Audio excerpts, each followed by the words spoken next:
Hello everyone. Welcome to this live session on SQL full course video by Simplilearn. In this video, we will learn everything to master structured query language or SQL. This full course video will help you write SQL commands using MySQL, PostgreSQL as well as SQL Server. Our highly experienced trainers will take you through this course, but before we begin, make sure to hit the subscribe button and stay updated with all the latest tech videos. So we will start by learning the basics of SQL along with understanding entity relationship diagrams. Then you will learn how to install MySQL Workbench on Windows. We'll look at the popular SQL commands to select, insert, update and delete records and perform other operations on database tables. You will see how to use the top numerical and text functions in SQL. Next, we will cover how to use group by and having in SQL followed by joins. So you will learn the different types of join statements as well as subqueries in SQL. Moving further, we will understand triggers, stored procedures and window functions in MySQL. You will get an idea about another important topic, that is to write SQL queries with Python on Jupyter Notebook. Then we will look at another free and open source relational database management system, that is PostgreSQL, with extensive hands-on demonstration.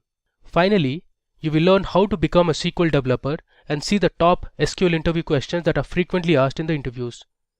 So let's get started with what is SQL. In this session, we are going to learn about databases, how data is stored in relational databases, and we'll also look at some of the popular databases. Finally, we'll understand various SQL commands on MySQL Server. Now let's get started with what is a database. So according to Oracle, a database is an organized collection of structured information or data that is typically stored electronically in a computer system. A database is usually controlled by a database management system or DBMS. So it is a storage system that has a collection of data. Relational databases store data in the form of tables that can be easily retrieved, managed and updated. You can organize data into tables, rows, columns and index it to make it easier to find relevant information. Now talking about some of the popular databases, we have MySQL database, we also have Oracle database, then we have MongoDB, which is a NoSQL database. Next we have Microsoft SQL Server. Next we have Apache Cassandra, which is a free and open source NoSQL database, and finally we have PostgreSQL. Now let's learn what is SQL. So SQL is a domain specific language to communicate with databases. SQL was initially developed by IBM. Most databases use structured query language or SQL for writing and querying data. SQL commands help you to store, process, analyze and manipulate databases. With this, let's look at what a table is. So this is how a table in a database looks like. So here you can see the name of the table is players. On the top you can see the column names. So we have the player ID, the player name, the country to which the player belongs to, and we also have the goals scored by each of the players. So these are also known as fields in a database.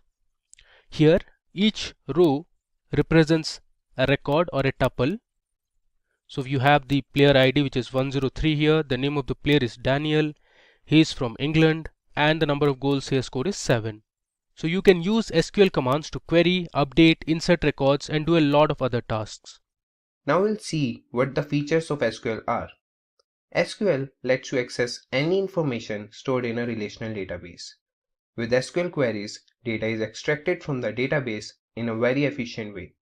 The structured query language is compatible with all database systems from Oracle, IBM to Microsoft, and it doesn't require much coding to manage databases. Now we will see applications of SQL. SQL is used to create a database, define its structure, implement it, and lets you perform many functions. SQL is also used for maintaining an already existing database. SQL is a powerful language for entering data, modifying data, and extracting data in a database. SQL is extensively used as a client-server language to connect the front end with the back end, thus supporting the client-server architecture. SQL, when deployed as Data Control Language (DCL), helps protect your database from unauthorized access. In this session, we will learn about ER diagram, starting with what is an ER diagram and why it's been so much used by the companies. Then we will learn about the symbols used in the ER diagram and get familiar with the components of it. So hey everyone, I'm Abhisar Ahuja from Simplilearn and welcome to this video on ER diagram in DBMS. But before we begin, if you love watching tech videos, subscribe to our channel and hit the bell icon to never miss an update. Let's start. Have you ever wondered how these big e-commerce companies manage their tons of data that keeps updating every second? And these data sets keep on updating in their databases.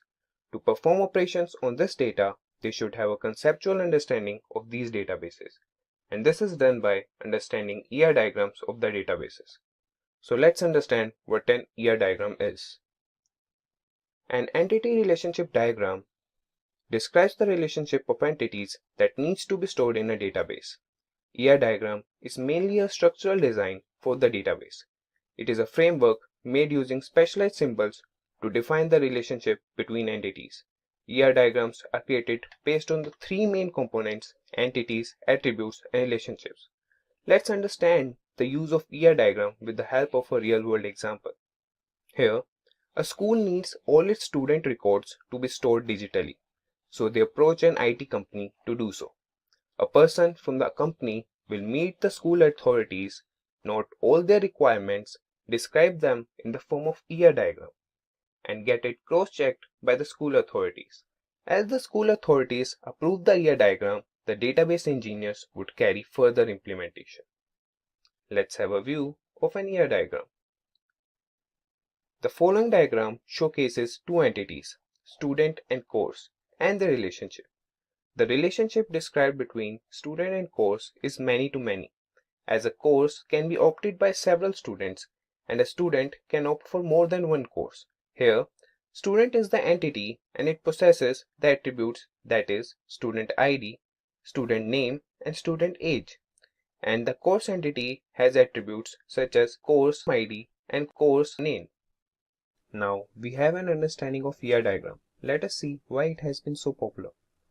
The logical structure of the database provided by ER diagram communicates the landscape of business to different teams in the company, which is eventually needed to support the business. ER diagram is a GUI representation of the logical structure of a database, which gives a better understanding of the information to be stored in a database. Database designers can use ER diagrams as a blueprint, which reduces complexity and helps them save time to build databases quickly. ER diagrams helps you identify the entities that exist in a system and the relationships between those entities. After knowing its uses, now we should get familiar with the symbols used in ER diagram.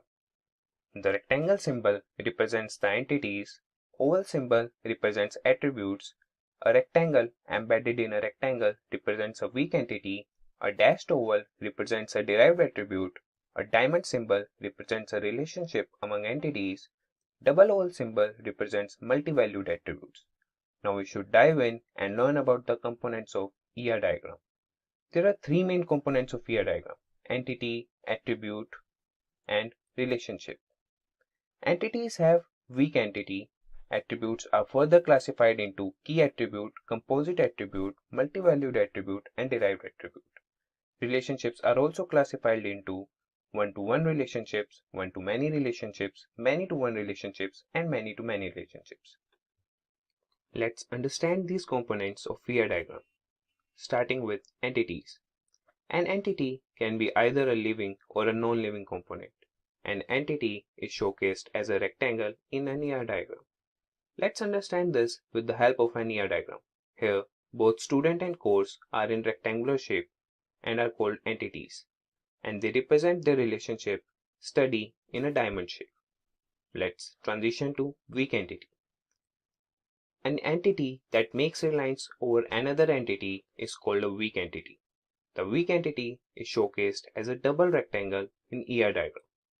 In the example below, the school is a strong entity because it has a primary key attribute, does not have any primary key, and the room number attribute here acts only as a discriminator and not a primary key.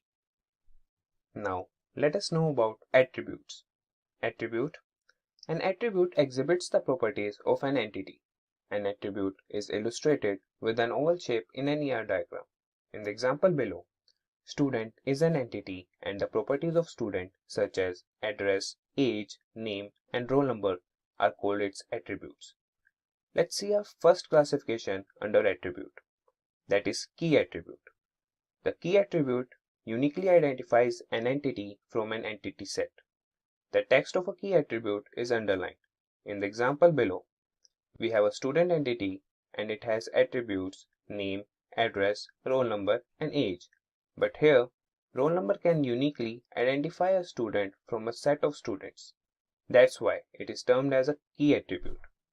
Now, we will see composite attribute. An attribute that is composed of several other attributes is known as a composite attribute. An oval showcases the composite attribute, and the composite attribute oval is further connected with other ovals. In the example below, we can see an attribute name, which can have further subparts such as first name, middle name, and last name. These attributes with further classification is known as composite attribute. Now, let's have a look at multi-valued attribute. An attribute that can possess more than one value are called multi-valued attributes. These are represented as double oval shape. In the example below, the student entity has attributes phone number, roll number, name, and age. Out of these attributes, phone number can have more than one entry, and the attribute with more than one value is called multi-valued attribute. Let's see derived attribute. An attribute that can be derived from other attributes of the entity is known as a derived attribute. In the ER diagram, the derived attribute is represented by dashed oval, and in the example below, student entity has both date of birth and age as attributes. Here, age is a derived attribute as it can be derived by subtracting current date from the student date of birth. Now, after knowing attributes, let's understand relationship in ER diagram. A relationship is showcased by the diamond shape in the ER diagram. It depicts the relationship between two entities. In the below example, student, study, course. Here, both student and course are entities and study is the relationship between them. Now, let's go through the type of relationship. First is one-to-one relationship. When a single element of an entity is associated with a single element of another entity, this is called one-to-one relationship. In the example below, we have student and identification card as entities. We can see a student has only one identification card and an identification card is given to one student. It represents a one-to-one relationship. Let's see the second one, one-to-many relationship. When a single element of an entity is associated with more than one element of another entity is called one-to-many relationship. In the below example, a customer can place many orders, but a particular order cannot be placed by many customers. Now, we will have a look at many-to-one relationship. When more than one element of an entity is related to a single element of another entity, it is called many-to-one relationship. For example, students have to opt for a single course, but a course can be opted by a number of students. Let's see many-to-many relationship. When more than one element of an entity is associated with more than one element of another entity is called many-to-many relationship. For example, an employee can be assigned to many projects and many employees can be assigned to a particular project. Now, after having an understanding of ER diagram, let us know the points to keep in mind while creating the ER diagram. First, identify all the entities in the system, embed all the entities in a rectangular shape and label them appropriately. This could be a customer, a manager, an order, an invoice, a schedule, etc. Identify relationships between entities and connect them using a diamond in the middle illustrating the relationship. Do not connect relationships. Connect attributes with entities and label them appropriately, and the attributes should be in oval shape. Assure that each entity only appears a single time, and eradicate any redundant entities or relationships in the ER diagram. Make sure your ER diagram supports all the data provided to design the database. Make effective use of colors to highlight key areas in your diagrams. There are mainly four types of SQL commands. So first we have data definition language or DDL. So DDL commands change the structure of the table, like creating a table, deleting a table, or altering a table. All the commands of DDL are auto-committed, which means it permanently saves all the changes in the database. We have create, alter, drop, and truncate as DDL commands. Next, we have data manipulation language or DML. So DML commands are used to modify a database. It is responsible for all forms of changes in the database. DML commands are not auto-committed, which means it can't permanently save all the changes in the database. We have select, update, delete, and insert as DML commands. We have data control language or DCL. So DCL commands allow you to control access to data within the database. These DCL commands are normally used to create objects related to user access and also control the distribution of privileges among users. So we have grant and revoke, which are the examples of data control language. Finally, we have something called as transaction control language or TCL. So TCL commands allow the user to manage database transactions. Commit and rollback are example of TCL. Now let's see the basic SQL command structure. So first, we have the select statement. So here you specify the various column names that you want to fetch from the table. We write the table name using the from statement.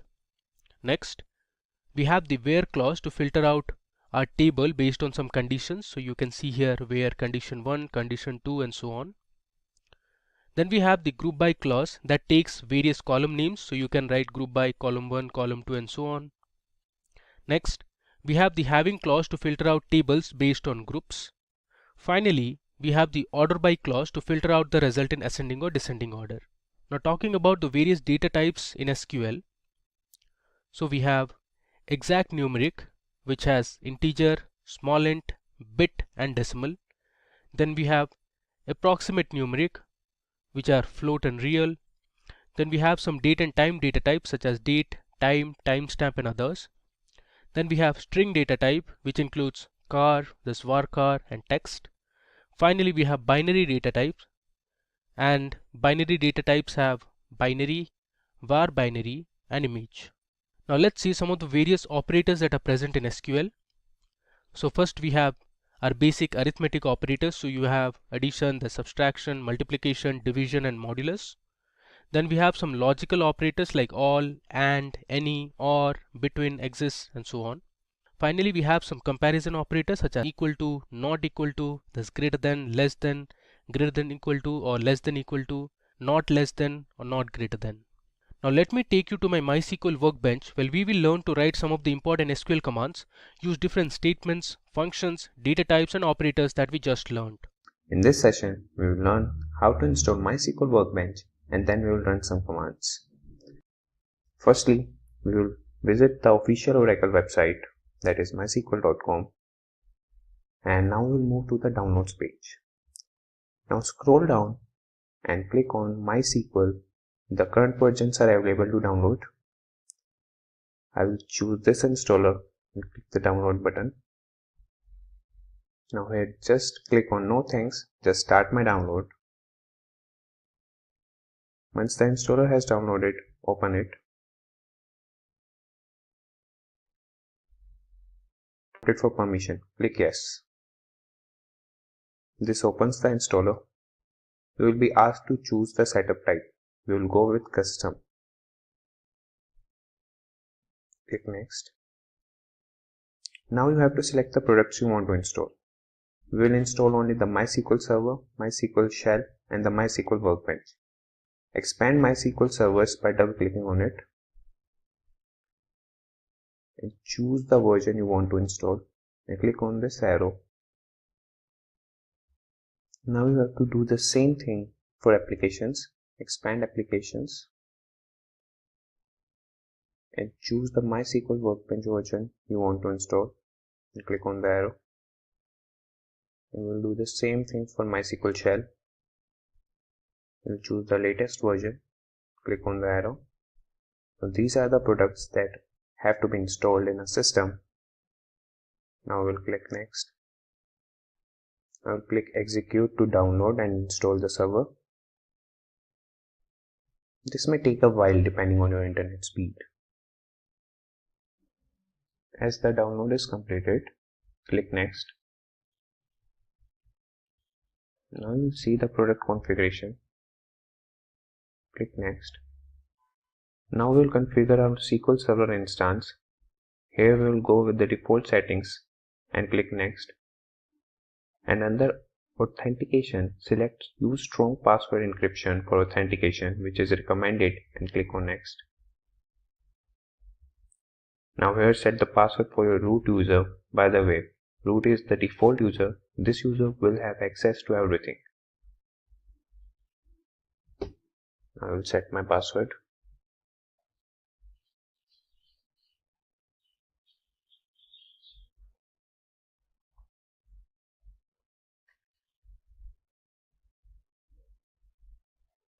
Now I will click on Next.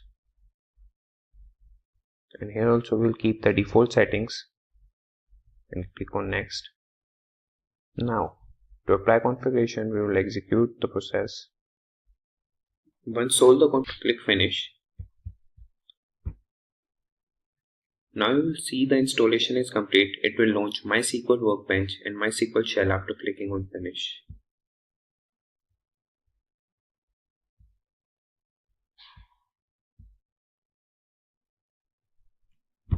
Now the Shell and Workbench has started. Now we will connect by clicking on the root user. It will ask for a password. Enter the password and it will connect successfully.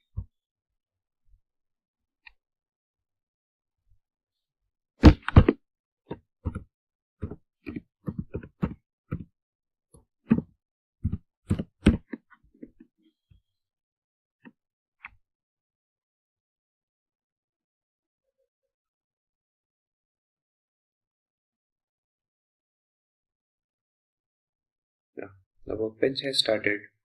Now we'll just connect the server. So first we'll open command prompt.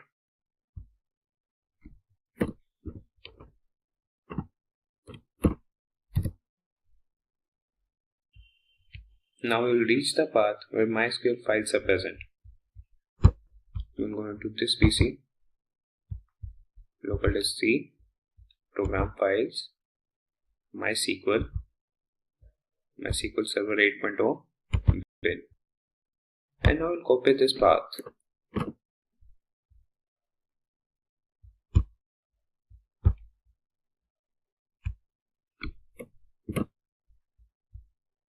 Now we'll open the command prompt and write a command cd space and paste the link and press enter.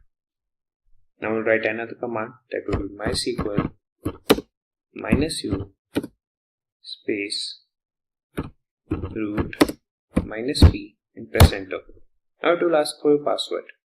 Just enter the password and press enter. Now the server has started and now we'll see some commands in MySQL Workbench. First we will open MySQL Workbench.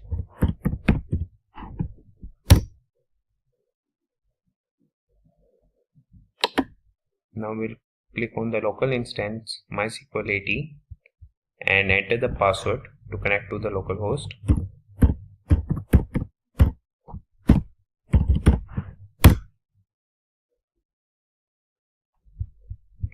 The MySQL Workbench has started.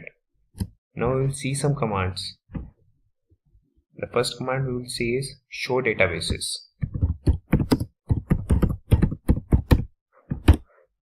Show databases semicolon, and now we will select the whole command and click on this execute button, and here we will see the result in the result grid. These are the databases that are stored already in the database. Now there are 4 databases, that is Information Schema, MySQL, Performance Schema and SYS. Now we will select one of the database. We will use MySQL.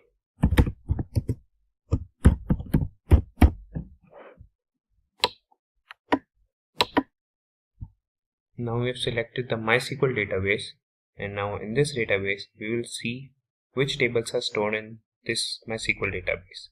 To see that, we will run a command show tables.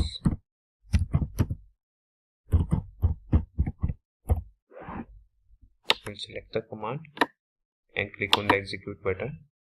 These are the tables that are stored in this MySQL database, that is columns underscore prive, component, DB, and much more.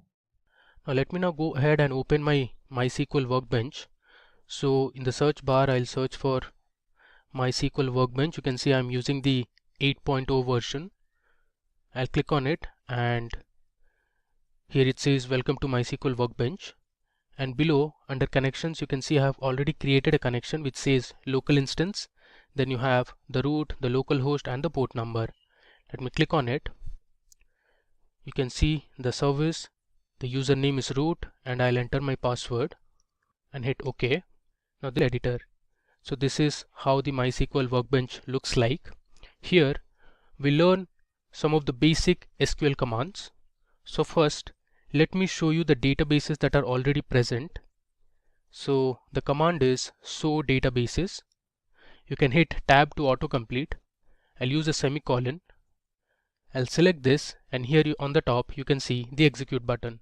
So if I run this, below you can see the output. It says show databases, 7 rows are returned, which means currently there are 7 databases. You can see the names.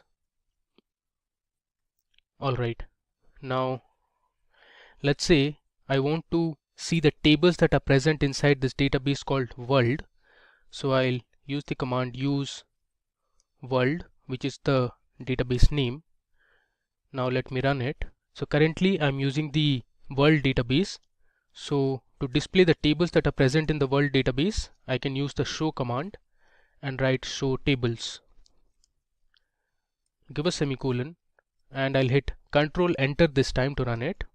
Alright, so you can see the tables that are present inside this world database. So we have 3 tables in total: city, country, and country language. Now if you are to see the rows that are present in one of the tables, you can use the select command. So I'll write select star, which basically means I want to display all the columns. So star here means to display all the columns.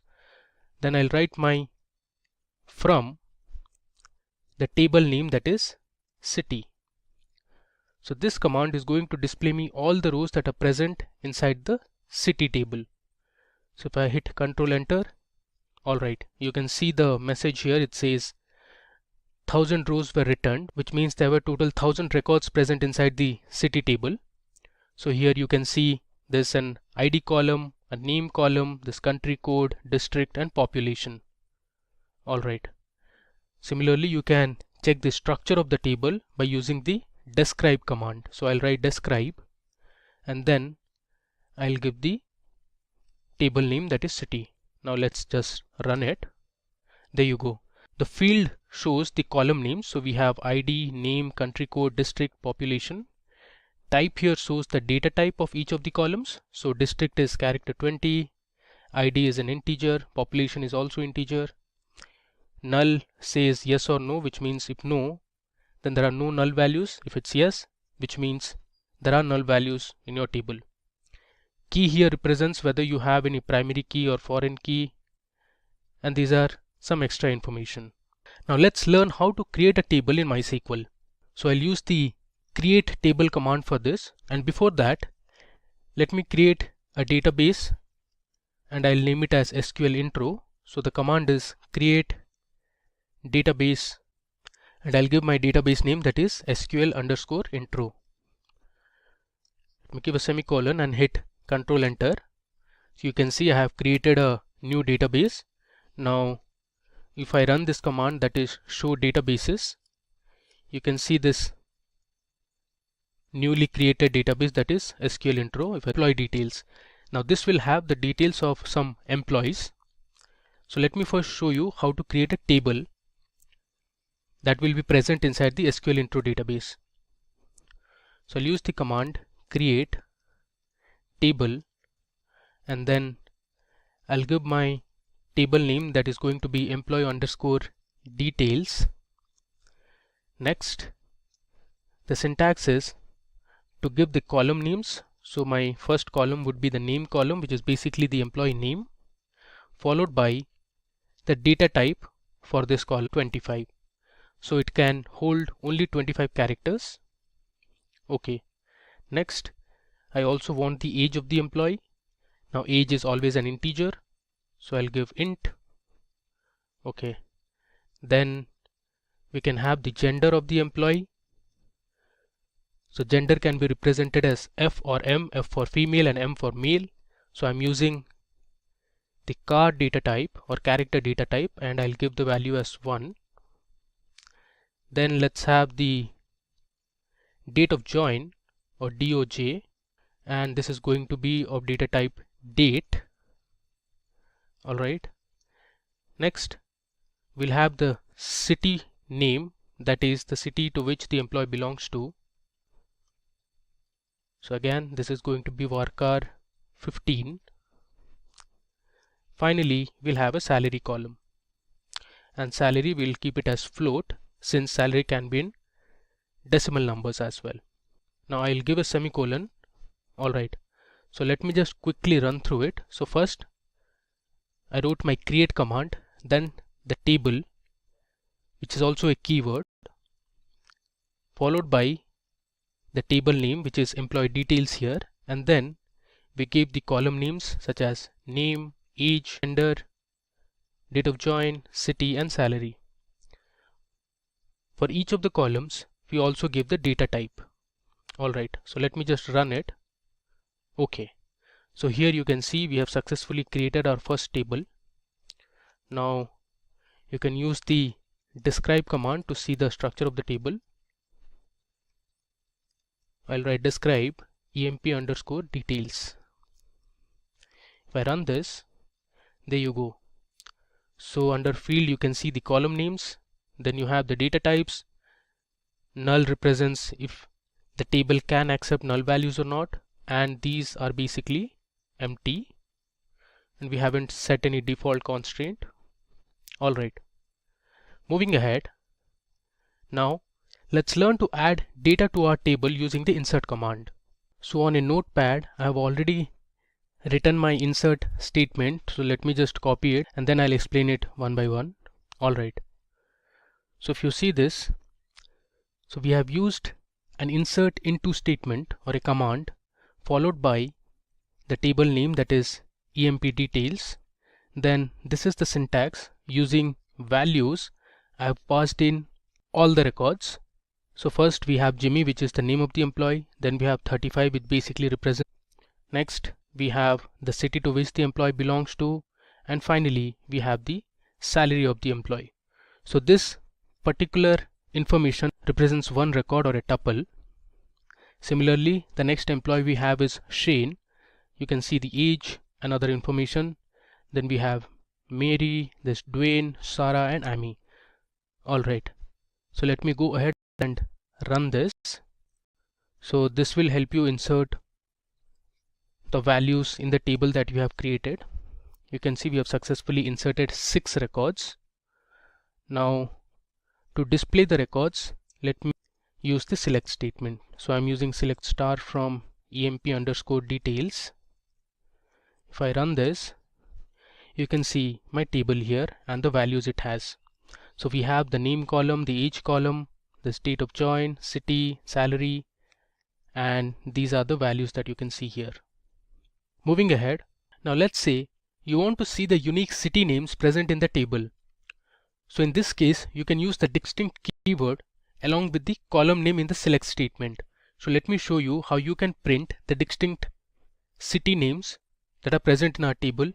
Now if you notice this table clearly, we have Chicago, Seattle, Boston, Austin, there's New York, and there's Seattle repeated again.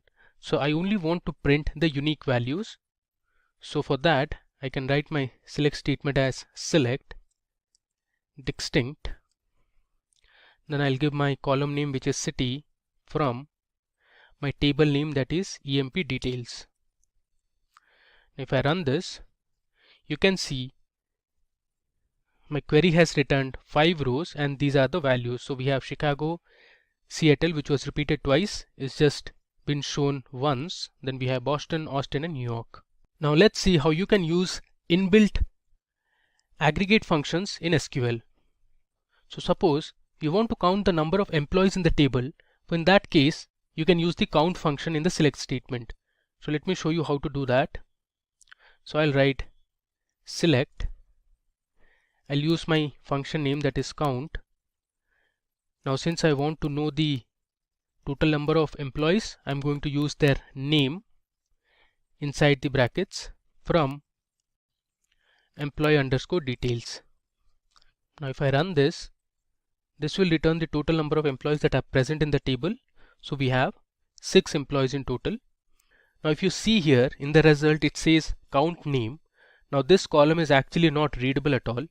So what SQL provides is something called as an alias name. So you can give an alias to the resultant output. So here I can write select count of name and use an alias as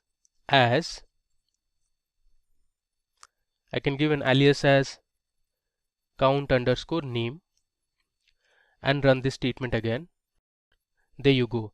You can see here in the resultant output we have the column name count name, which was our alias name. Now suppose you want to get the total sum of salaries, you can use another aggregate function called sum. So I'll write my select statement, and this time instead of count I'm going to write sum, and since I want to find the sum of salaries, so inside the bracket I'll give my salary column from my table name, that is employee details. If I run this will result in the total sum of salaries. So basically it adds up all the salaries that were present in the salary column. Now let's say you want to find the average salary. So instead of sum, you can write the average function, which is avg. So this will give you the average salary from the column salary. So you can see it here, this says average salary. Now if you want, you can give an alias name to this as well. Now you can select specific columns from the table by using the column names in the select statement. So initially we were selecting all the columns. For example, like you saw here, the star represents that we want to see all the columns from the employee details table. Now suppose you want to see only specific columns, you can mention those column names in the select statement. So let's say I want to select just the name, age and the city column from my table, that is employee details. So this will result in displaying only the name, age and city column from the table. If I run it, there you go. It has given only 3 columns to me. Now SQL has a where clause to filter rows based on a particular condition. So if you want to filter your table based on specific conditions, you can use where clause. Now where clause comes after you give your table name. So suppose you want to find the employees with age greater than 30. In this case you can use a where clause. So let me show you how to do it. I'll write select star from my table name, that is employee details, and after this I'll use my where clause. So I'll write where age greater than 30. If I run this, it will give me the output where the age is only greater than 30. So it excluded everything that is less than 30. So we have 4 employees whose age is greater than 30 here. Now suppose you want to find only female employees from the table, you can also use a where clause here. So I'll write select, let's say I want only the name, the gender, which is sex here, comma city from my table, that is employee details, where I'll give my column name, that is sex, is equal to, since I want only the female employees, I'll give F and run this statement. Okay, you can see here our employee table has 3 female employees. Now suppose you want to find the details of the employees who belong to Chicago or Austin. In this case you can use the OR operator. Now the OR operator in SQL displays a record if any of the condition separated by OR is true. So let me show you what I mean. So since I want the employees who are from Chicago and Austin, I can use an OR operator. So I'll write select star from emp details, which is my table name. Then I'll give my where clause where city equal to, I'll give my city name as Chicago, and then I'm going to use the or operator, or city equal to, I'll write Austin. I'll give a semicolon and let me run it. There you go. So in the output you can see all the employees who belong to the city Chicago and Austin. Another way to write the same SQL query, so you can use an in operator to specify multiple conditions. So let me just copy this, and instead of using the or operator, this time I'm going to use the in operator. So I'll delete this. After the where clause, I'm going to write where city and use the in operator. Inside bracket, I'll give my city names as Chicago and I want Austin. So I'll give a comma and write my next city name, that is Austin. So this query is exactly the same that we wrote on top. Let me run this. You will get the same output. There you go. So we have Jimmy and Dwayne, who are from Chicago and Austin respectively. Now SQL provides the between operator that selects values within a given range. The values can be numbers, text or dates. Now suppose you want to find the employees whose date of join was between 1st of Jan 2000 and 31st of December 2010. So let me show you how to do it. I'll write select star from emp details where my date of join, that is DOJ, between, I'll give my two date values, that is 1st of Jan 2000 and I'll give my second value, the date value, that is 31st of December 2010. So every employee who has joined between these two dates will be displayed in the output. If I run it, we have two employees who had joined between 2000 and 2010. So we have Jimmy and Mary here, who had joined in 2005 and 2009 respectively. Alright. Now in where clause, you can use the AND operator to specify multiple conditions. Now the AND operator displays a record if all the conditions separated by AND are true. So let me show you an example.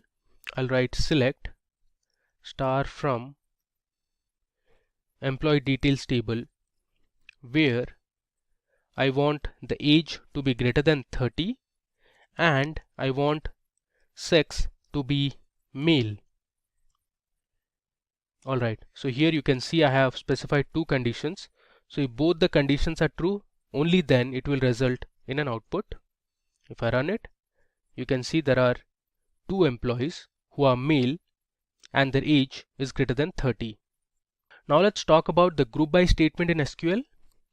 So the group by statement groups rows that have the same values into summary rows. Like for example, you want to find the average salary of customers in each department. Now the group by statement is often used with aggregate functions such as count, sum and average to group the result set into one or more columns. Let's say we want to find the total salary of employees based on their gender. So in this case you can use the group by clause. So I'll write select, let's say sex, comma, I want to find the total sum of salary, as I'll give an alias name, let's say total salary, from my table name, that is employee details. Next I'm going to group it by sex. Okay, let me run it. There you go. So we have two genders, male and female, and here you can see the total salary. So what this SQL statement did was, first it grouped all the employees based on the gender and then it found the total salary. Now SQL provides the order by keyword to sort the result set in ascending or descending order. Now the order by keyword sorts the records in ascending order by default. To sort the records in descending order, you can use the DESC keyword. So let's say I want to sort my employee details table in terms of salary. So I'll write select star from emp underscore details, and I'll use my order by clause on the salary column. So this will sort all the records in ascending order of their salary, which is by default. You can see the salary column is sorted in ascending order. Now suppose you want to sort the salary column and display it in descending order, you can use this keyword, that is DESC. Let me run it. You can see the output. Now this time the salary is sorted in descending order and you have the other values as well. Now let me show you some basic operations that you can do using the select statement. So suppose I write select and do an addition operation, let's say 10 plus 20, and I'll give an alias name as addition. If I run this, it will give me the sum of 10 and 20, that is 30. Similarly, you can use the subtraction operator and you can change the alias name as, let's say, subtract. Let's run it. You get minus 10. Now there are some basic inbuilt functions. There are a lot of inbuilt functions in SQL, but here I'll show you a few. Suppose you want to find the length of a text or a string, you can use the length function. So I'll write select and then use the length function. I'll hit tab to autocomplete. Let's say I want to find the length of country India, and I'll give an alias as total length. If I run it, you see here it returns 5 because there are 5 letters in India. There's another function called repeat. So let me show you how repeat works. So I'll write select repeat. Let's say I want to repeat the symbol that is at the rate. I'll put it in single quotes because it is a text character, and I want to repeat this character for 10 times. Close the bracket and let's run it. You can see here in the output it has printed at the rate 10 times. You can count it. Alright. Now let's say you want to convert a text or a string to uppercase or lowercase. You can do that as well. So I'll write select and use the function called upper. Let's say I want to convert my string, that is India, to uppercase. I'm not giving in any alias name. If I run this, see, my input was capital I and everything else was in small letter. In the output you can see it is converted my input to all caps.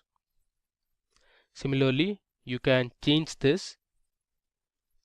Let's say you want to print something in lowercase, you can use the lower function.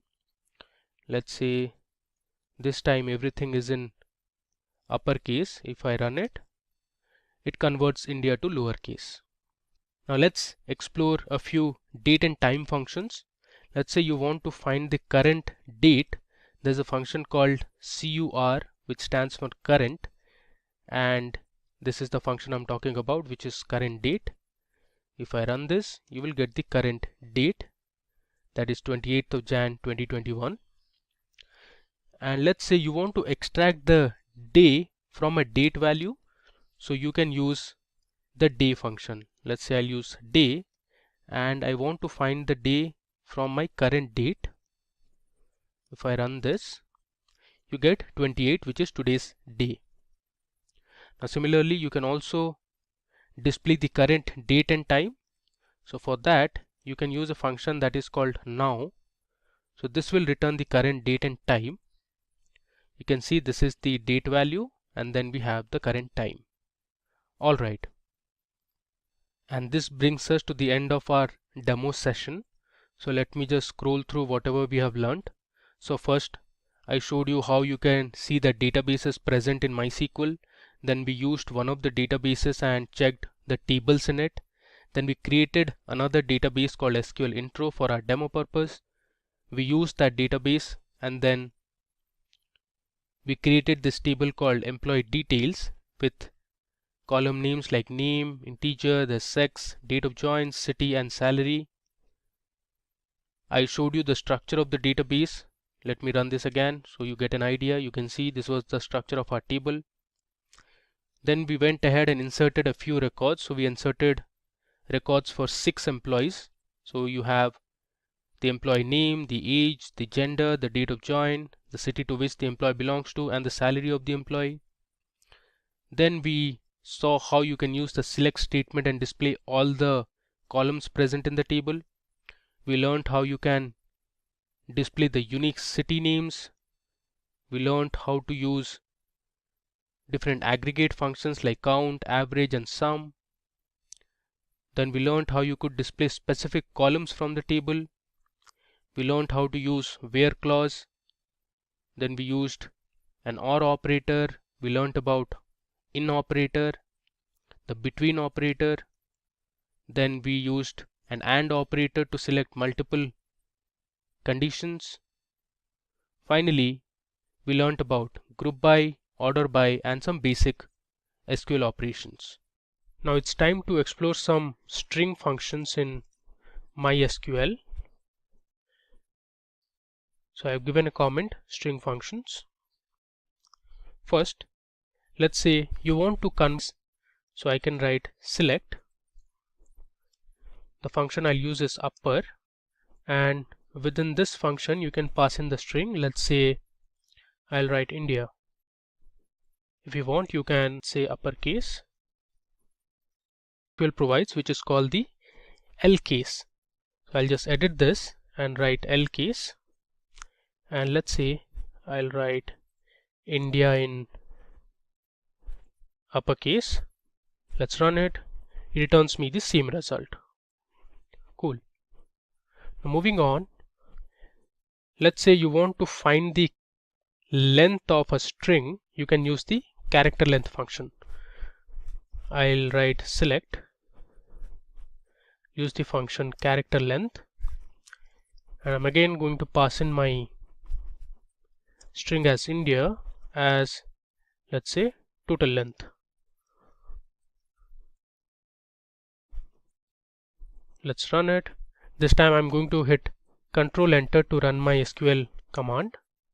There you go. It has given us the right result, which is 5, because India has 5 characters in it. Now these functions you can also apply on a table. Now let me show you how to do it. Let's say we already have the students table and you want to find the length of each of the student names. So here you can pass stu underscore name, and you can give the same alias name, let's say total length,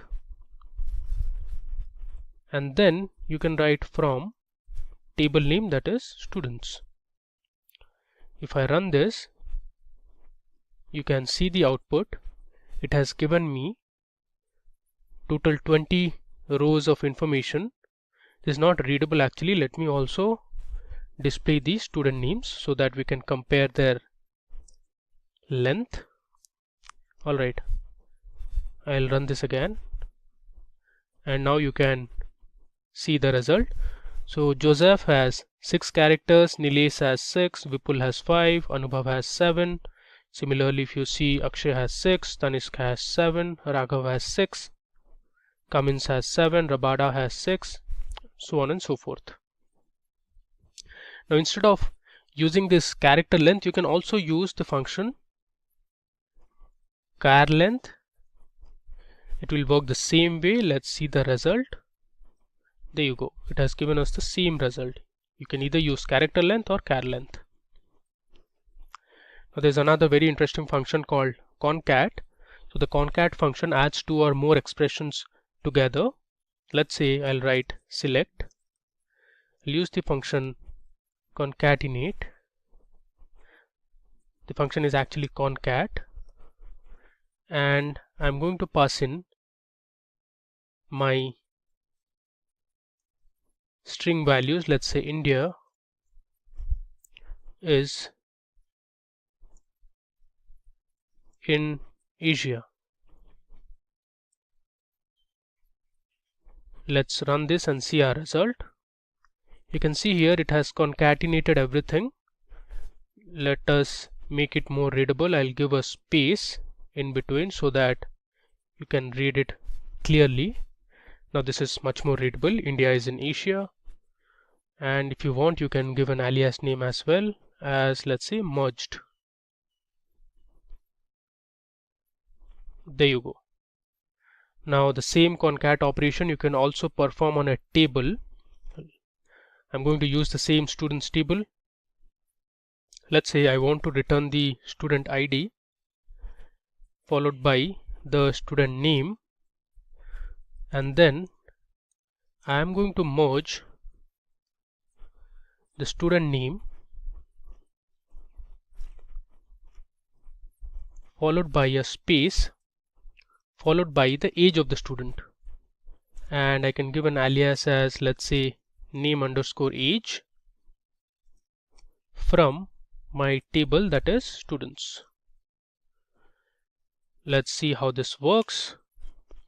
Okay, you see here the result is very clear. We have the student ID, the student name, and the concatenated column that we created, which was name underscore age, where we have the student name with a space followed by the age of the student. If I scroll down, you can see the rest of the results. Cool. Now moving ahead, let's see how the reverse function works in MySQL. So the MySQL reverse function returns a string with the characters printed in reverse order. So suppose I write select reverse. I'll use the same string again. Let's say I have India. Let's run it. You will see all the characters printed in reverse order. Again, you can perform the same operation on a table as well. Let's say I'll write select reverse, and I'll pass in the column as student name from my table, that is students. Let's run it. It gives you 20 students and all the names have been printed in reverse order. Okay. Now let's see what the replace function does. So the replace function replaces all occurrences of a substring within a string within a new substring. So let me show you what I mean. I'll write select replace. I'll pass in my input string, which is let's say orange is a vegetable, which is ideally incorrect. I'm purposely writing this so that I can replace the word vegetable with fruit. Okay, so what this replace function does is it is going to find where my word vegetable is within the string, my input string, and it is going to replace my word vegetable with fruit. Let's run it and see the output. There you go. Now this is correct, which is orange is a fruit. Alright. Now MySQL also provides some trim functions. You can use the left trim, right trim, and just the trim function. So let me show you how this left trim works. Left trim or L trim removes the leading space characters from a string passed as an argument. So say I write select, I'll use the left trim function, which is L trim, and then I'm going to purposely give a few spaces in the beginning of the string. I'll give a word, let's say India, and then I'll give some space after the word India, and see how the L trim works. If I run this, it gives me India, which is fair enough.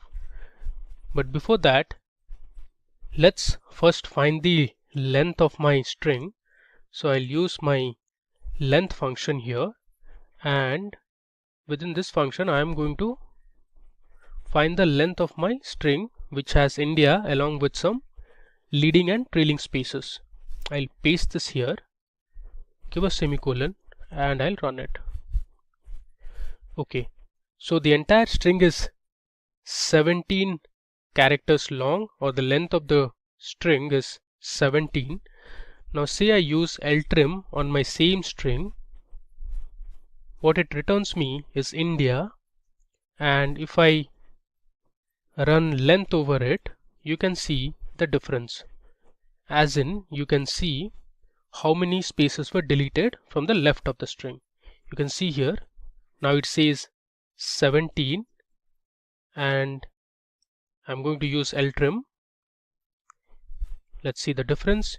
It gives me 12. The reason being, it has deleted 5 spaces from the left. You can count it: 1, 2, 3, 4 and 5. So 17 minus 5 is 12, which is correct. Similarly, you can use the rtrim function, which removes the trailing spaces from a string. Trailing spaces are these spaces. When you use left trim, it deletes the leading spaces, which is this. Now let me just replace ltrim with rtrim, which stands for right trim, and see the result. So the length is 10 now. The reason being, it has deleted 7 spaces from the right of the string. If you can count it, 1, 2, 3, 4, 5, 6 and 7. Cool. You can also use the trim function, which will delete both the leading and the trailing spaces. So here, if I just write trim and I'll run it, it gives me 5, because India is total 5 characters long and it has deleted all the leading and the trailing spaces. Alright. There's also a function called position in MySQL. The position function returns the position of the first occurrence of a substring in a string. So if the substring is not found with the original string, the function will return 0. So let's say I'll write select position. I want to find where fruit is in my string, that is orange is a fruit. I'll give an alias as name. There's some error here. This should be within double quotes. Now let's run it and see the result. Okay, it says at the 13th place, or at the 13th position, we have the word fruit in our string, which is orange is a fruit. Now the final function we are going to see is called ASCII. So the ASCII function returns the ASCII value for a specific character. Let's say I write select ASCII of the letter small a. If I run this, it will give me the ASCII value, which is 97. Let's say you want to find the ASCII value of 4. Let's see the result. It gives me 52. Alright. In this session, we are going to learn 2 important SQL statements or clauses that are widely used, that is group by and having.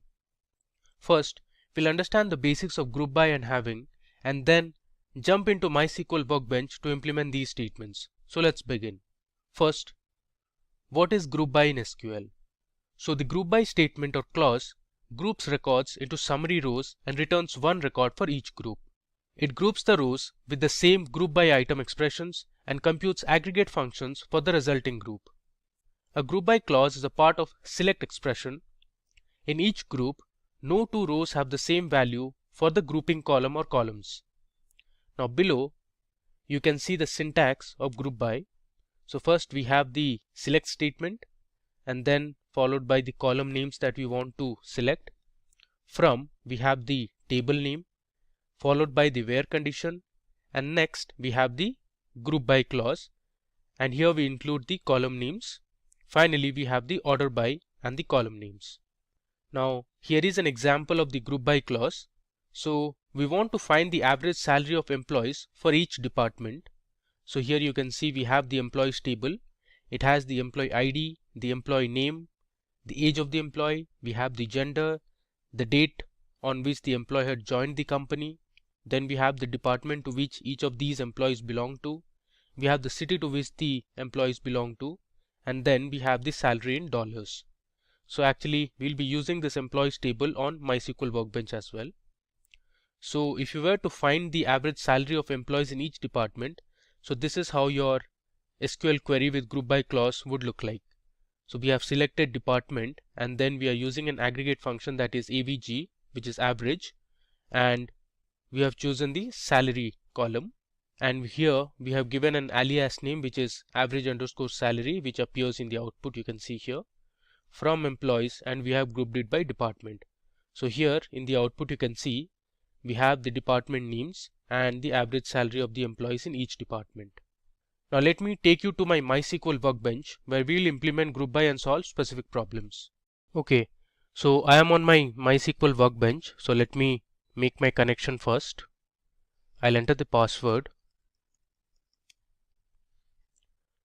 So this will open my SQL editor. So first of all, let me check the databases that I have. So I'll use my query that is show databases. Let's run it. Okay, you can see we have a list of databases here. I'm going to use my SQL underscore intro database. So I'll write use SQL underscore intro. So this will take us inside this database. I'll run it. Alright. Now you can check the tables that are present in SQL underscore intro database. If I write show tables, you can see the list of tables that are already present in this database. To do our demo and understand group by as well as having, let me first create an employee table. So I'll write create table employees. Next, I'll give my column name as employee underscore ID, which is the ID for each employee. I'll give my data type as integer, and I'll assign employee ID as my primary key. Next, I'll give employee underscore name, and my data type would be varchar. I'll give the size as 25. My third column would be the age column. Age would obviously be an integer. Then I have my gender column. I'll use character data type and assign a value of 1 or size of 1. Next, we have the date of join, and the data type will be date. We have the department column as well. This is going to be of varchar, and 20 will be the size. Next, we have the city column, which is actually the city to which the employee belongs to. And finally, we have the salary column, which will have the salary for all the employees. Okay, now let me select total underscore salary.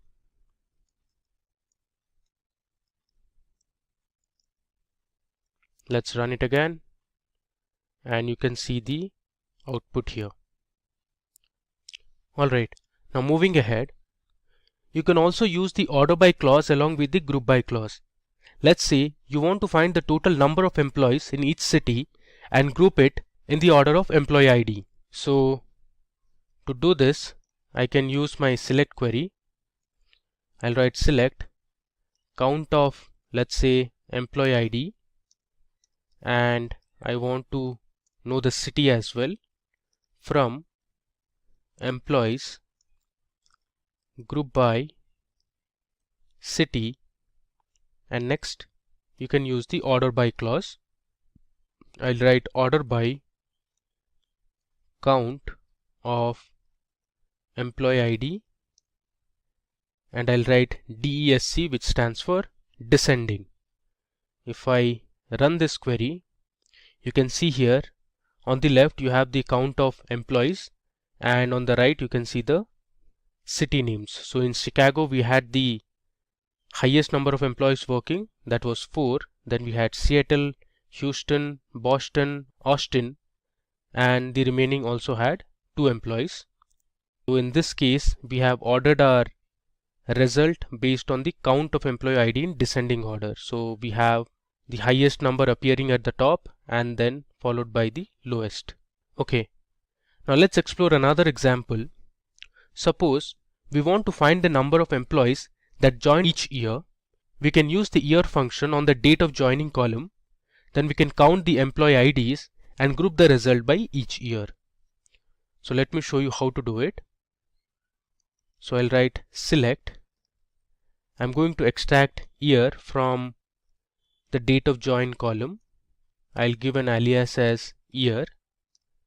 Next, I'll count the employee ID from my table name, that is employees, and I'm going to group it by year, date of join. I give a semicolon. Alright, so let's run this. Great. You see here in the result we have the year that we have extracted from the date of join column, and on the right you can see the total number of employees that joined the company each year. So we have in 2005 there was 1 employee. Similarly, we have in 2009 there were 2 employees. If I scroll down, you have information of other years as well. Now if you want, you can order this as well based on year or count. Okay. Now you can also use the group by to join 2 or more tables together. So to show you this operation, let me first create a sales table. So I'll write create value. Then we have the quantity sold for each of the products. We inserted 9 rows of information. So let me just run it through what we have inserted. So the first column is the product ID column. Then we have the selling price at which this product was sold. Then we have the quantity that was sold and in which state it was sold. So we have California, Texas, Alaska. Then we have another product ID which is 123, and these are the states in which the products were sold. So let me just confirm with the select statement. I'll write select star from sales. If I run this, you can see we have successfully created our table. Okay. Now suppose you want to find the revenue for both the product IDs 121 and let's say 123, since we have just 2 product IDs here. So for that you can use the select query. So I'll write select product ID. Next, I want to calculate the revenue. So revenue is nothing but selling price multiplied by the quantity. So I'll use the sum function to find the total revenue, and inside the sum function I'll use my selling price column multiplied by my quantity column. I'll give this an alias name as revenue from my table name, that is sales. Finally, I'll group it by product ID. Let's run it. There you go. So here you can see we have the 2 product IDs 121 and 123, and here you can see the revenue that was generated from these 2 products. Alright. Now let's say we have to find the total profit that was made from both the products 121 and 123. So for that I'll create another table. Now this table will have the cost price of both the products. So let me create the table first. I'll write create table. Let's say the table name is C product, which stands for the cost price of the products. I'll give my first column as product ID. This will be an integer, and I'll have my second column as cost price. Cost price will have floating type values. Let's run this. So we have successfully created our product cost table. Now let me insert a few values into the C product table. So I'll write insert into C underscore product. I'll give my values for 1 to 1. Let's say the cost price was $270 for each, and next we have my product as 1 2 3, and let's say the cost price for product 1 2 3 was $250. Let's insert these two values. Okay. Next, we'll join our sales table and the product cost table. So this will give us the profit that was generated for each of the products. So I'll write select C dot product underscore ID, comma, I'll write sum S dot sell underscore price. Now here C and S are alias names. So if I subtract my cost price from the selling price, that will return the profit that was generated. I'll multiply this with S dot quantity, close the bracket. I'll give an alias name as profit from sales as S. So here S stands for the sales table. I'm going to use inner join C underscore product table, as the alias name should be C, where S dot product underscore ID is equal to C dot product underscore ID. We are using product underscore ID because this column is the common column to both the tables.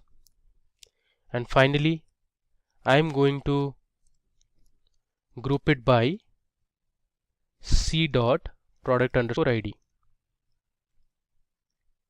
Alright. So let me tell you what I have done here. Next, I am calculating the profit by subtracting the cost price from the selling price, and I have multiplied the quantity column. I am using an inner join to connect my sales and the product cost table, and I am joining on the column that is product ID, and I have grouped it by C dot product ID. Let's run this. There you go. So here you can see for product ID 1 to 1, we made a profit of $1,100, and for product ID 1 to 3, we made a profit of $840. So now that we have learnt group by in detail, let's learn about the having clause in SQL. The having clause in SQL operates on grouped records and returns rows where aggregate function results matched with given conditions only. So now having and where clause are kind of similar, but where clause can't be used with an aggregate function. So here you can see the syntax of having clause. You have the select statement followed by the column names from the table name, then we have the where conditions, next we have the group by, finally we have having, and at last we have order by column names. So you can see here we have a question at hand. We want to find the cities where there are more than 2 employees.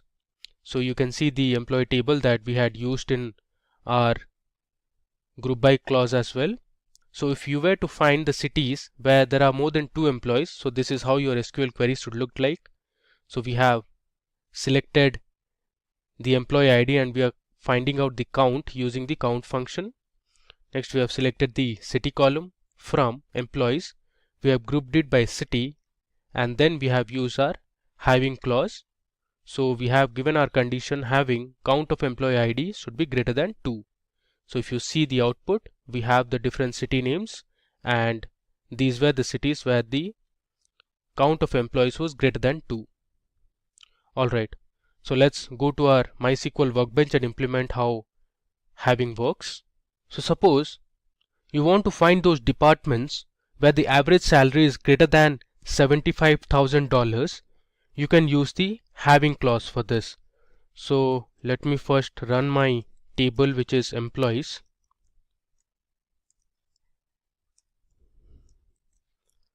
If I run this, you can see we had inserted 20 rows of information, and the last column we had was salary. So the question we have is, we want to find those departments where the average salary is greater than $75,000. So let me show you how to do it.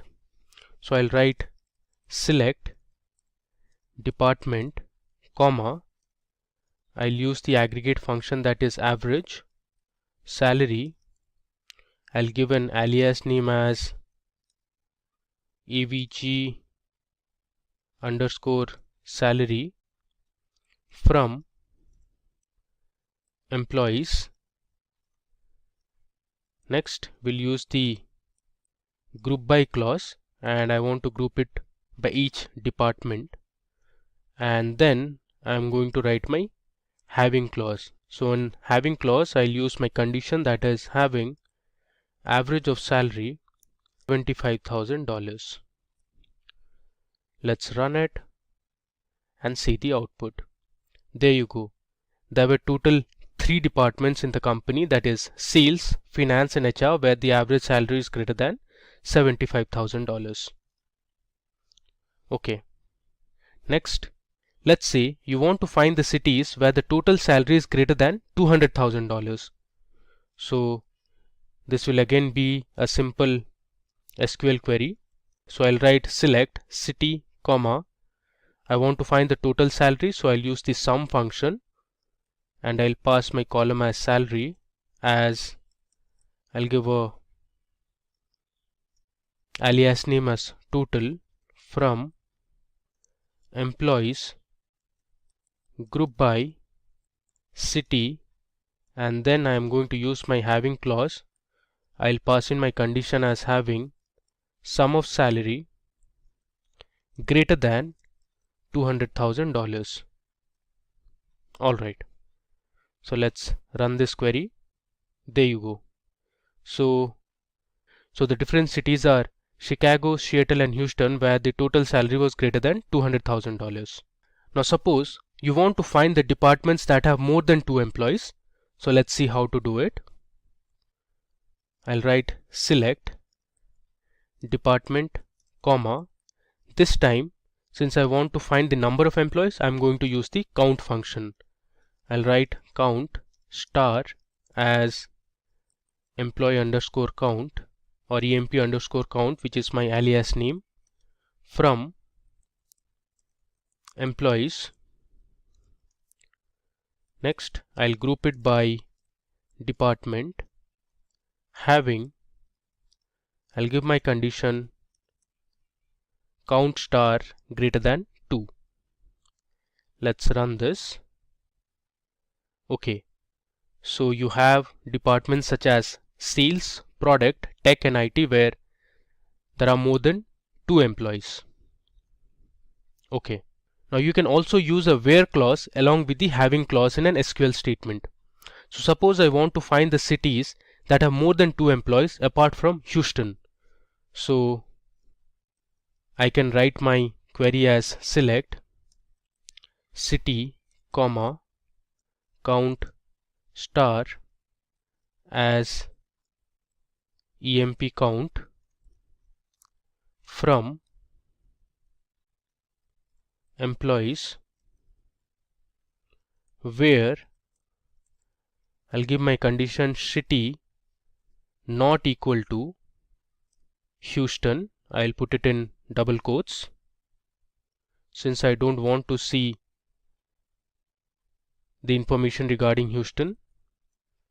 I'll group it by city, having count of employees greater than 2. So if I run this query, you see we have information for Chicago and Seattle only, and we have excluded the information for Houston. Now you may also use aggregate functions in the having clause that does not appear in the select clause. So if I want to find the total number of employees for each department that have an average salary greater than $75,000, I can write it something like this. So select department, comma, count star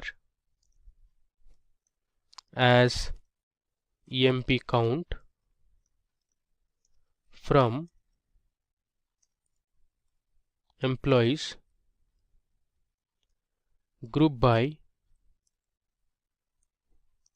department, and in the having clause I am going to provide the column name that is not present in the select expression. So I'll write having average salary greater than 75,000.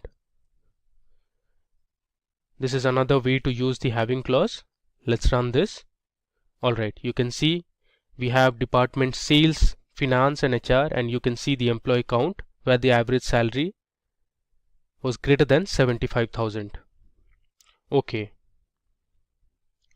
So let me run you from the beginning what we did in our demo. So first we created a table called employee, then we inserted 20 records to this table. Next we explored a few SQL commands like distinct, then we used average, and finally we started with our group by clause, followed by looking at how group by can be used along with another table, and we joined two tables, that was sales and product cost table, to find out the profit.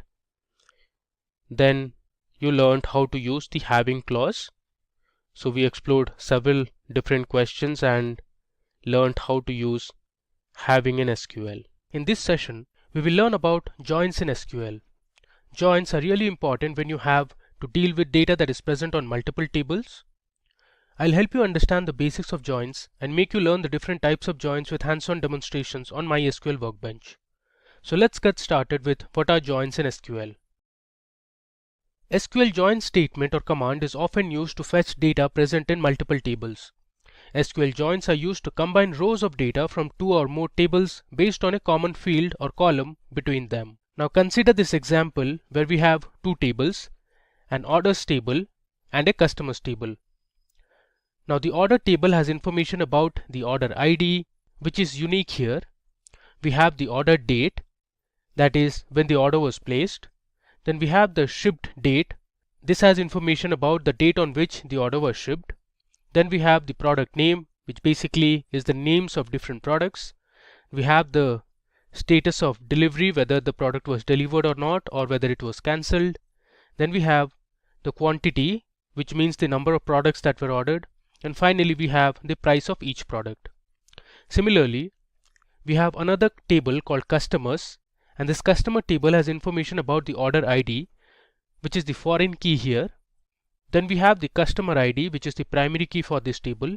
We also have the phone number, customer name and address of the customers. Now suppose you want to find the phone numbers of customers who have ordered a laptop. Now to solve this problem, we need to join both the tables. The reason being, the phone numbers are present in the customers table, as you can see here, and laptop, which is the product name, is present in the orders table, which you can see it here. So using a join statement, you can find the phone numbers of customers who have ordered a laptop. Now let's see another problem where you need to find the customer names who have ordered a product in the last 30 days. In this case, we want the customer name present in the customers table and the last 30 days order information, which you can get from the order date column that is present in the orders table. Okay, now let's discuss the different types of joins one by one. So first we have an inner join. So the SQL inner join statement returns all the rows from multiple tables as long as the conditions are met. From the diagram above, you can see that there are two tables, A and B. A is the left table and B is the right table. The orange portion represents the output of an inner join, which means an inner join returns the common records from both the tables. Now you can see the syntax here. So we have the select command and then we give the list of columns from table A, which you can see here is the left table, followed by the inner join keyword, and then the name of the table, that is B, on a common key column from both the tables A and B. Now let me take you to the MySQL workbench and show you how inner join works in reality. So here I'll type MySQL. You can see I have got MySQL workbench 8.0 version installed. I'll click on it. So it will take some time to open. Okay, I'll click on this local instance, and here I'll give my password. Okay, so this is how an SQL editor on MySQL workbench looks like. So first of all, let me go ahead and create a new database. So I'll write create database. This is going to be my command, followed by the name of the database, that is going to be SQL_joins. If I give a semicolon and hit Control Enter, this will create a new database. You can see here one row affected. Now you can check whether the database was created or not using show databases command. If I run it, here you can see I have SQL joins database created. Now I'll use this database, so I'll write use SQL_joins. Okay. Now to understand inner join, consider that there is a college, and in every college you have different teams for different sports such as cricket, football, basketball and others. So let's create two tables, cricket and football. So I'll write create table, and my table name is going to be cricket. Next, I'm going to create two columns in this table. The first column is going to be cricket ID. Then I'm going to give the data type as int and use the auto increment operator. I'm using auto increment because my cricket ID is going to be my primary key. Then I'm going to give the name of the students who are part of the cricket team, and for this I'll use varchar data type and give the length as 30. I'll give another comma and I'll assign my cricket ID as primary key. Within brackets I'll give cricket_ID. Cricket ID is nothing but a unique identifier for each of the players, like you have roll numbers in college. Okay, let me just run it. Alright, so we have successfully created our cricket table. Similarly, let me just copy this and I'll paste it here. I'll create another table called football. This will have the information of all the students who are part of the football team, and instead of cricket I am going to give this as football ID. Alright, and the name column will have the names of the students. I'll change my primary key to football ID. Alright, let me run this. Okay, so now we have also created our football table. The next step is to insert a few player names into both the tables. So I'll write my insert into command. First, let's load some data to our cricket table. So I'll write cricket and I'll give my name column followed by values, and here I'll give some names such as, let's say, Stuart. I'll give another comma. The next player I'll choose is, let's say, Michael. Similarly, I'll add a few more. Let's say we have Johnson. The fourth player I'll take is, let's say, Hayden. And finally we have, let's say, Fleming. Okay, now I'll give a semicolon and run this. Okay, so let me just check if all the values were inserted properly. For this I'll use select star from table, that is cricket. If I run it, you can see I have created a table and have successfully inserted 5 rows of information. Now similarly, let's insert a few student names for our football table. So I'll change this to football, and obviously there would be students who will be part of both cricket and football team. So I'll keep a few repeated names. Let's say Stuart, Johnson, and let's say Hayden are part of both cricket and football team. Then we have, let's say, Langer, and let's say we have another player in the football team, that is Aston. I'll just run it. Okay, you can see there are no errors. So we have successfully inserted values to our football team as well. Let me just recheck it. I'll write select star from football. Alright, so we have 5 players in the football team as well. Okay, now the question is, suppose you want to find the students that are part of both the cricket and football team. In this case, you can use an inner join. So let me show you how to do it. So I'll write select star from cricket, as I'm using an alias name as C, which stands for cricket. Then I'm going to write inner join. My next table is going to be football as F, which is an alias name for the football table. Then I'm going to use the on command or operator, and then I'll give the common key, that is name here. So c.name is equal to f.name. So based on this name column from both the table, my inner join operation will be performed. So let's just run it. There you go.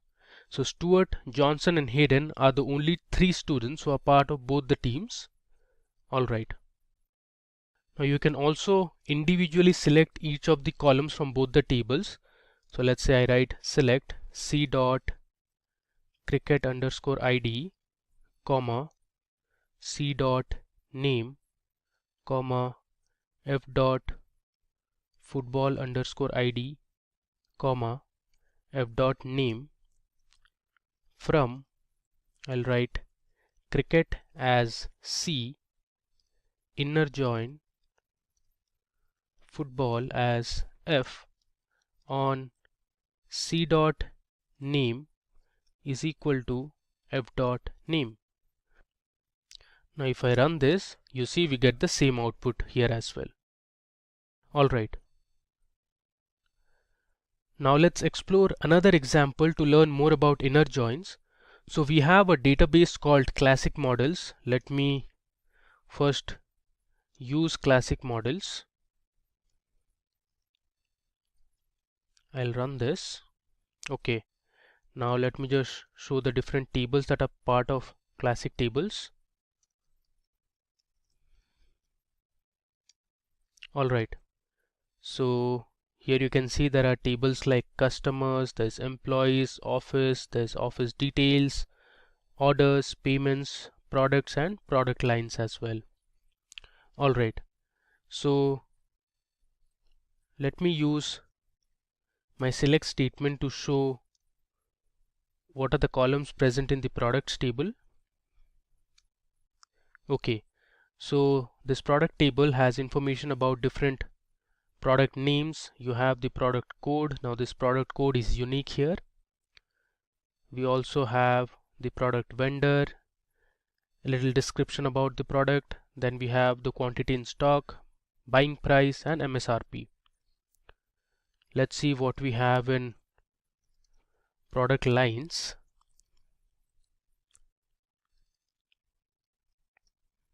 If I run it, you see here we have the product line, which is the primary key for this table. Then we have the textual description for each of the products. This is basically some sort of an advertisement. Alright, now suppose you want to find the product code, the product name and the text description for each of the products. You can join the products and product lines table. So let me show you how to do it. I'll write my select statement and choose my columns as product code. Then we have product name, and let's say I want the text description, so I'll write this column name. Okay, then I'll use from my first table, that is products, inner join product lines,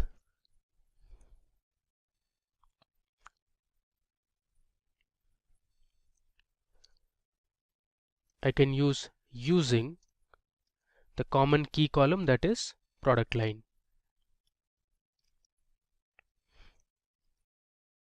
Close the bracket, I'll give a semicolon, and if I run it, there you go. So you can see the different product codes, then we have the different product names and the textual description for each of the products. So this we did by joining the products table and the product lines table.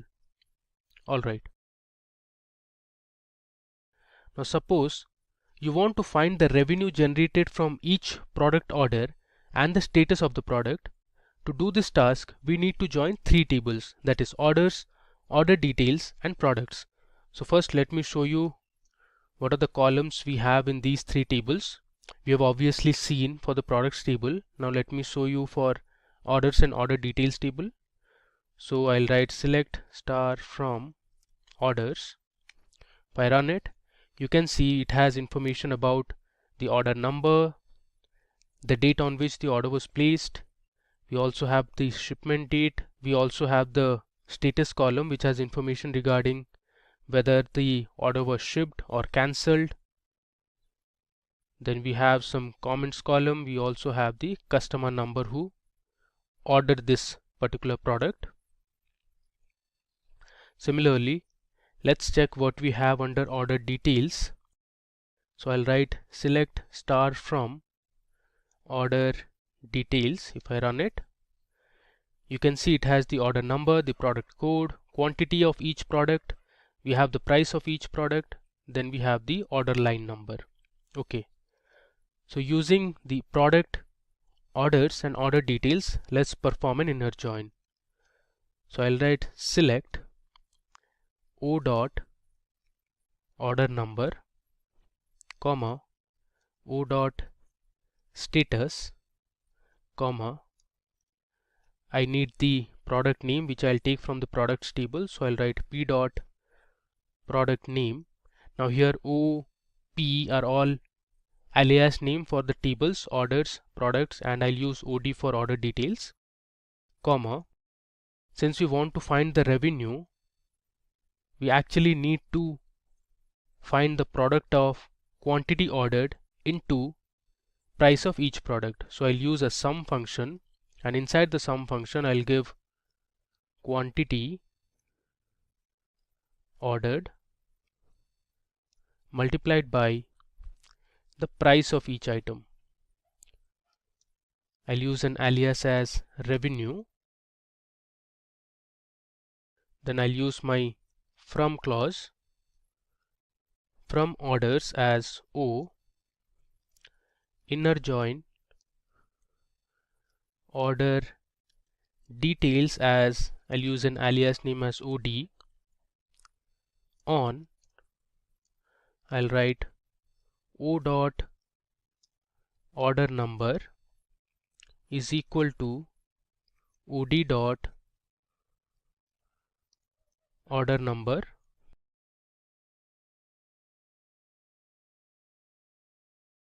I'll use another inner join, and this time we'll join the products table. So I'll write inner join products as P on P dot product code is equal to OD dot product code.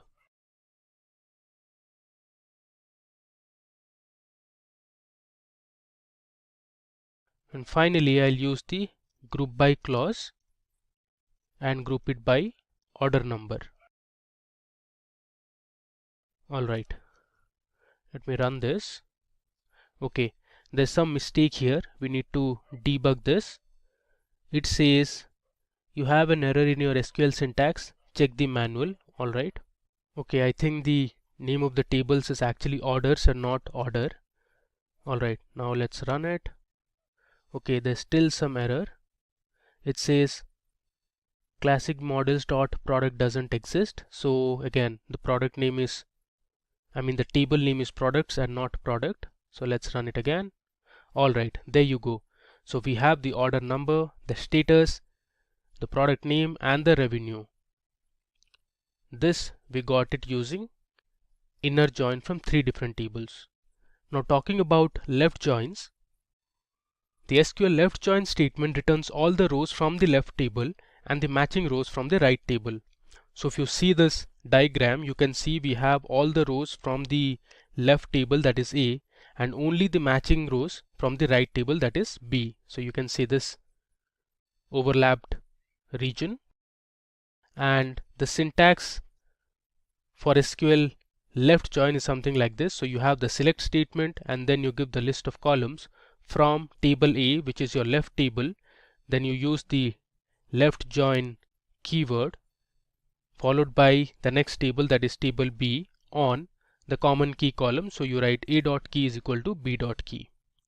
Okay, now in our classic models database we have 2 tables, customers and orders. So if you want to find the customer name and their order ID, you can use these 2 tables. So first let me show you the columns that are present in customers and orders. I think orders we have already seen. Let me first show you what's there in the customers table.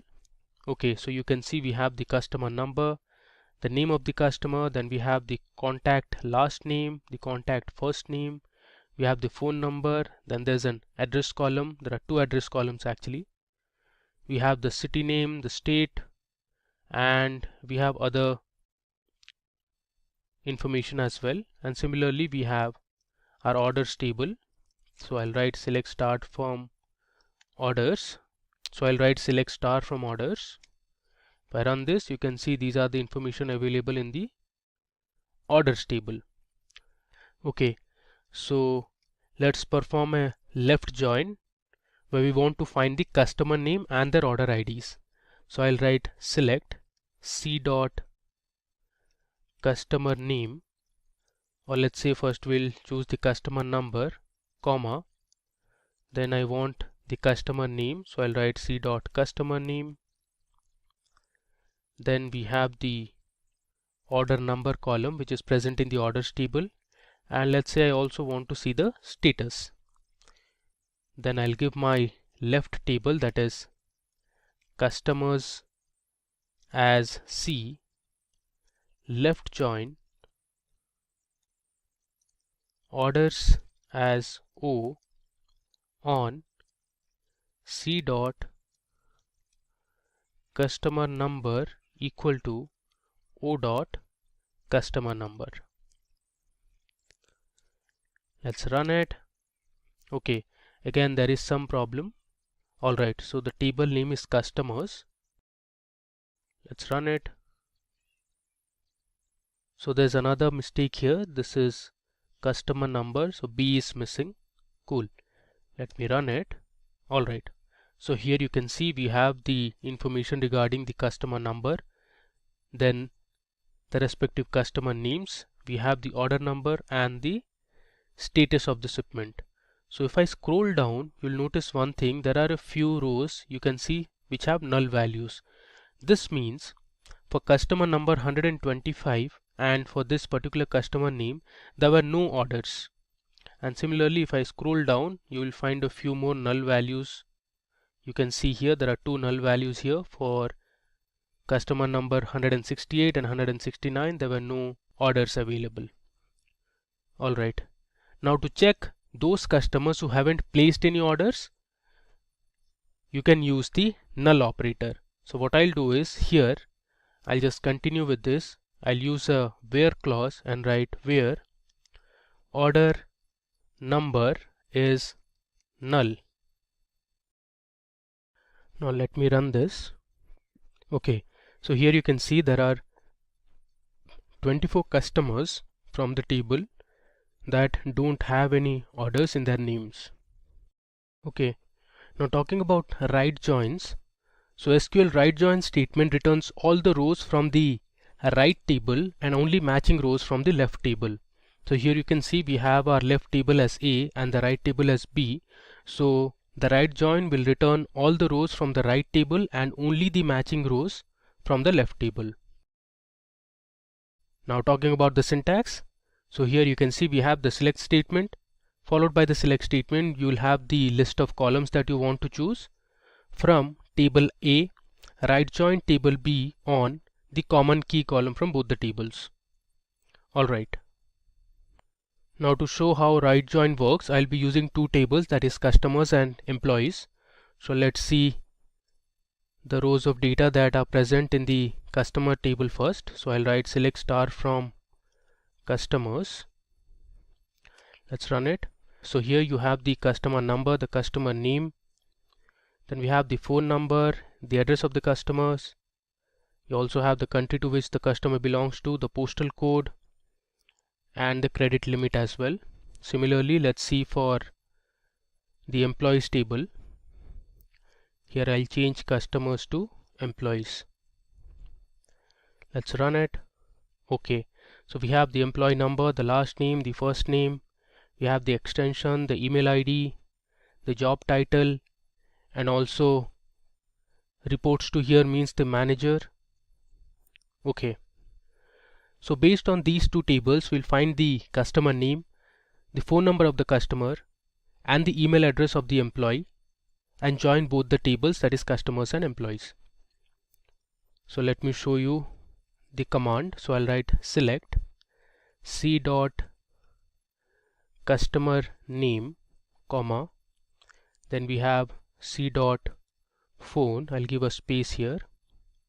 Next, I want the employee number from the employee table, so I'll write e dot employee number, comma, e dot email from customers as C, right join employees as E on E dot, my common key column is employee number here, so I'll write E dot employee number is equal to C dot, we have sales representatives employee number, and I'm also going to order it by the employee number column. Okay, so you can see I have my customer name selected from the customers table, the phone number of the customer, then we have the employee number and the email address. So let me run it. Okay, there's some problem. Alright, so the table name is customers actually. Let's run it once again. There you go. So you can see here we have all the values selected from our right table, which is the employees table. You can see right join employees, which means your employees table is to the right, and then we have the customer name and phone numbers of the customers from the customer table, which is actually your left table. So you have a few employee numbers such as 1002, there's 1056, which don't have any customer name or phone numbers. Okay, so there's another popular join which is very widely used in SQL, known as self joins. So self joins are used to join a table to itself. So in our database we have a table called employees. Let me show you the table first. Alright, so here you can see we have the employee number, the last name, the first name of the employee, we have the email ID, and here if you see we have a column called reports to. Now this you can think of as the manager column.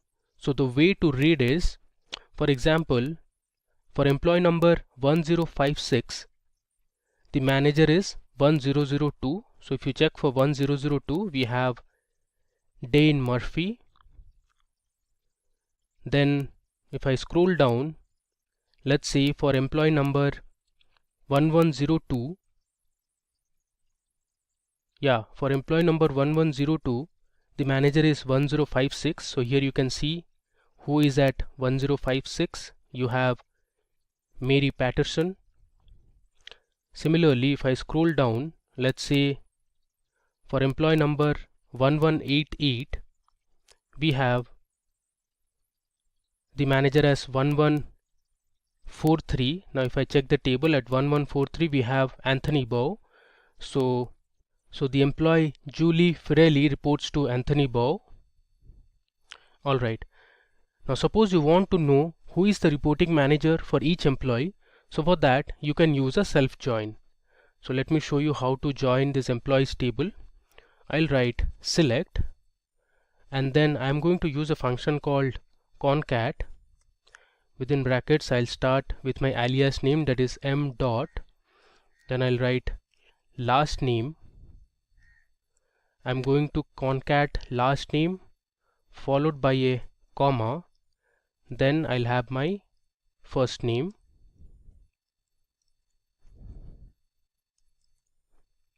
I'll close this bracket, and then I'm going to give my alias name, let's say manager, comma. Next I'm going to concat the same last name and first name, and this time I'm going to use a separate alias, let's say E, which stands for employee. So I'll write E dot last name, comma, and within single quotes I'll give my comma, and then I'll write E dot first name. I'll close this bracket. I'll give an alias as, let's say, employee. From, I'll write employees as E, inner join employees as M on M dot.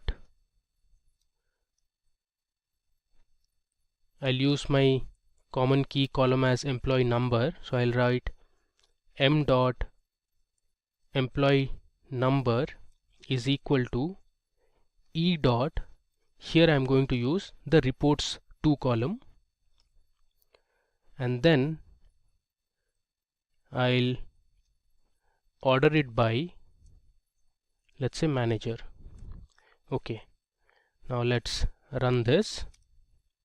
There you go. So you have your two columns as manager and employee. So for employee Louis Bonder, the manager is Gerard Bonder.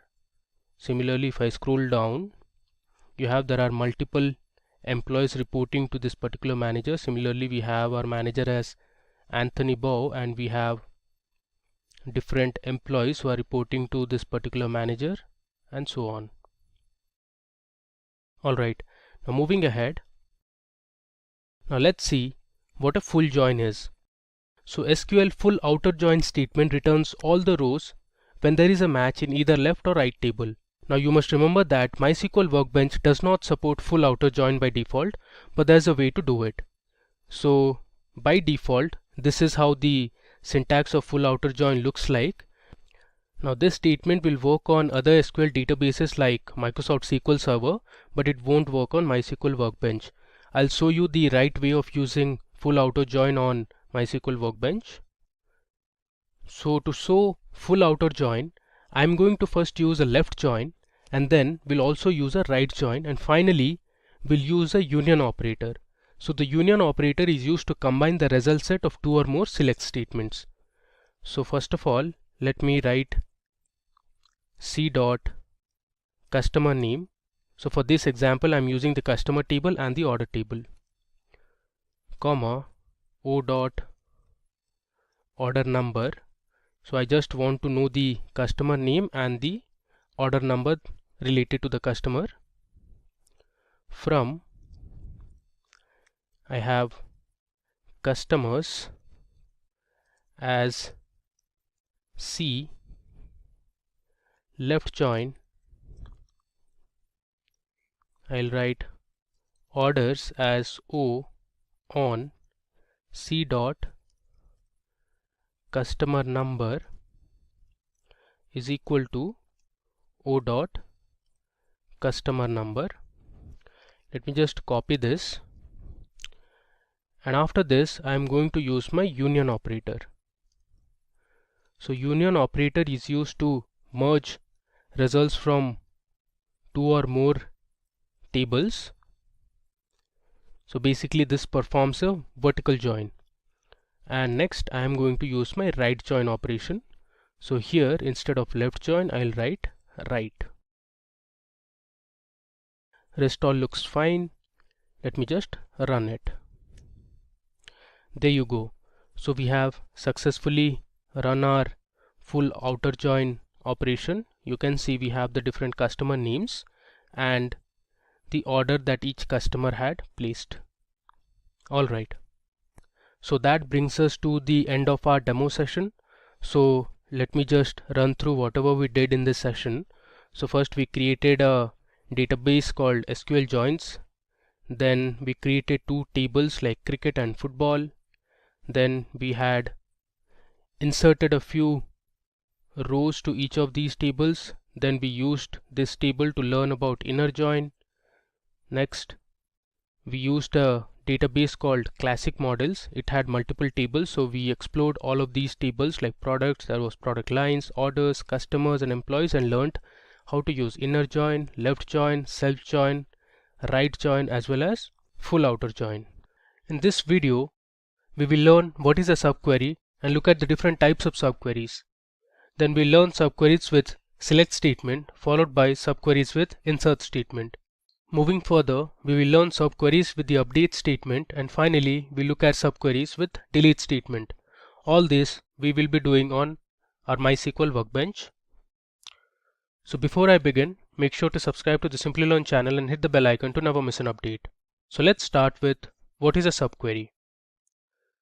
So a subquery is a select query that is enclosed inside another query. So if I show you, this is how the basic structure of a subquery looks like. So here whatever is present inside the brackets is called as the inner query, and whatever is present outside is called the outer query. So first the inner query gets executed and the result is returned to the outer query, and then the outer query operation is performed. Alright, now let's see an example. So we have a question at hand, which is to write a SQL query to display department with maximum salary from employees table. So this is how our employees table looks like. It has the employee ID, the employee name, age, gender, we have the date of join, department, city and salary. Now to solve this query, my subquery would look like this. So I'll first select the department from my table, that is employees, where I'll use the condition salary equal to, and then I'll pass in my inner query, which is select max of salary from employees. So what this does is it will first return the maximum salary of the employees in the table. Then our outer query will get executed based on the salary returned from the inner query. So here the output is department sales has the maximum salary. So one of the employees from the sales department earns the highest or the maximum salary. If you see in our table, the employee is Joseph, who earns $115,000. Alright, and Joseph is from the sales department. Now let's see how this query works. So here we have another question, which is to find the name of the employee with maximum salary in the employees table. So this is our previous employees table that we saw, and to find the employee who has the maximum salary, my subquery would look something like this. So I'm selecting the employee name from my table, that is employees, where I'm using the condition salary equal to, and then I'm passing in my subquery or the inner query. So first I'm selecting the maximum salary. This will return a particular value, that is the highest salary from the table. And if you see our table, the highest salary is $115,000. So our query becomes select employee name from employees where salary equal to $115,000. So the employee name is Joseph here, and that's the output. Now if you want to break it down, here you can see first the inner query gets executed. So our SQL query will first execute the inner query that is present inside brackets, select maximum salary from employees. The result is $115,000, and then based on the returned result our outer query gets executed. So the query becomes select employee name from employees where salary equal to $115,000 and that employee is Joseph. Alright, now we'll learn the different types of subqueries. So you can write subqueries using select statement, update statement, delete and insert statement. We'll explore each of this with the help of example on my MySQL workbench. So let's learn subqueries with the select statement. So subqueries are majorly used with the select statement, and this is how the syntax looks like. You select the column name from the table name, then you have the where condition followed by the columns that you want to pass, the operator, and inside that you have the subquery. So here is an example that we will perform on our MySQL workbench. So in this example, we want to select all the employees who have a salary less than average salary for all the employees. This is the output. So let's do this on my MySQL workbench. Alright, so let me log into my local instance. I'll give my password. Okay, so you can see I'm on my MySQL workbench. So let's start by writing our subquery using the select statement. Okay, so for this demo session we'll be using a database that is subqueries. You can see it here. I have a database called subqueries. So I'll use this subqueries database and we'll create a few tables as well. Okay, if I run it, now we are inside the subqueries database. So let me just show you the tables that are present inside this database. I'll write show tables. If I run it, okay, there are two tables, employees and employees underscore B. We'll use this table throughout our demo session. Alright, now for our select subquery, we want to fetch the employee name, the department and the salary whose salary is less than the average salary. So we will be using the employees table. So let me first show you the records and the columns we have in the employees table. So I'll write select star from employees and run it. Okay, you can see here we have 20 rows of information.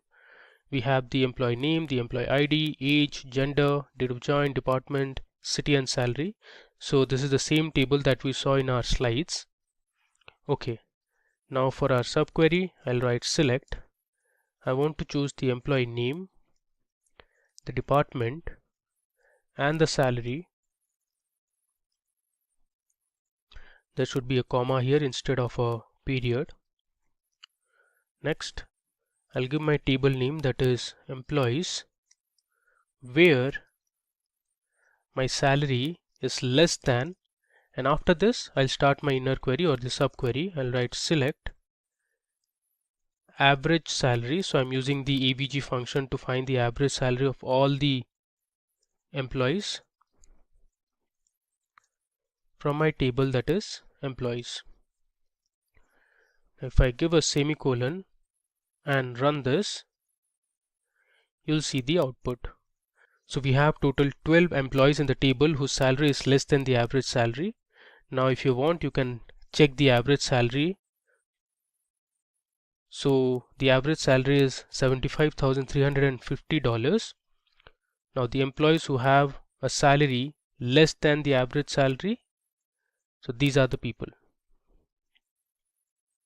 Alright, now moving back to our slides. Okay, now let's see how you can use subqueries with the insert statement. Now the insert statement uses the data written from the subquery to insert into another table. So this is how the syntax looks like. So you write insert into table name followed by select individual columns or star from the table. You use the where clause and then you give the operator followed by the inner query or the subquery. So here we will explore a table called products table. We are going to fetch few records from the products table based on a condition, that is the selling price of the product should be greater than $100. So only those records will fetch and put it in our orders table. Alright, So we are going to write this query on my MySQL workbench. So let's do it. I'll give my comment as update subquery. Alright. So first of all, let's create a table that is products. So I'll write create table products. Then we'll give our column names. The first column would be the product ID of type integer. Then we have the column as item or the product, which is of type varchar 30. Next we have the selling price of that product. The selling price will be of type float. And finally we have another column which is called the product type. And again, product type is of the data type varchar. I'll give the size as 30. Close the bracket and give a semicolon. Now let's just run it. Okay, so we have successfully created our products table. Now let's insert a few records to our products table. So I'll write insert into products followed by values. I'll give 4 records. The first product ID is 101. The product is, let's say, jewelry. Then the selling price is, let's say, $800. And the product type is, it's a luxury product. Next, let's insert one more product detail. The product ID is 102. The product is, let's say, t-shirt. The price is, let's say, $100. And the product type is non-luxury. Next, I'll just copy this to reduce our task. We'll edit this. The third product's ID is 103. The product is laptop. And let's say the price is $1,300 and it's a luxury product. I'll paste again, and finally I'll enter my fourth product, which is, let's say, table, and the price is $400 and it's a non-luxury product. I'll give a semicolon and we'll insert these 4 records to our products table. You can see we have inserted 4 records. Let's just print it now. So I'll write select star from products. If I run it, you can see we have our 4 products ready.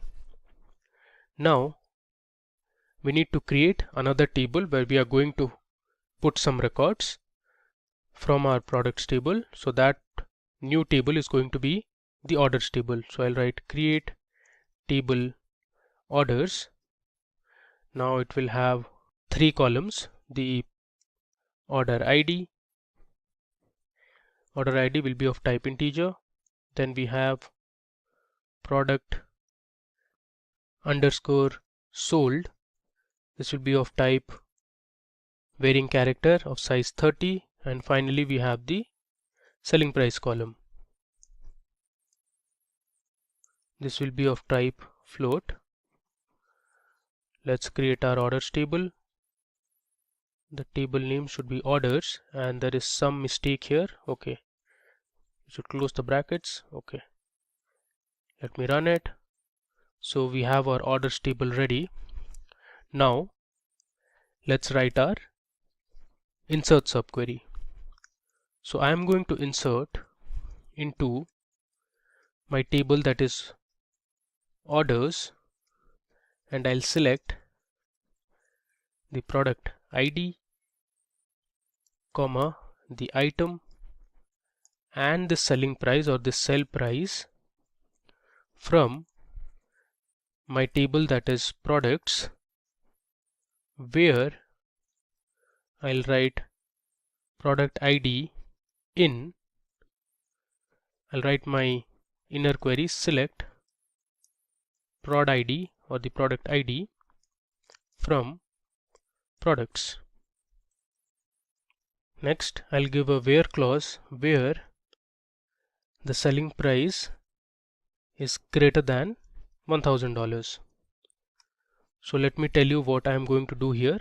I am going to insert into my orders table the product ID, the item name, and the selling price from my products table, where the product ID has this condition. So let me first run this condition for you, which is select prod ID from products where the selling price is greater than 1000. If I run this, okay, there is some issue here. The column name is actually prod ID. Now let's run it again so that we can see the product IDs of the products which have a selling price greater than 1000. So it is 101 and 103. Now let's run the entire query. There is another mistake here. Let's debug the mistake. Now this should be product ID instead of product underscore in. Let's insert again. Alright, so we have successfully inserted two records to our table, that is orders. Now let's see the orders table. I'll write select star from orders. If I run it, there you go. So there were two products from our product table that were jewelry and laptop, which have a selling price greater than $1,000. So the selling price for jewelry was $1,800 and for laptop it was $1,300.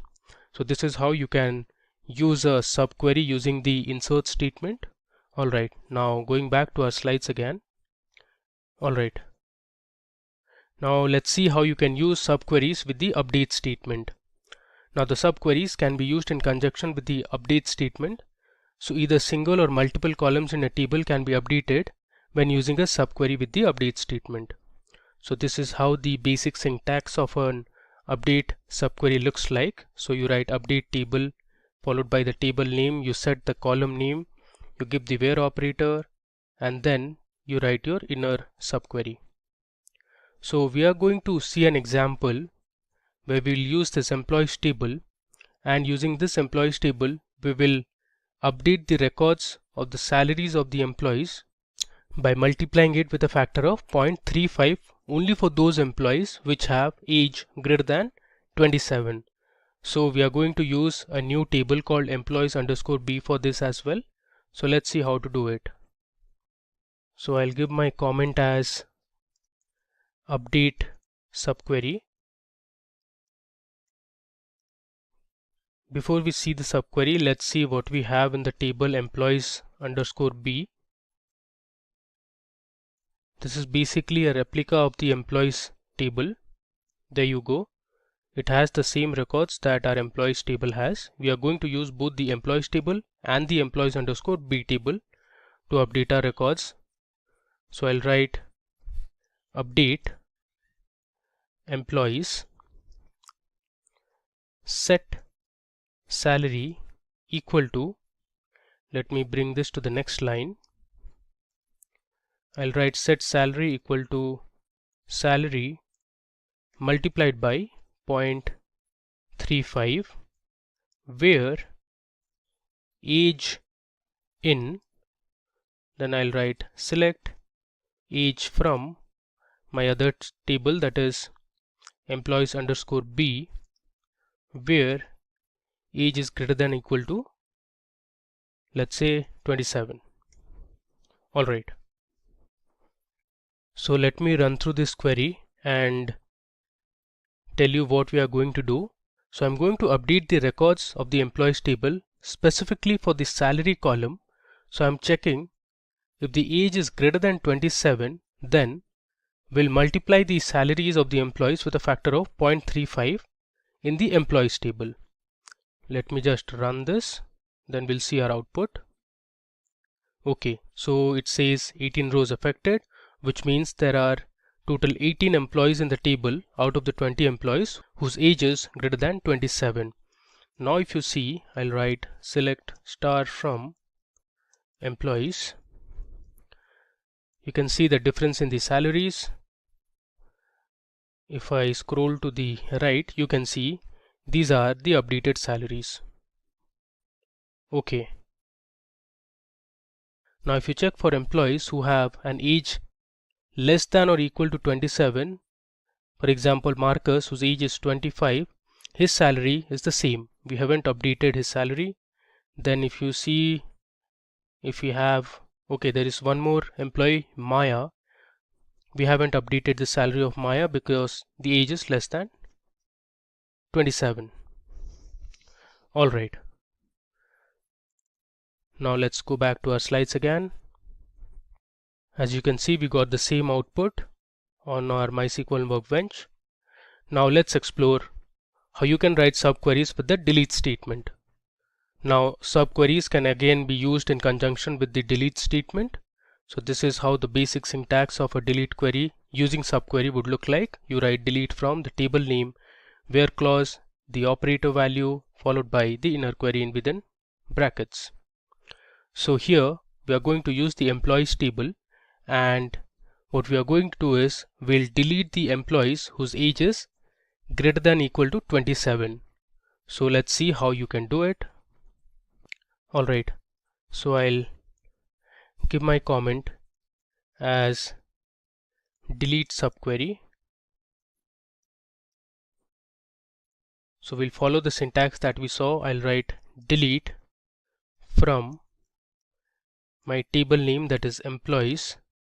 I'll write where age in, and then I'll start my inner query or the subquery. I'll write select age from employees underscore B, where age is, let's say, greater than or equal to 32, or let's say the age is less than or equal to 32.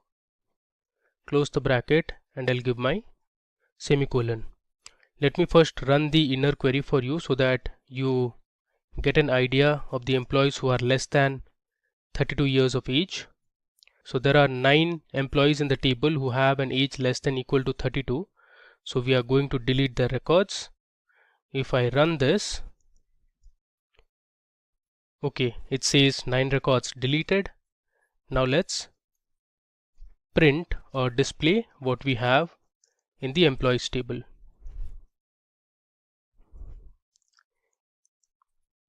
If I run this, there you go.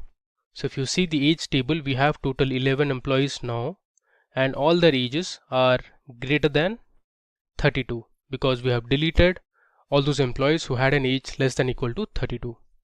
Okay, so let me show you from the beginning what we did. So first we used our subqueries database, then we used our employees table. So we started by looking at how you can use the subquery with a select statement. This should be insert instead of update. So we learned how to write an insert subquery. We use 2 tables, products and our orders table. Moving ahead, we saw how to write subqueries using the update command. So we updated the salaries of the employee by a factor of 0.35 for those who had an age greater than or equal to 27. And finally we saw how to use the subquery using the delete statement. So we deleted all those records for the employees whose age was less than or equal to 32. In this video, we will discuss an advanced SQL concept called triggers.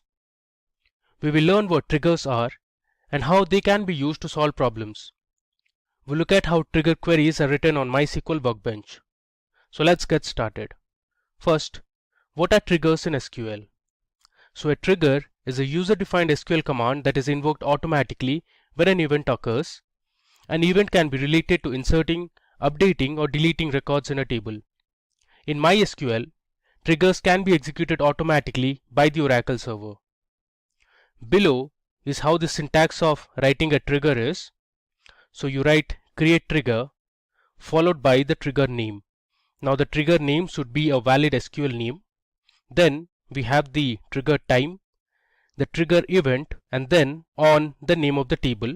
Then we write for each row begin followed by the list of SQL statements, and finally we write end. Now in the syntax, the trigger time represents either before or after an event, and a trigger event can be an insert, update or delete operation. Now let me take you to MySQL Workbench, where we will learn how to create triggers and explore more on how it works. So I am on MySQL Workbench. So first let me go ahead and create my connection. I'll give my password.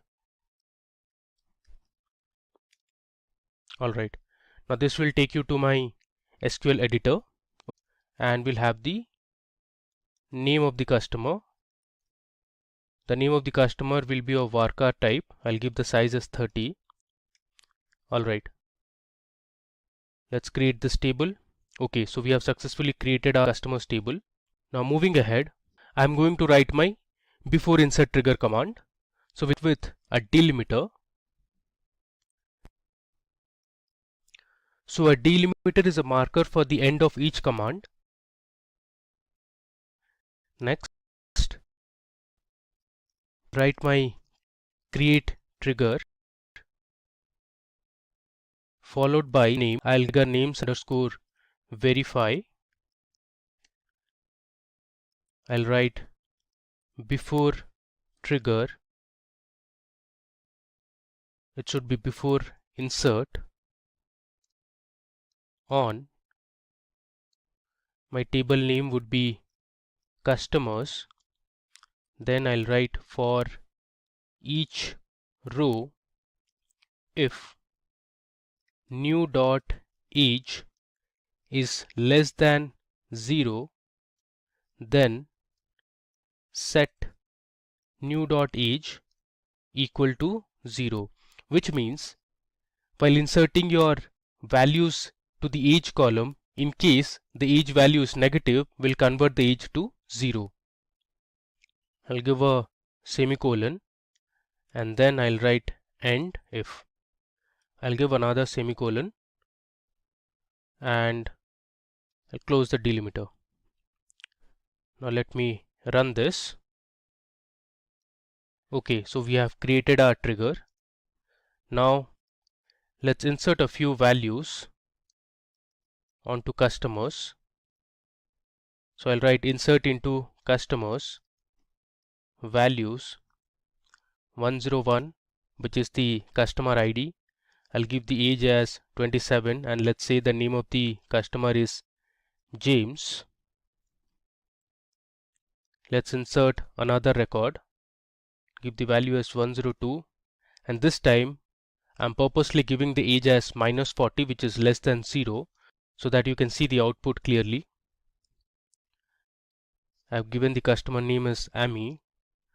Let's insert two more records. The customer ID with 103 has an age of 32 and let's say the name is Ben.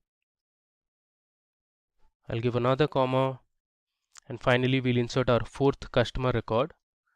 The customer ID is 104. The age I'm giving as -39, which is less than 0 again, and let's say the customer name is Angela. Alright, now let me run this. Okay, so we have successfully inserted 4 rows of information to our customers table. Now let's see the difference. Since we had created a age verify trigger which would change the values of the age column in case the age value is less than 0. So now that we have inserted 4 records to a customer, so let's see what we have in the customers table. Now let me run it. There you go. So if you see this, for those customers where the age was less than 0, such as 102 and 103, you can see here our trigger has automatically converted those values to 0. If you can see the trigger we had created, we had set our new age to 0 if the age was less than 0, and this is the output we get. So here we looked at how a before insert trigger works. Alright, now moving ahead, let's understand how an after insert trigger works. So I'll give a comment here as after insert trigger. Now in this example, we'll create two tables, customers and message. Now the trigger will be fired if the birthday column has a null value in the customers table. You will get a message to update your date of birth. Okay, so first let me create my customers table. Now since we already have one customers table, I'll name it as customers 1, and let me give the column names. So the first column would be the ID column. This is going to be an integer, and I'll use the auto increment parameter, and this will be my primary key as well. Next, we'll have the name of the customer. This is going to be of type varchar, and I'll use not null constraint. Next, we'll have the email ID of the customer. This is again going to be of varchar type, and the column we are interested in is the birthday column. So I'll write birth date. This is going to be of type date. Okay, so let's create our table. Alright, now we'll create our second table, which is going to be message. Let's create the columns. This will have ID, int, and I'll use the auto increment operator. Next, we'll have the message ID. This is going to be of integer type. We'll have a column called message. This will be of varchar type, let's say 300 characters, and not null. And I'm going to set my primary keys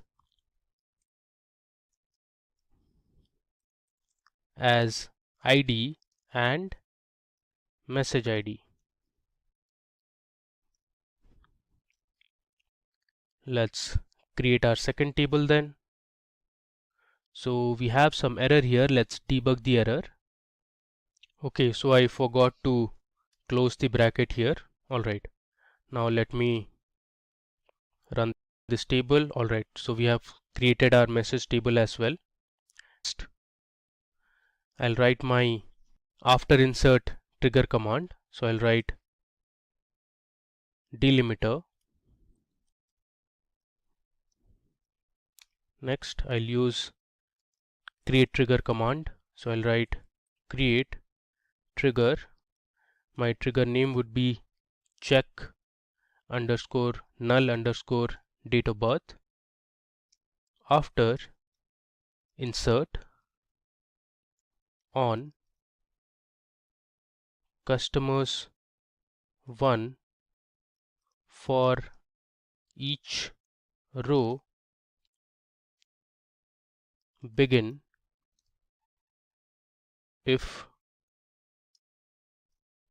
new dot birth date is null, then we are going to insert into our message table. I'll give the columns as message ID and message values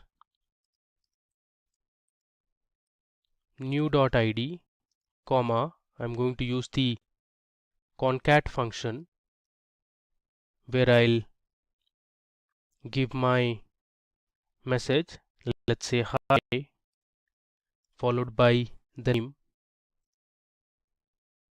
followed by, let's say, please update your date of birth.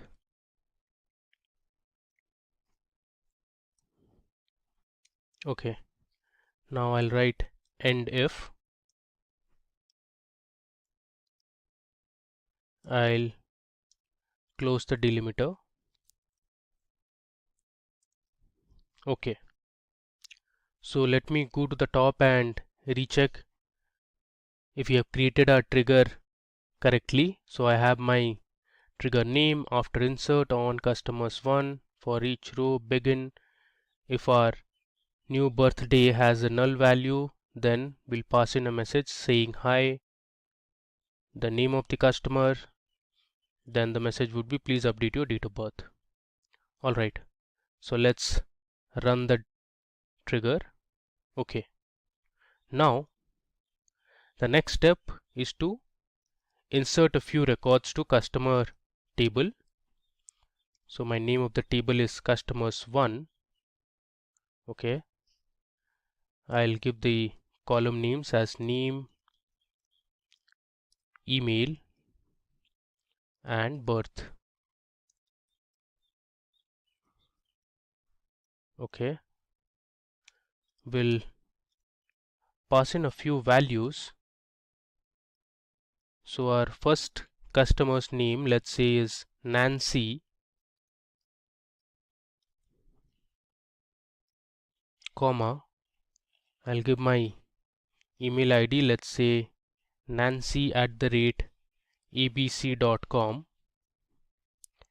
Now let's say I'm purposely passing the date of birth as null. I'll give a comma. My next customer, let's say the name of the customer is Ronald, and then I'll give the email ID such as ronald@xyz.com, and this time I'm going to pass in the date of birth, let's say 1998 November, and let's say 16th. Okay, now we'll add another customer, let's say Krish. We'll give the email ID of Krish, so krish@xyz.com,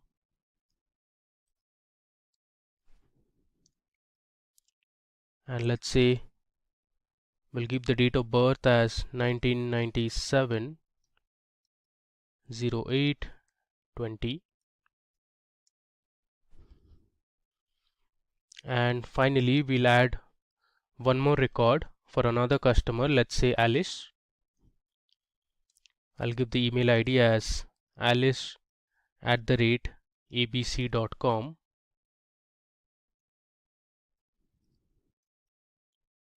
and this time I'll purposely pass the date of birth as null. Alright, so let's run the insert query. Okay, now let me display the message table for you so that you can see the output and how our after insert trigger works. There you go. So if you see this, we had inserted 4 rows of information, out of which the first customer ID and the fourth ID had null date of birth. So for those two values you have the message as hi Nancy, please update your date of birth, and then you have hi Alice, please update your date of birth. Now you can give a space between hi and the name of the customer. Alright, now moving ahead, let's understand how before update trigger works. So I'll give a comment here as before update. Okay, now to show you how before update works, first we'll create a table called employees. Alright, so let me create my table, that is create table employees.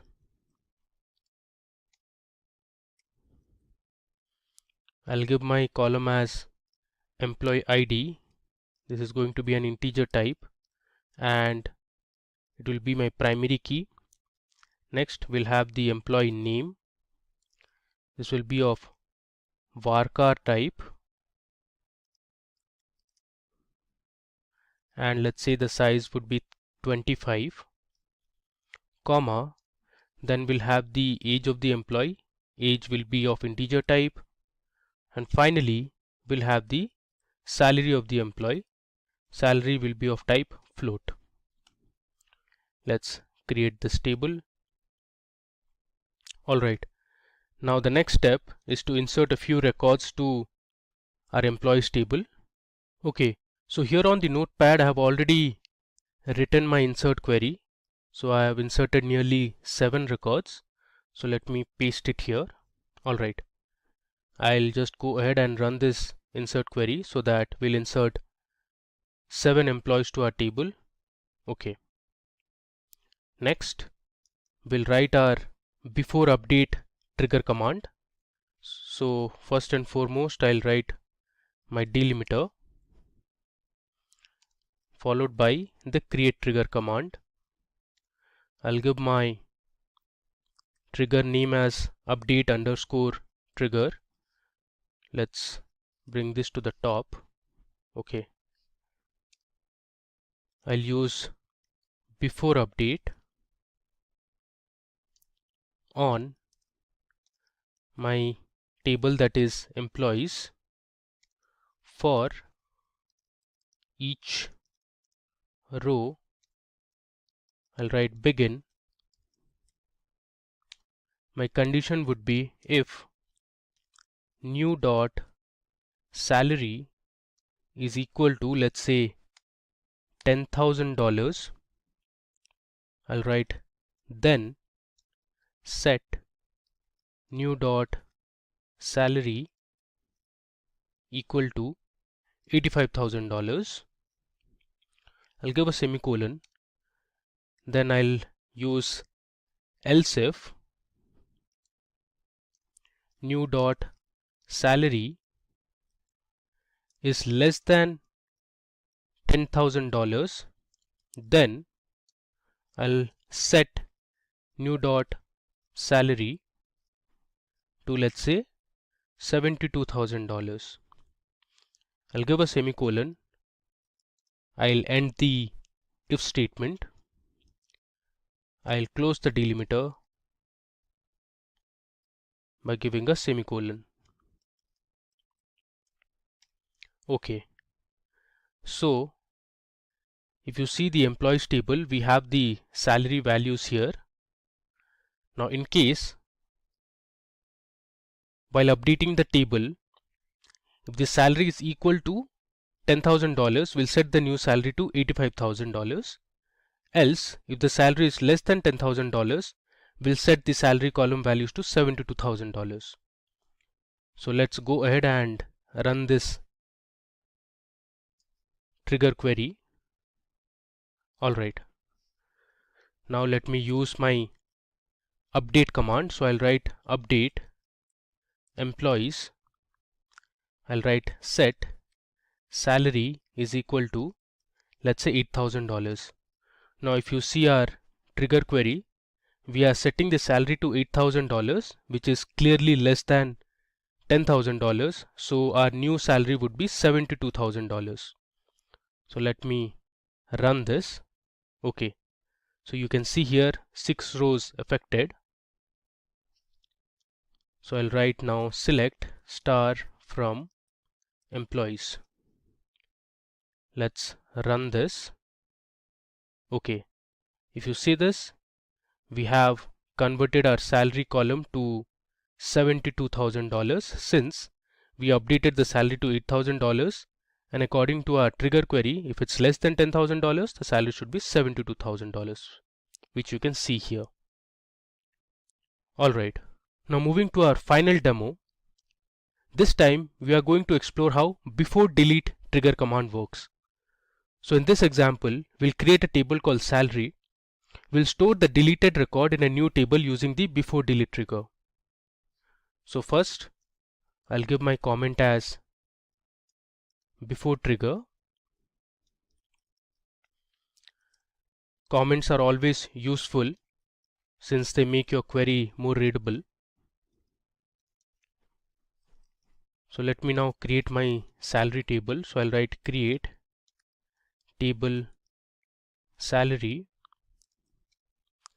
I'll give my column names as EID, which is employee ID, and I'll set it as primary key, comma.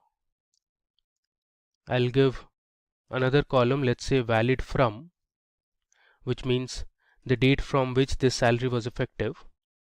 This is going to be of type date and not null. and then I'll have the amount. Amount will be of type float, and again not null constraint. Let me run the create table command. Okay, so we have created our salary table now. The next thing is to insert a few values. So I'll write insert into salary. I'll give my column names as EID, comma, valid from, comma, amount. I'll write values. My first employee ID would be 101, followed by a date, let's say 2005, May, and 01, which is 1st of May 2005. Let's say the amount is $55,000. I'll give another row of information. This time the employee ID is 102, and I'll give a valid from date. Let's say the amount is 68,000. I'll give another employee ID, let's say 103, 2006, 0901, and let's say the amount is $75,000. Okay, let's run this. Alright, you can verify also, so I'll write select star from salary. You can see here we have inserted 3 rows of information. Alright, the next step is to create another table that will store the deleted rows. So I'll write create table. Let's say the name of the table is create, or let's say salary delete. I'll write salary del. Now this will have the ID, the type would be integer, and primary key. I'll also use the auto increment operator. Next we have the EID, which is of type integer. I'll write valid from date and not null. Then I have the amount column, which is of type float and not null.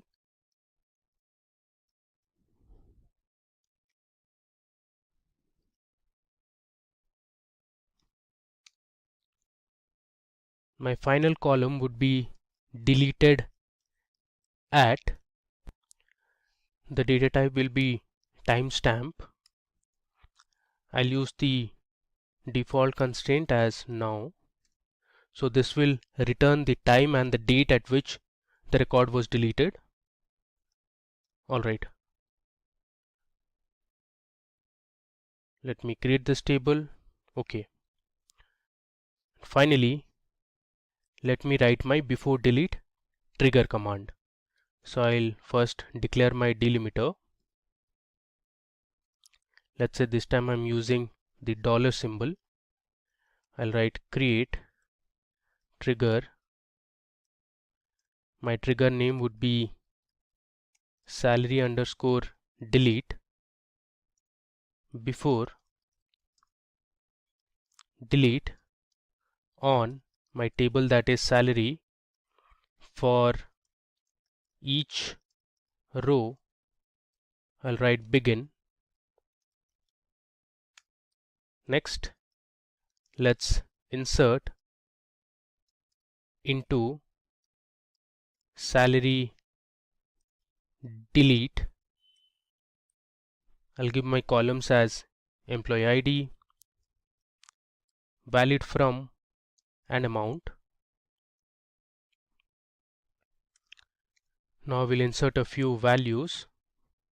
I'll write values old dot eid, comma, old dot valid from, comma, old dot amount.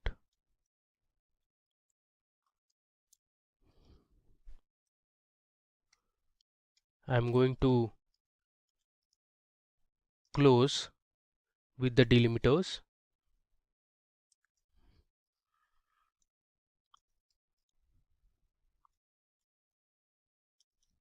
Alright, so let's run our before delete trigger. Alright, now let me go ahead and delete one of the records from the salary table. So I'll write delete from salary where employee ID is, let's say, 103. Let me run this query. Okay, so you have successfully deleted one of the records in the table. Now if you see our other table, that is salary delete, you will find this information present in the salary delete column. So we had deleted one row of information, that is for employee ID 103, which you can find it here. Now the final column, that is delete at, shows the time at which the information was deleted or the row was deleted.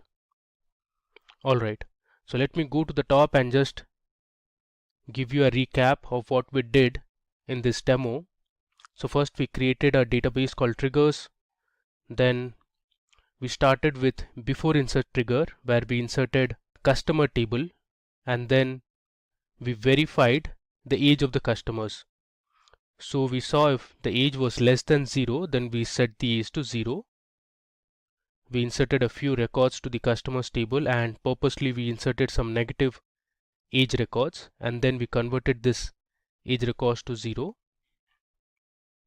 Then we learned how an after insert trigger works. So we created two tables, customers 1 and message. So wherever the customer's date of birth was missing, we passed in a message saying, hi, the name of the customer, please update your date of birth. Alright, now moving ahead, we saw how before update trigger works, and finally we learnt about before delete trigger. So in this video we will learn subqueries in SQL. We'll also have a look at stored procedures and learn about triggers in SQL. We'll cover views in SQL and look at some of the important Windows functions in SQL. Now to learn all of these, we'll be using the MySQL workbench on Windows. So let's get started with subqueries in SQL. So let me head over to my MySQL workbench. So currently I am on my MySQL workbench. Let me connect to the local instance. So I'll give my password. I'll click on OK. Alright, so this is my MySQL workbench query editor. So first we are going to learn subqueries. Let me give a comment and write subqueries. Alright, so first of all, let's understand what a subquery is. So a subquery is a query within another SQL query that is embedded within the where clause, from clause or having clause. So we'll explore a few scenarios where we can use subqueries. So for that, I'll be using my database, that is SQL underscore intro. So I'll write my command use SQL underscore intro. Now this database has a lot of tables. I'll be using the employees table that is present inside SQL underscore intro. Let me just expand this, and you can see here we have an employees table. So let me first show you the contents within this table. I'll write select star from employees. Let me execute it. Okay, you can see here we have the employee ID, employee name, age, gender, there's date of join, department, city and salary, and we have information for 20 employees. If I scroll down, you can see there are 20 employees present in our table. So let's say you want to find the employees whose salary is greater than the average salary. In such a scenario, you can use a subquery. So let me show you how to write a subquery. I'll write the select statement. In the select statement, I'll pass my column names that I want to display. So the column names I want are the employee name. Then I want the department of the employee and the salary of the employee. From my table name, that is employees. Next, I'll use a where condition where my salary should be greater than the average salary of all the employees. So I'll write salary greater than. After this, I'm going to write my subquery. So I'll give select average of salary from my table name, that is employees, and I'll close the bracket and give a semicolon. So what it does is, first it is going to find the average salary of all the employees that are present in our table. Once we get the average salary number, we'll use this where condition where salary is greater than the average salary number. So the inside subquery, let me run it first. If I run this gives you the average salary of all the employees, which is $75,350. Now I want to display all the employees who have salary greater than $75,350. So let's run our subquery. There you go. So there are 8 employees in our table who have a salary greater than the average salary of all the employees. Alright. Next, let's see another example. Suppose this time you want to find the employees whose salary is greater than John's salary. So we have one employee whose name is John. Let me run the table once again. Okay, if I scroll down, you see we have an employee as John. You see this? Our employee ID 116 is John and his salary is $67,000. I want to display all the employees whose salary is greater than John's salary. So basically all the employees who are earning more than $65,000, I want to print them. So let's see how to do it. I'll write select, I want the employee name, comma, the gender of the employee. I also want the department and salary from my table name, that is employees. I'll write where salary is greater than. I'll start my opening bracket. Inside the bracket, I'm going to give my inner query, that is select salary from employees where the employee name is John. So within single quotations, I'll give John as my employee. I'll end with a semicolon. So let me first run my inner query. So this will give us the salary that John has, which is $67,000. Now I want the employees who are earning more than $67,000. So let's run our subquery. Okay, so you can see 12 rows returned, which means there are 12 employees in our table who are earning more than $67,000. You see here, all these employees have a salary greater than $67,000. Okay. Now, you can also use subqueries with 2 different tables. So suppose you want to display some information that are present in 2 different tables, you can use subqueries to do that. So for this example, we'll use a database that is called classic models. You can see the first database.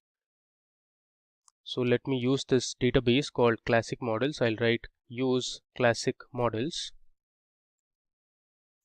Now this database was actually downloaded from the internet. There's a very nice website. I'll just show you the website name. So this is the website, that is mysqltutorial.org. You can see here they have very nice articles, blogs from where you can learn MySQL in detail. So we have downloaded the database, that is classic models, from this website. You see here they have a MySQL sample database. If you click on this, it will take you to the link where you can download the database. So they have this download link which says download MySQL sample database, and the name of the database is classic models. Alright, so we are going to use this classic models database throughout our demo session. If I expand the tables section, you can see there are a lot of tables that are present inside this classic models database. We have cricket, customers, there's employees, office, there's orders, order lines, and many more. So for our subquery, we'll be using two tables, that is order details and products table. First, let me show you the content that is present inside the products table first. If I run this, you see here it says 110 rows returned, which means there are 110 different products that are present in our table, which has the product code, the product name, product line. We have the product vendor, description, quantity in stock, buy price, MSRP. The other table we are going to use is order details, which has the details of all the orders. Let me show you the records order details tables has. Okay, so there are 1000 records present in this table. You have the order number, the product code, quantity ordered, price of each item. You have the order line number as well. Okay, now we want to know the product code, the product name, and the MSRP of the products whose price of each product is less than $100. For this scenario, we are going to use two different tables and we are going to write a subquery. Okay, so if you see here in the order details table, we have a column called price each. I want to display the product code, the product name, and the MSRP of the products which have a price of each product less than $100. So the way I'm going to do is, I'll write select product code, comma, product name.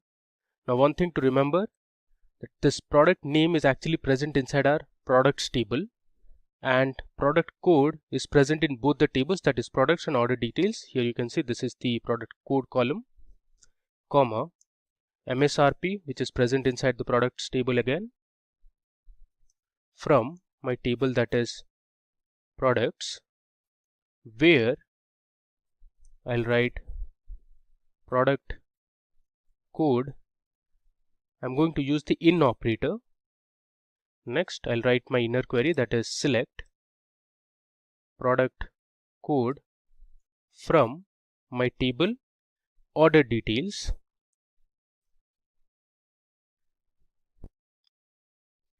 where my price of each product is less than $100. Let me run this. Okay, so you can see there are total 83 products in our table which have a price less than $100. You can see the price here. Okay, now we learn another advanced concept in SQL which is known as stored procedures. I'll just give a comment saying stored procedure. Okay, so first let's understand what is a stored procedure. A stored procedure is an SQL code that you can save so that the code can be reused over and over again. So if you want to write a query over and over again, save it as a stored procedure and then call it to execute it. So in this example, I want to create a stored procedure that will return the list of players who have scored more than 6 goals in a tournament. So I have a database called SQL_IQ. These are a few databases that I have already created. So this database has a table called players. If I expand the tables option, you see we have a table called players, and you can see the columns player ID, the name of the player, the country to which the player belongs to, and the number of goals each player has scored in a particular tournament. So I'll write a stored procedure that will return the list of top players who have scored more than 6 goals in a tournament. So first of all, let me begin by using my SQL_IQ database. We'll run it. So now we are inside the SQL_IQ database.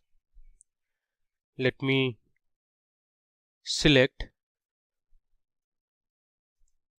star from players to show the values that we have in the players table, you can see there are 6 players in our table. We have the player ID, the names of the players, the country to which these players belong to, and the goals they have scored. So I'll write a stored procedure. So the stored procedure syntax is something like this. It should start with a delimiter. Okay. In the delimiter, I'll write ampersand ampersand. Next, I'll write create procedure followed by the procedure name. Let's say I want to name my procedure as top underscore players. Next statement is begin. After begin, I'll write my select statement. I want to select the name of the player, the country, and the goals each player has scored from my table, that is players, where I'll write goals is greater than 6. I'll give a semicolon. Then I'll end my procedure with a delimiter that was double ampersand. Next, I'll write delimiter and give a semicolon. Now the semicolon suggests this is a default delimiter. And there should be a space. Okay. Now let's run our stored procedure. There you go. So you have successfully created our stored procedure. Now the way to run a stored procedure is you need to use the call method and give the procedure name, that is top underscore players in our case, with brackets and a semicolon. Let's execute it. Okay, there is some problem here. So we made a mistake while creating a procedure. The name of the column is goals and not goal. Let me create that procedure again. Okay, it says the procedure top underscore player already exists. Let's just edit the procedure name. Instead of top player, we'll write it as top players, and similarly we'll edit here as well. Now let's create it again. Okay, now to call my procedure, I'll write call space followed by the procedure name, which is top underscore players. If I run this, you can see we have 2 players in our table who have scored more than 6 goals. So we consider them as the top players in a particular tournament. Alright.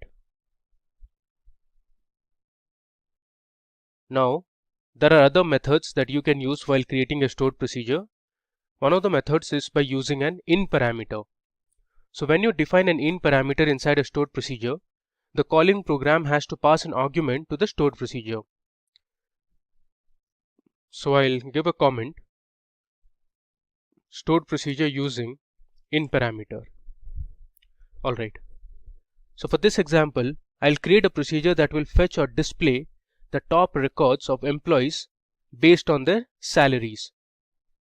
So we have a table in our SQL underscore IQ database which is called employee details.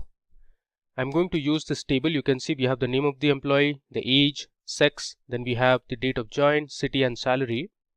Using this table, I'll create a procedure that will fetch or display the top records of employees based on their salaries, and we'll use the in parameter. So let me show you how to do it. I'll write delimiter. This time I'm going to use /. I'll write create procedure followed by the procedure name. Let's say SP for stored procedure, sort by salary is the name of my procedure, and inside this procedure I'll give my parameter in. I'll create a variable var and assign a data type integer. Then I'll write begin followed by my select statement, where I'll select the name, age, salary from my table name, that is EMP details or employee details. I'm going to order this by salary descending, and I want to display limited number of records, so I'm using this limit keyword and my variable var, which I created here. I'll end my select statement. I'll end my stored procedure with /, and I'll go back to my default delimiter, that is semicolon. Alright, so let me run this. There should be a space here. Alright, so let's run this. Okay, you can see we have successfully created our second stored procedure, which is sp_sort by salary.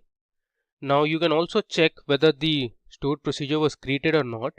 Here you have an option to see the stored procedures. Let me just refresh this, and you can see we have 3 stored procedures that we have created so far. One is sp_sort by salary, the other two were top_player and top_players. Okay, now let's call our stored procedure. I'll write call space followed by the stored procedure name, which is sp_sort by salary,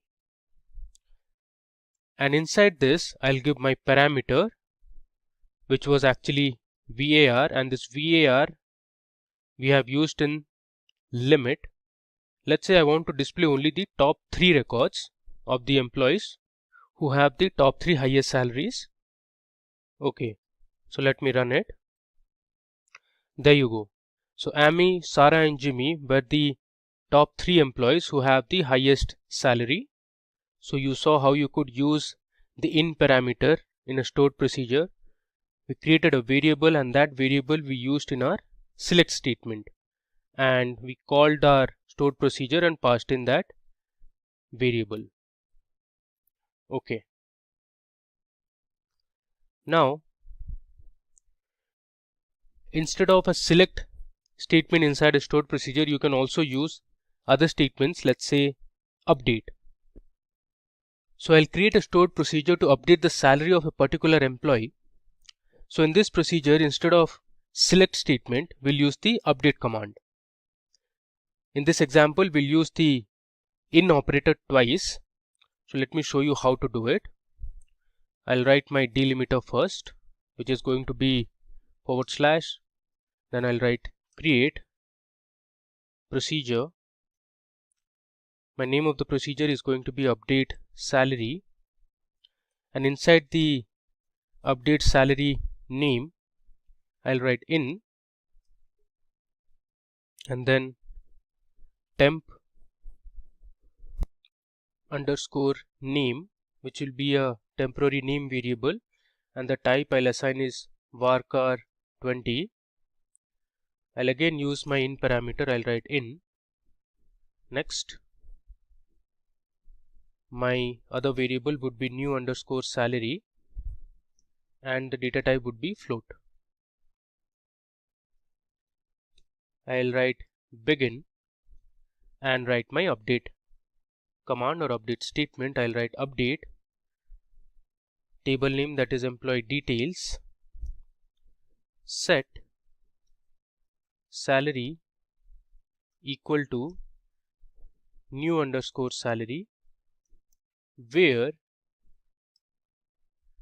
name is equal to my temporary variable, that is temp underscore name. So this is my update command, and I'll end the delimiter. Alright, so let's run this. Okay, we have successfully created our stored procedure. If I refresh this, you can see I have my stored procedure update underscore salary. Okay, now let's say, first of all, I'll display my records that are present inside employee underscore details table. Okay, so we have 6 rows of information. Let's say you want to update the salary of employee Jimmy, or let's say Mary, from 70,000 to let's say 72,000, or let's say 80,000. So I'll call my stored procedure, that is update underscore salary, and this time I'm going to pass in 2 parameters. The first parameter will be the employee name, and next with a comma I'll give my new salary that I want to. So my employee name, let's say, is Mary, and the salary I want to be updated is, let's say, $80,000. I'll give a semicolon and I'll run it. You can see it says 1 row affected. Now let's check our table once again. There you go.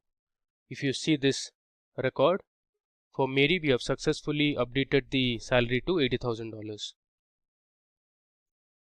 Now moving ahead, we learn to create a stored procedure using the out parameter. So I'll give a comment, stored procedure using out parameter. Okay, so suppose we want to get the count of total female employees. We will create total employees as an output parameter, and the data type would be an integer. The count of the female employees is assigned to the output variable, which is total underscore employees, using the into keyword. Let me show you how to write a stored procedure using the out parameter. So first I'll declare my delimiter 2/. I'll write create procedure followed by the procedure name. It is going to be sp underscore count employees, and inside this I am going to give my out parameter and the variable name, that is total underscore employees, which is total employees, and the data type will be integer. Next I am going to write begin followed by my select statement, that is select. I want the count of total employees, and the output I am going to put into my new variable, that is total underscore employees. From my table, that is emp underscore details, where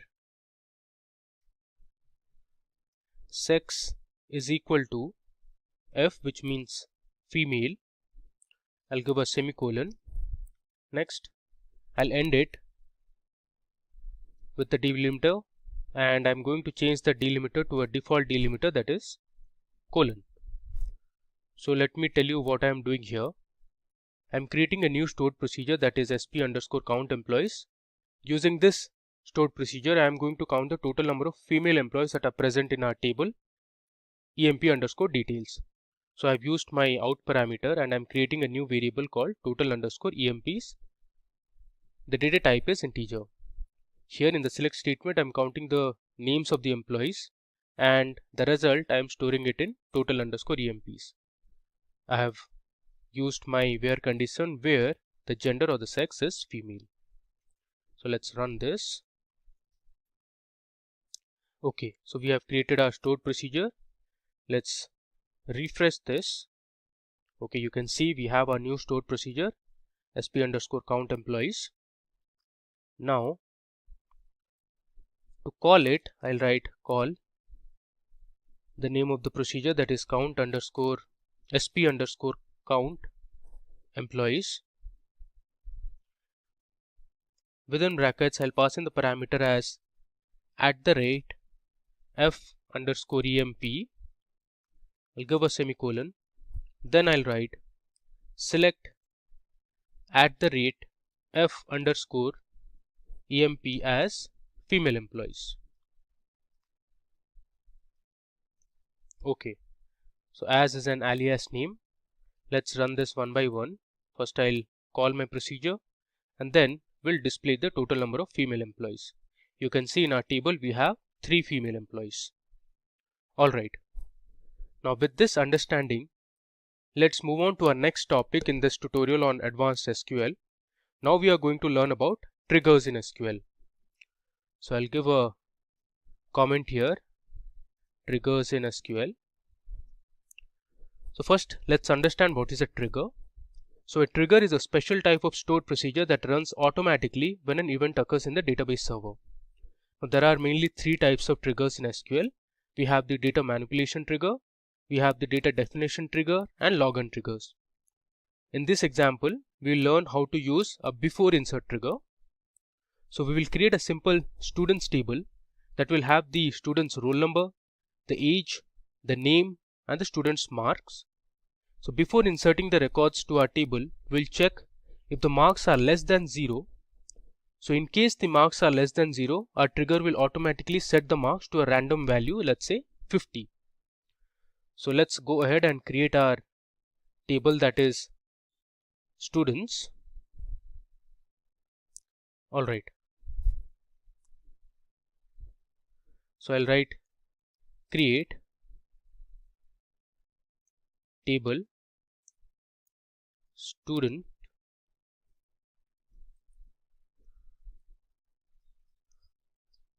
Now this table will have the student roll number, the data type is integer, it will have the age of the students, again the data type is integer, we have the names of the students, so the third column would be name, the data type would be variable or varying character, size I am giving it as 30, finally we have the marks as floating type. So let's create this table which is student. So we have created our table. Now I'll write my trigger command. So trigger command will start with delimiter like how our usual stored procedures have. Next, this time I'll write create trigger.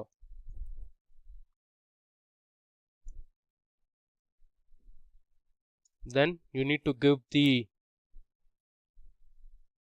name of the trigger, that is mark underscore, let's say verify.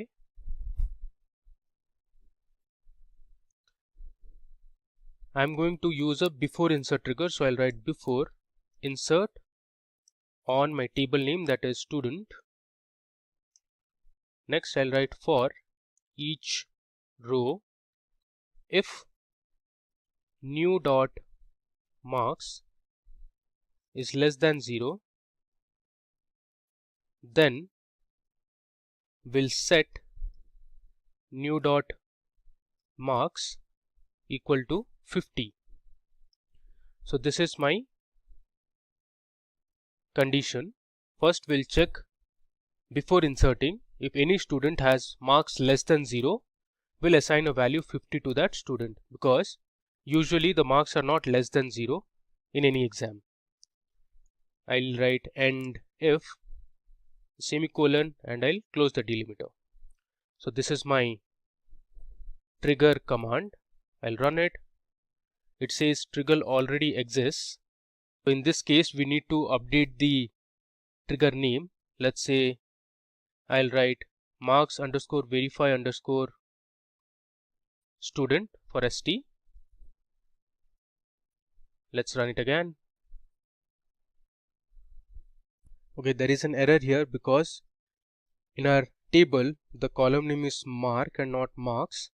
So here we need to change it as mark instead of marks. Alright, let's run it. Okay, so we have created our trigger. Now let me insert a few records to the student table. So I'll write insert into student. I'll write values.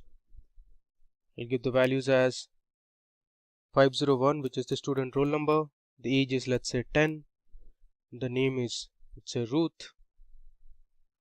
And the marks is, let's say, 75.0. give a comma, we'll insert our second student record.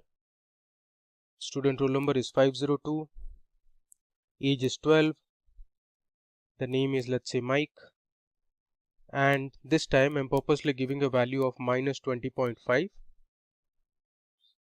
Give another comma, we'll insert the third record for student roll number 503, age is 13, the name is Dave, and let's say the marks obtained by Dave is 90.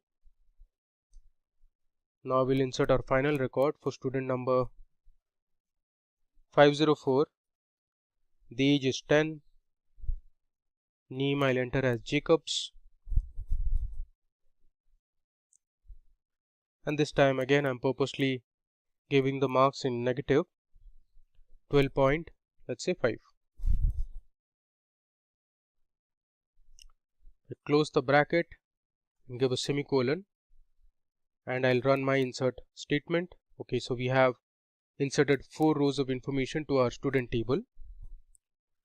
Now let me run the select query. I'll write select star from student.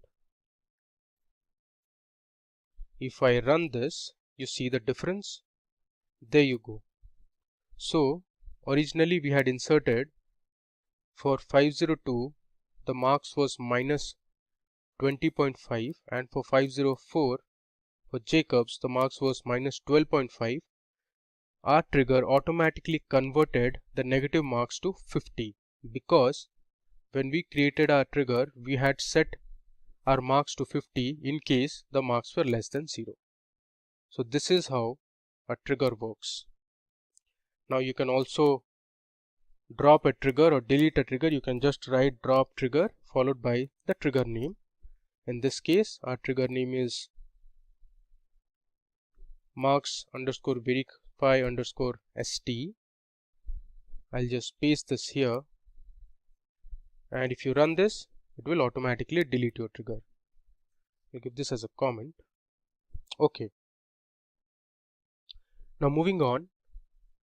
Now we are going to learn about another crucial concept in SQL which is very widely used. This is known as views. So views are actually virtual tables that do not store any data of their own but display data stored in other tables. Views are created by joining one or more tables. I'll give a comment as views in SQL. Okay. Now to learn views, I am going to use my table which is present inside Classic Models database. Now this database, as I mentioned, we had downloaded it from the internet. So first of all, let me write use Classic Models. So I'll switch my database first. Alright, now we are inside Classic Models. So here let me show you one of the tables which is called customers. So I'll write select star from customers. Okay, I missed S here. Let's run it again. So this is my customer table which is present inside Classic Models database. It has the contact last name, the contact first name, the customer name, customer number, we have the address, state, country, and other information. Now I'll write a basic view command using this customer table. The way to write is I'll write create view followed by the view name which is cust underscore details. Then you write as select. I'm going to select a few column names from my original customer table which is this one. So I need the customer name. Let's say I need the phone number and the city. So you have this information here. You have the phone number and the city. Alright, I'll write from my table that is customers. If I run this, my view that is cust details will be created. Let's run it. There's some error here because the name of the table is customers and not customer. I'll give an S and I'll run it again. Alright, so you can see we have created our view, and to display the contents that are present inside our view, I can write select star from followed by the view name, that is cust_details. Let's run it. There you go. So we have the customer name, the phone number and the city of the different customers that we have in our table. Alright. Now let's learn how you can create views using joins. So we'll join two different tables and create a view. So for that I'm going to use my products table and the products lines table. I'm talking about the products table and the product lines table present inside classic models database. So before I start, let me display the records that are present inside the products table. Let's run it. So these are the different products you can see here. Now let's see what we have in product lines table. So we have the product line, the text description, and there's some HTML description and image. So I'll create a view by joining these two tables and will fetch specific records that are present in both the tables. So let me first start by writing create view followed by the view name, that is product_description, as I'll write select product name, comma, then I'll write quantity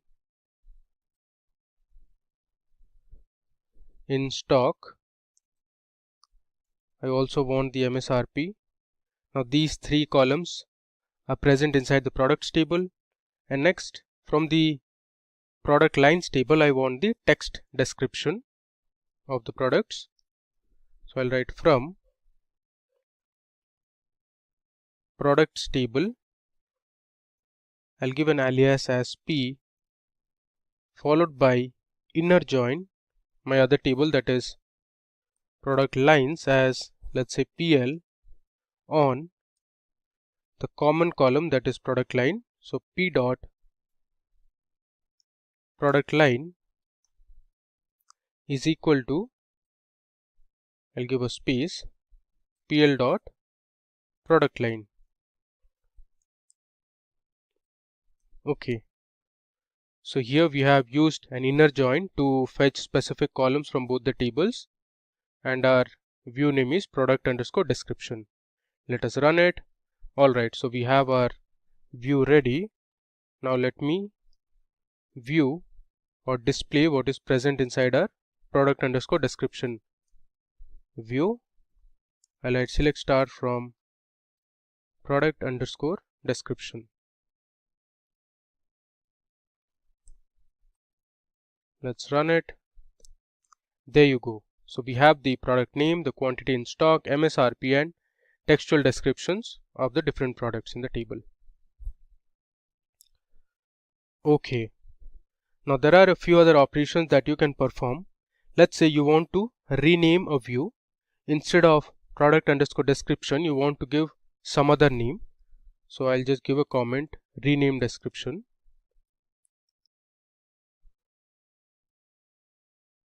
So to rename a description, you can use the rename statement. I'll write rename table product_description, which is my old name. I want to change this name to, let's say, I'll give vehicle description, since all our products are related to some of the other vehicle. So I'll write vehicle description. Okay, let us run it. Alright, so here you can see I have renamed my view. So here if I just refresh it and I'll expand this, you can see we have the cust details view and we have the vehicle_description view. Okay, now either you can view all the views from this panel or you can use a command. Let's say I'll write display views is the comment. Now to show all the views, you can use show full tables where table underscore type is equal to, within single quote I'll write view. So this is the command that will display all the views that are present inside a database. There is some error here. Let's debug the error. This should be okay. So instead of table types, it should be table type equal to view. Let's run it. You can see the two different views that we have. One is customer details, another is vehicle underscore description. Okay, now you can also go ahead and delete a view. For that you can use the drop command. So I'll write drop view followed by the view name. Let's say I want to delete customer underscore details or cust underscore details view. I'll write drop view cust underscore details. Let's run it. You can see here we don't have the cust underscore details view anymore. Alright. Now moving to our final section in this demo. Here we will learn about Windows functions. Now, Windows functions were incorporated in MySQL in the 8.0 version. So Windows function in MySQL are useful applications in solving analytical problems. So using the employees table present inside my SQL underscore intro database, so we'll find the total combined salary of the employees for each department. So first let me switch my database to SQL underscore intro database. I'll run it. Okay. I'll display my table, that is employee.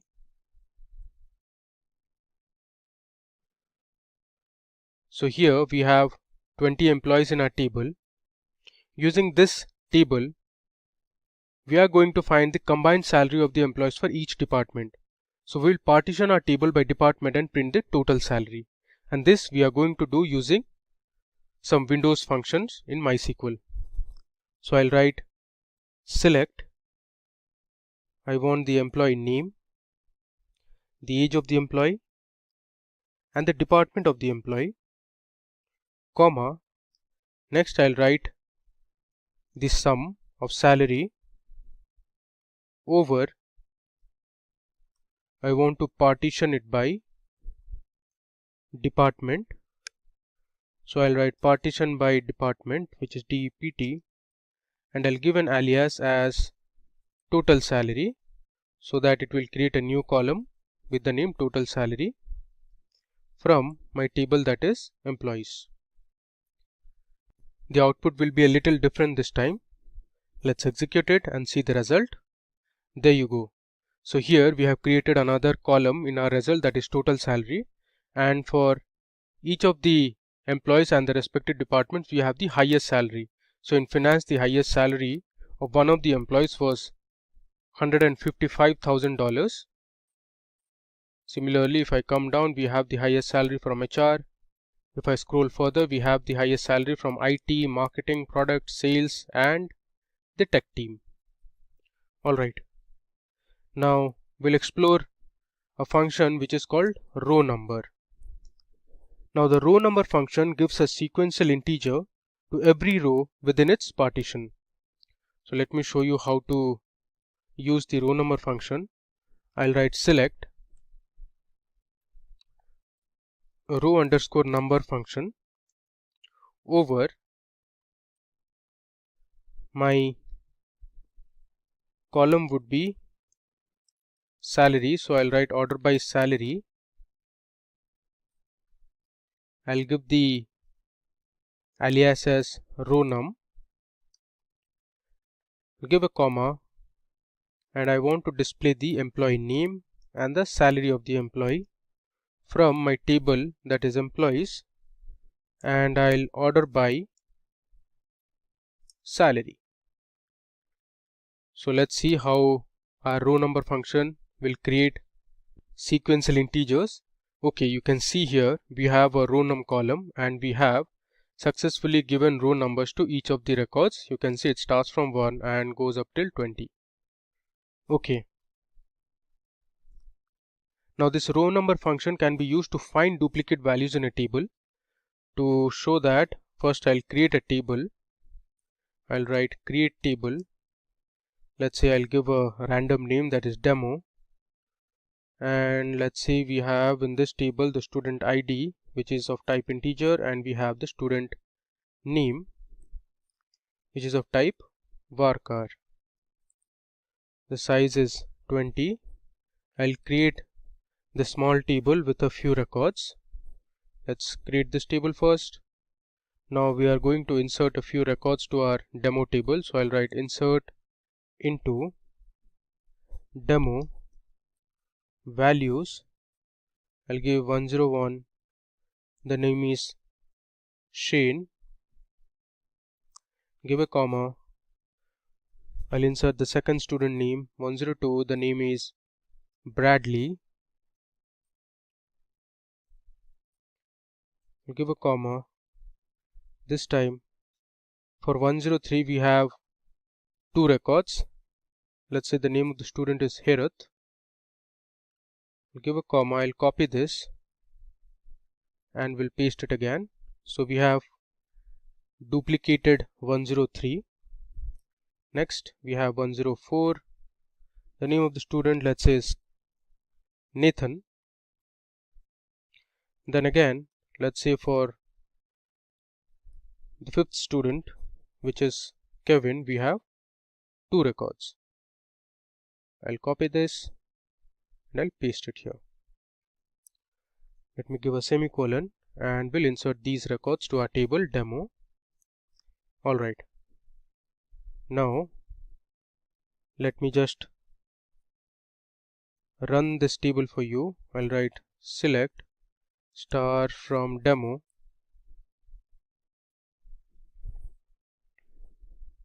If you see this, we have a few information that are duplicated in our table, that is for student ID 103 and student ID 105.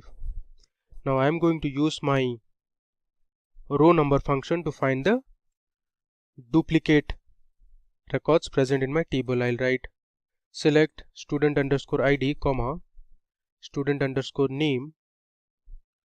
I'll give another comma and write row underscore number over within brackets.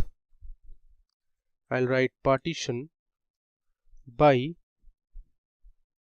st underscore id comma st underscore name. Okay, then I'll write order by st underscore id, close the bracket. I'll give an alias as row num from my table, that is demo. Let's just run it. You can see here. Okay, let me just delete n from here and do it again. Alright, now if you see here, there is just one student in the name Shane. We have one student in the name Bradley.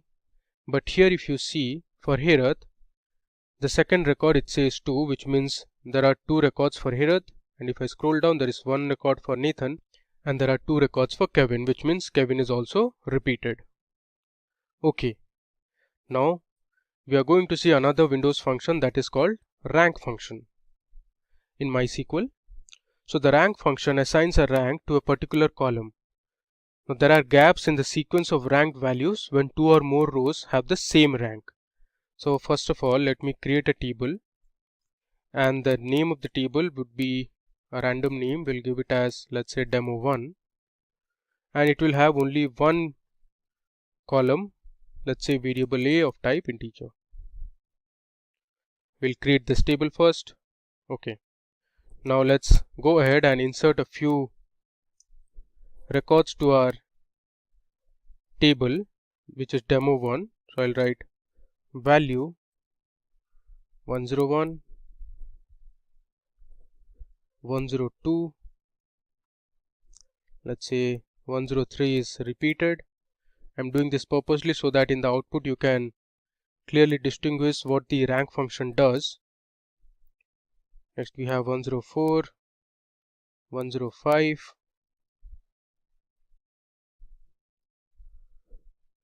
we have 106, and let's say 106 is also repeated. Finally we have 107.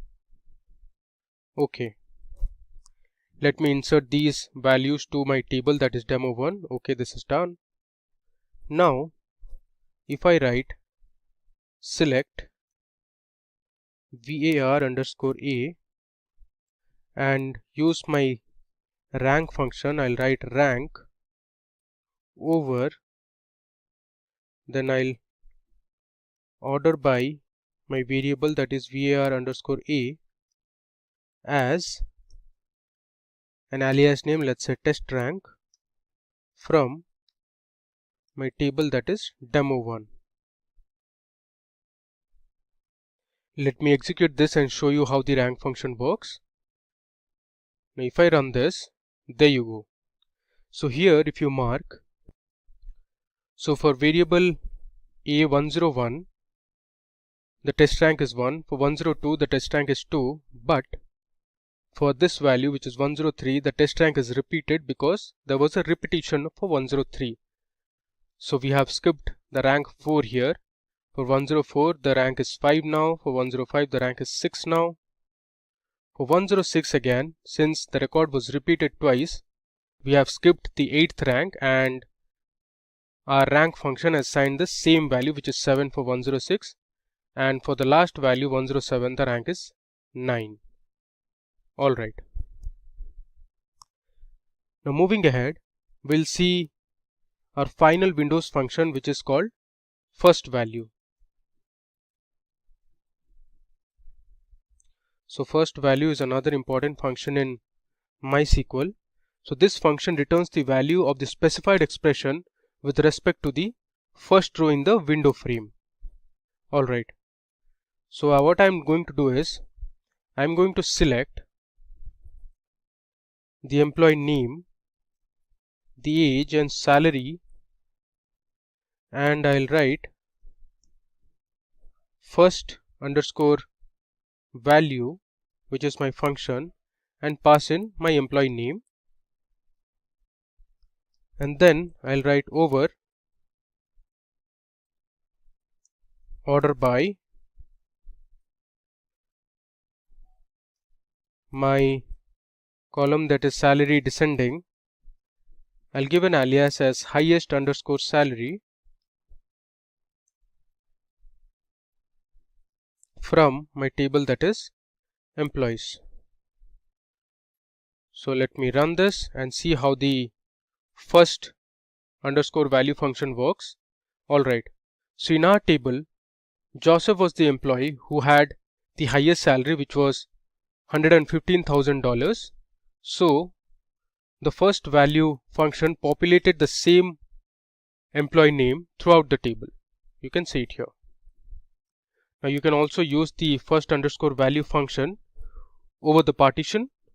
So let's say you want to display the employee name who has the highest salary in each department. So for that you can use the partition. I'll write select emp underscore name, comma, I want the department and the salary, comma, I'll use my function, that is first underscore value followed by the name of the employee inside my first value parameter. I'll write over, here I'm going to use partition. I'm going to partition it by department, since I want to know the employee name who has the highest salary in each department. And I'm going to order by salary descending,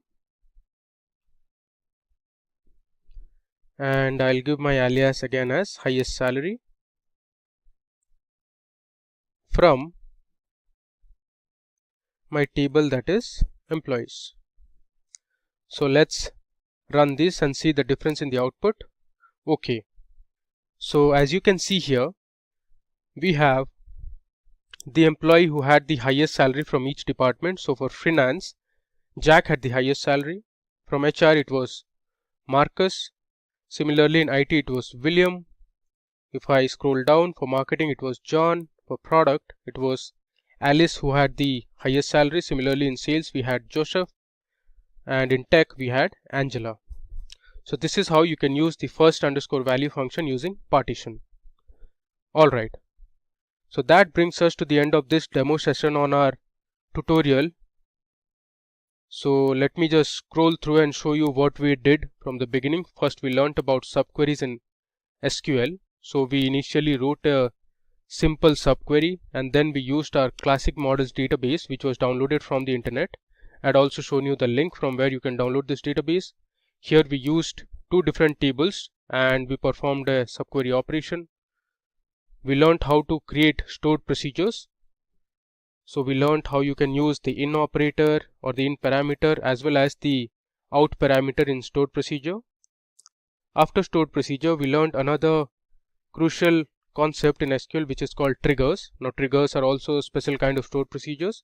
So we saw how to write a before insert trigger. You can see it here. Next, we learned how to delete a trigger. We also saw how to work with views in SQL. So views are basically virtual tables that you can create from existing tables.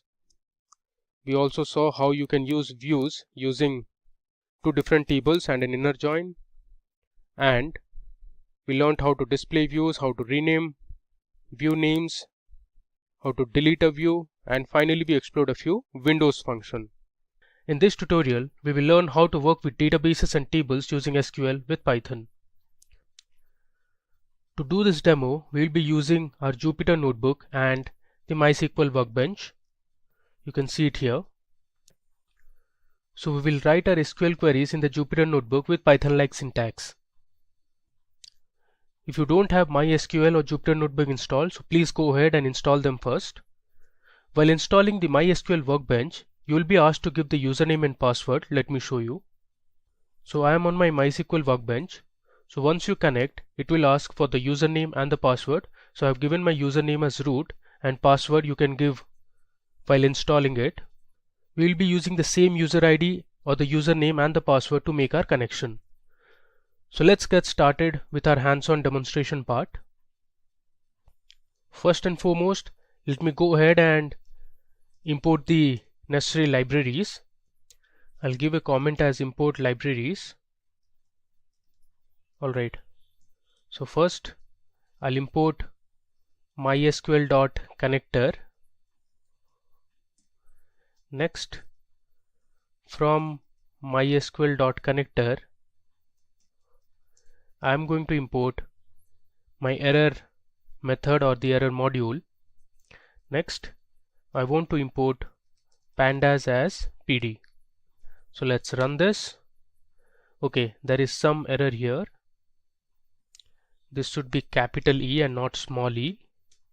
Alright, you can see I have imported my important libraries.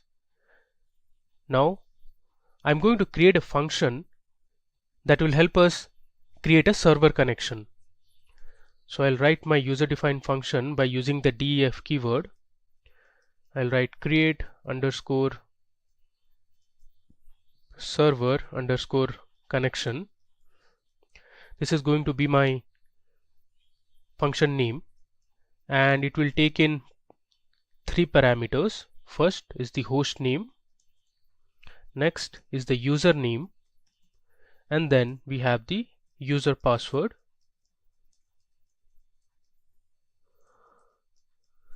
Alright, I'll give a colon, and then in the next line I'm going to define a variable which is going to be connection, and I'll assign it to a value called none. Now we'll be using exception handling techniques to connect to our MySQL server. The try block lets you test a block of code for errors, and the except block will handle the errors. So I'll write try and give a colon, and then I'm going to reassign the connection variable to a method which is mysql dot connector dot connect. Now this mysql connector dot connect method sets up a connection, so it establishes a session with the MySQL server. If no arguments are passed, it uses the already configured or default values. So here we are going to pass in three parameters. The first is the host name. I'll write host equal to host name, which is host underscore name. I'll give a comma, then I'll write user equal to user underscore name. Next will be my password, and I'll assign the value user underscore password. Alright, now I'm going to use a print statement and write MySQL database connection successful.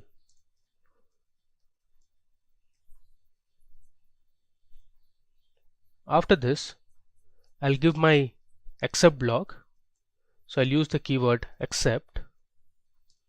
Here I'll write error as err, give a colon, and then I'm going to use the print statement. Here I'm going to use some print formatting techniques using the F letter. I'll write error colon, and I'll use curly braces, give err, and then I'll close the double quotes.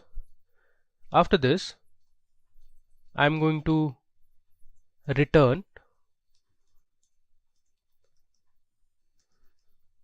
my connection. Alright, let me give a comment here. We are going to assign our password, so we need to put our MySQL terminal password. So this password you assign it while installing MySQL Workbench. I'll write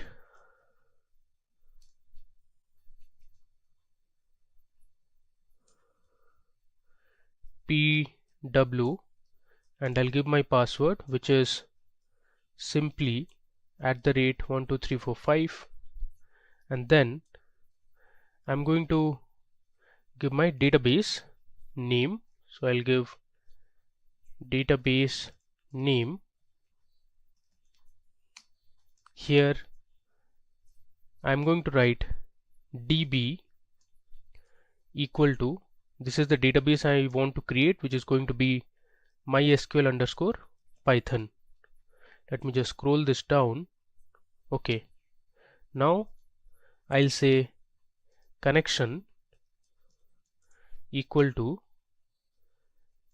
I'll pass in my user defined function name, which is create server connection, and the parameters, which are going to be localhost, that is my host name, my username, which is root, and then I'll give pw, which is my password, that is exactly simply @12345.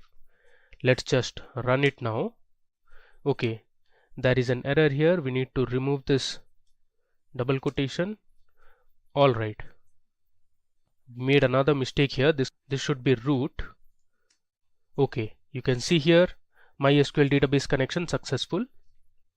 Alright, next we are now going to create a database, that is mysql underscore python. So I'll give a comment, create mysql underscore python database. Again, to create this database, I'm going to create another user defined function using the def keyword.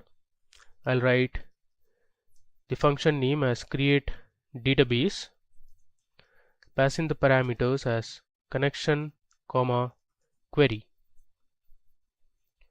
Give a semicolon, and in the next line I'll write cursor equal to, I'm going to make the connection, so I'll write connection dot cursor, and I'll give the parenthesis.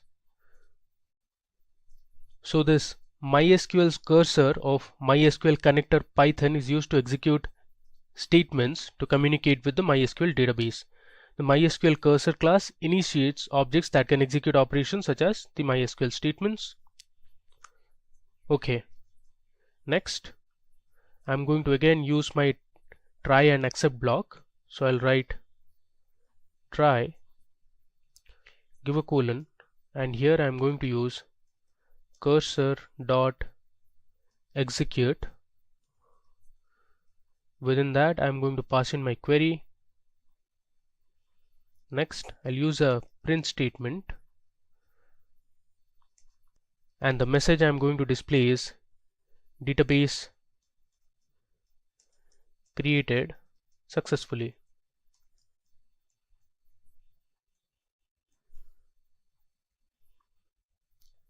After this, I'm going to write my except block. I'll write except error as err, give a colon, and then I'll use a print statement. I'll write print, I'll use the formatting again, error colon, and I'll write within single quotes, I'll give curly braces err, and then I'll close the double quotes. Next, let's use the variable create underscore database underscore query, and here I'm going to write my SQL query to create the database. So I'll write create database,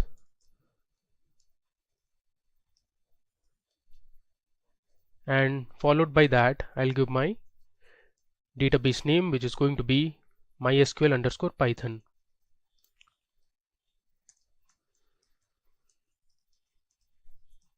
Okay. After this, I'll call my function, which is create database, and I'll pass in the parameters. The first one is connection, and next the query is create underscore database underscore query. Let me just copy it, and I'm going to paste it here. Alright, so what I'm doing here is I am creating a new function, that is to create a new database with the name MySQL underscore Python, which you can see it here. Now this function takes in two parameters, connection and query. I'm using the connection.cursor function, which is often used to execute SQL statements using Python language. And then I have created my try and except blocks. So this try block statements will try to create my new database, which is MySQL underscore Python. In case it fails to create the new database, the except block will work. So here I am writing my SQL query to create a new database, which is create database followed by the database name, and I am assigning it to a variable which is create database query, and then I'm calling my function create database and passing in the two parameters, connection and the query.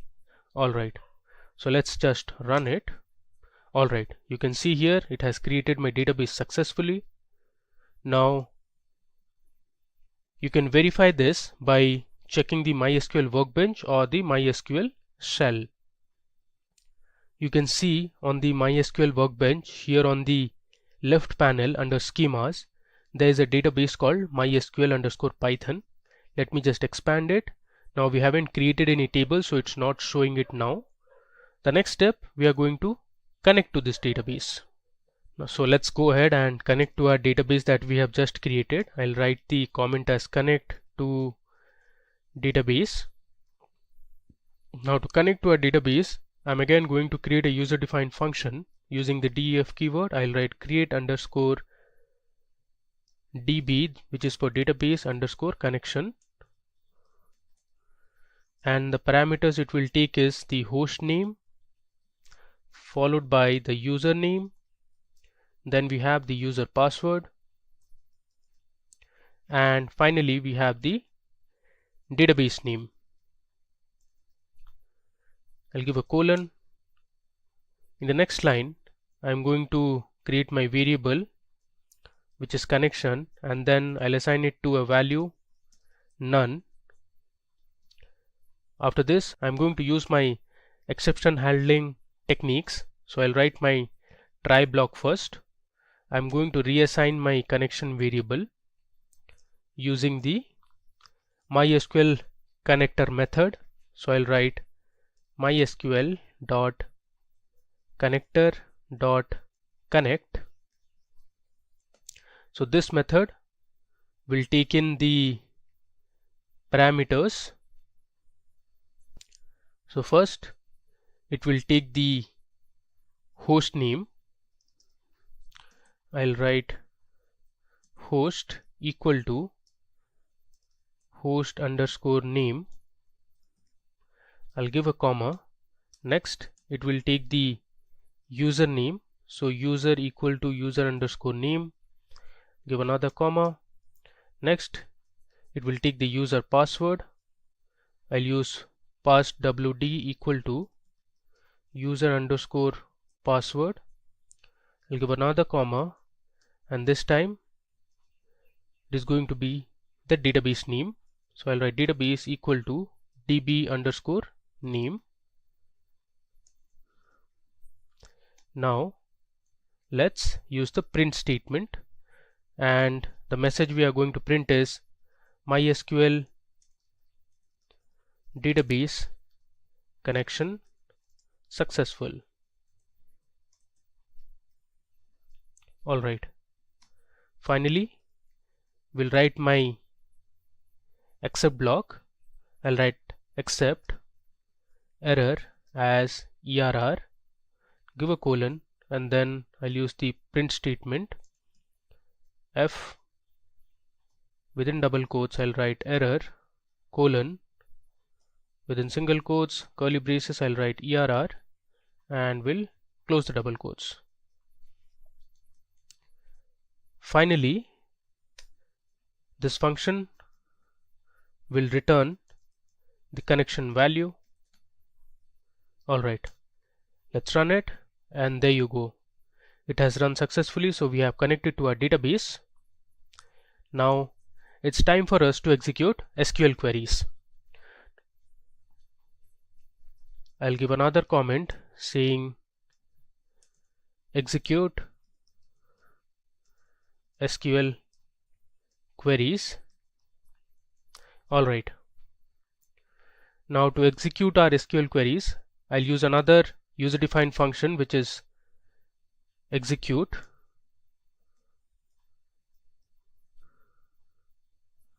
underscore query, and I'll pass in the parameters as connection and query.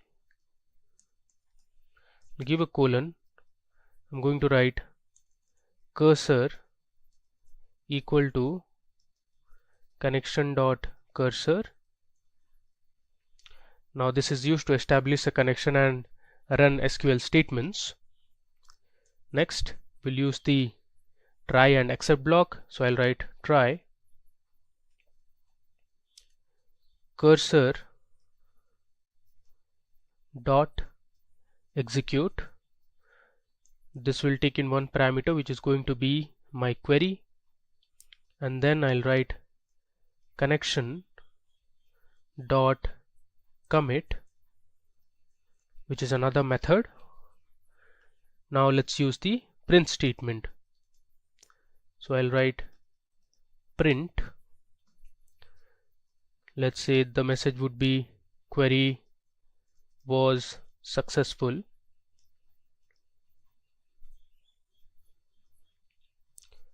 and then we'll write our except block, which is except. If the try block doesn't work, throw an error using the print statement.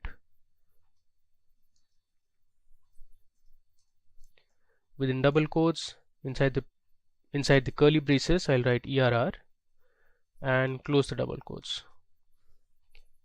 Alright, so let's run it.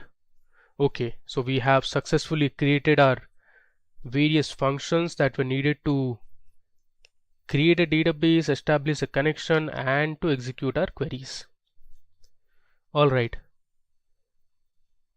now it's time for us to create our first table inside the MySQL_Python database. So to do that, I'm going to write my create command in SQL. So first we are going to assign our SQL command to a Python variable using triple quotes to create a multi-line string. So let me show you how to do that. I'll write my variable name, which is going to be create orders table. It is always recommended to use relevant variable names to make it more readable. And now I'm going to use triple quotes. So the triple quote will ensure I can create my multi-line string. Inside the triple quote, I'm going to write my create command, which is create table. Here I'm going to create an orders table first, and inside the orders table I'm going to create my column names. The first column would be the order ID. It is going to be of type integer, and I'll assign this order ID as my primary key column. We'll give a comma. Next, the second column would be customer underscore name.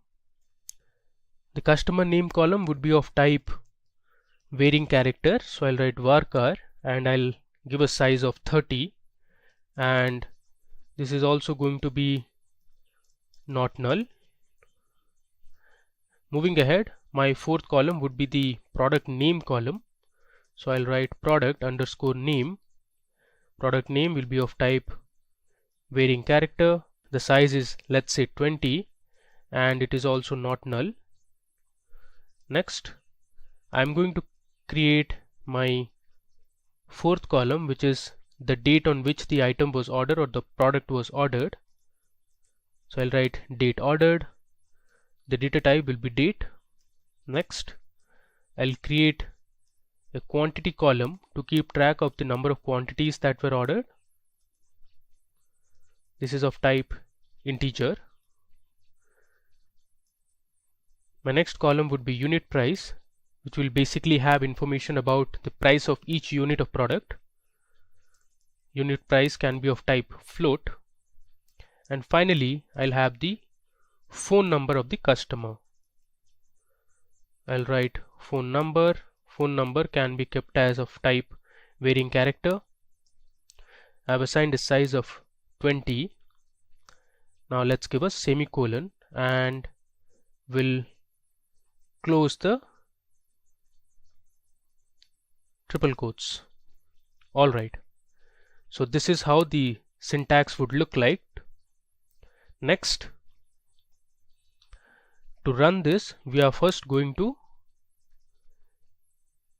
call our createDB function. So let me give a comment as connect to the database. I'll write connection equal to create underscore db underscore connection. My parameters would be my host name, which is localhost, my username, which is root, comma, my password, and then my database name, which is MySQL_Python. So I'll write just db. Alright. Finally, let's execute this query using the execute underscore query function that we had created earlier. This takes in two parameters. The first one is connection, followed by the variable name, which is create orders underscore table. Let us run it. Okay, there is some error here. Let's see what's the error. Okay, so here we have put 4 double quotes. This should be triple quotes. Now let's run it. Okay, there is another here. Let's debug it. It says name cursor not defined.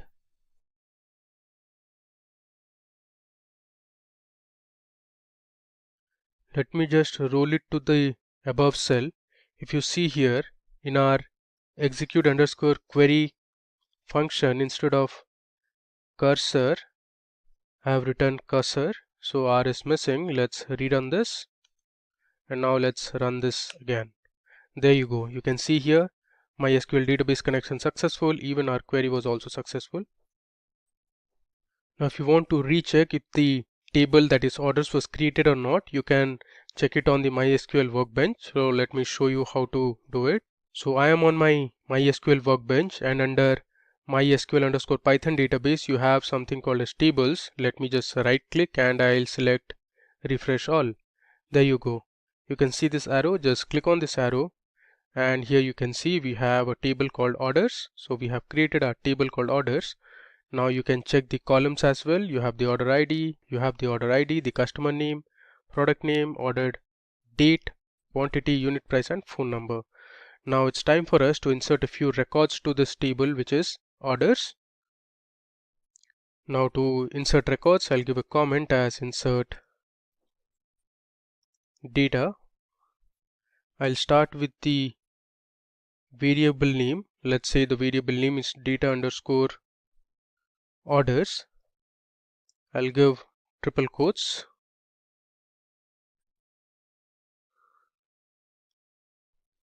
Next, I'll write my insert into command. So I'll write insert into my table name, that is orders, followed by values, and now I'll start entering my records for each of the rows. So first I'll give 101, which is the order ID. Then I'll give the customer's name, let's say Steve, and the product he had ordered is, let's say, laptop. Then I'll give my date in which the item was ordered. Let's say it is 2018. I'll choose 06 as the month, and the date is, let's say, 12. I'll give another comma. This time we'll pass in the quantity, which is 2. Let's say the price of each laptop was $800, and we'll give a phone number. This is random. Let's say 6293730, let's say 802. Alright. Similarly, I am going to insert 5 more records of different customers and their items that they have purchased to this table orders. So here on my notepad I have my rest of the 5 records. Let me just copy it and we'll paste it in the cell here. This will save us some time. Okay, let me recheck if everything is fine. I'll give a comma here. Alright, so we have 6 customers in our table which have their customer IDs from 101 to 106. We have Steve, George, Stacy, Nancy, Maria, and Danny. You have the different items they have purchased: laptop, books, trousers, t-shirts, headphones, and smart TV. This is the date on which they had ordered this item, the number of quantities they had ordered, and then we have the unit price and some random phone numbers. So let's create the connection now. I'll write connection equal to, I'll write create underscore db underscore connection. Then I'll going to give my same parameters. Let me just copy it from the top, which is localhost, the host name, root is my username, then we have password and the database name, and then I'll use the same query as above, which is execute query. I'll copy this, paste it here, and instead of create orders table variable, I'll put as data underscore orders. So this will store my insert into command. You can see the variable I've used here is data underscore orders. Now it's time, let's just run it. Alright, there was some mistake here. Let's debug it. Again, this should be triple quotes and not 4. Now let me rerun it again. There you go. You can see here my SQL database connection successful and my query was also successful. Now we'll create another user-defined function which will help us read query and display the results. So I'll write my function name as def read underscore query. This will take in two parameters, connection and query. Then I'll write cursor equal to connection.cursor. I'll put my result as none, and then I'll use my try and accept block. I'll write try cursor dot execute. This will take in one parameter which is query, and then I'll give another variable which is result equal to cursor dot fetch all. Now this fetch all method will return all the results in the table. I'll write return result. Next we'll use the accept block. So I'll write accept error as err, give a colon, and I'll use my print statement. Scroll this down. I'll use my formatting f error, give a colon followed by a space within single quotes. Inside curly braces I'll give err and close my double quotes. Let's run it. Alright, so now we are all set. Now we are going to use our select clause, having, whereby. Then we'll see how to use order by clause, some inbuilt functions. We'll update some records, delete some records, and do a lot of other stuff. So let's start with our first query. So our first query is going to be using the select statement. Alright, so suppose I want to display all the records that we have inserted into our orders table. So the way to do is I'll assign my query to a variable, let's say q1. I'll give triple quotes. Within triple quotes I'll write select star from orders. I'll give a semicolon followed by the triple quotes. Now we'll establish the connection. So let me just go to the top and I'll copy this line which is to connect to our database. I'll paste it here. Now we'll create a variable called results that will store the result of this query, and we are going to assign this variable to our function, that is read query, and this read query will have two parameters, the connection and the variable name which is q1 for the query. Next, to display I'm going to use a for loop. I'll write for results for result in results print, I'll say result. Now we are done. Let's just run this query. There you go. You can see here we have successfully printed all the rows in our table which is orders. You can see we have 6 records in total. Now we are going to explore a few more queries. So let me just copy this and we are going to edit in the same query. I'll paste it here. Next, let's say you want to display individual columns from the table and not all the columns. So let me create the variable q2. Now instead of star, I'm going to display only the customer name and let's say the phone numbers of the customer. So I'll write phone underscore number. Alright, the rest all remains the same. Let me just recheck it, and here instead of q1 we'll put q2, and let's run this cell. Alright, you can see here now we have displayed only two columns. The first column is the customer name and then we have their respective phone numbers. Okay, now let me just paste that query again. Now we are going to see how you can use an inbuilt function, that is, in our table we have the order date, and from the order date we are only going to display the different years that are present in the order date. So to do that I am going to use the year function. I'll edit this query.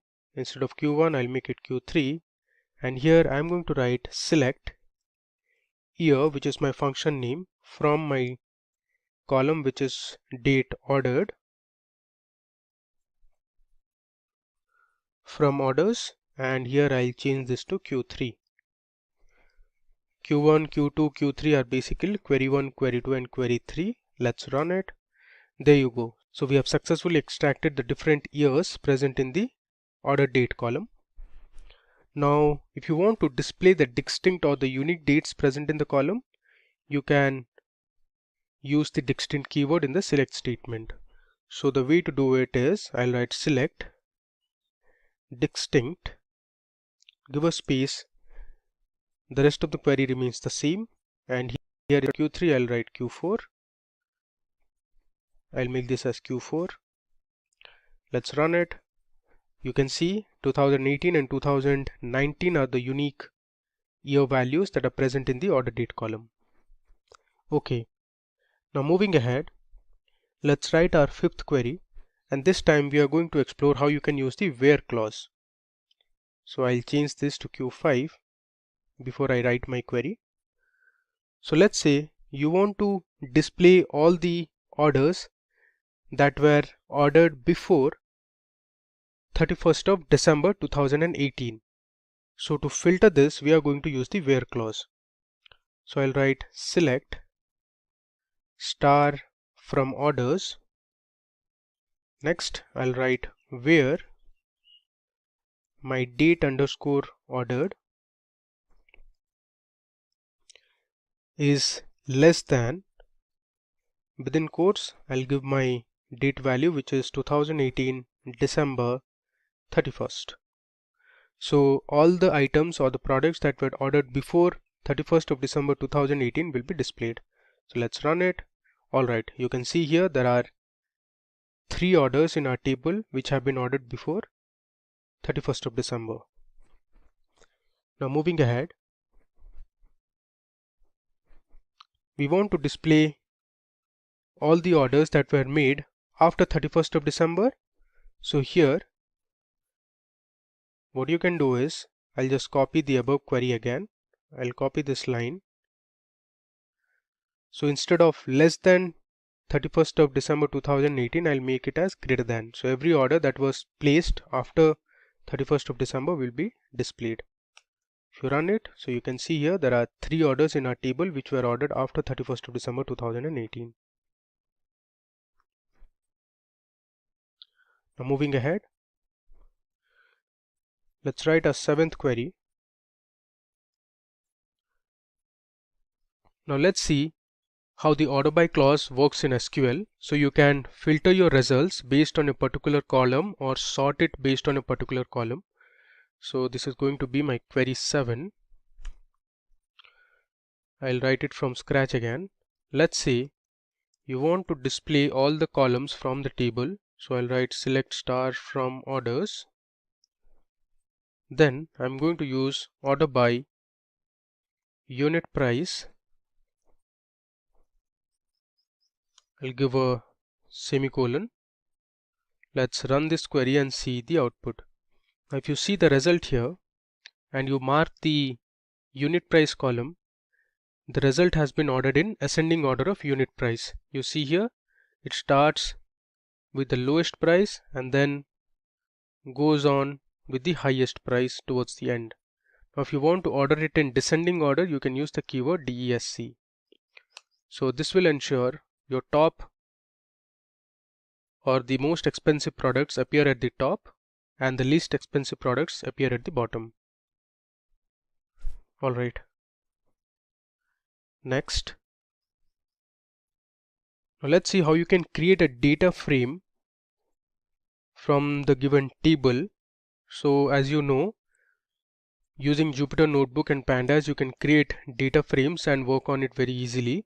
So with this table also, we can create our own data frame. So for that, let me create an empty list first. I'll write from db equal to, I'll assign this as an empty list. So we are going to return a list of lists and then create a Pandas data frame. Next, I'll write my for loop. I'll write for result in results.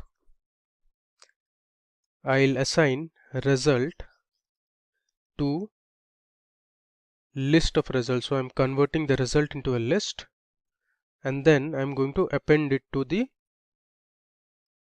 empty variable or the empty list, which is from underscore db dot append. I'll append the result to my empty list. Next, we need to pass in the columns now that will be part of our data frame. So I'll write columns equal to this column. I'll pass it within a list. So I'll give my first column as order ID. Then we have the customer name.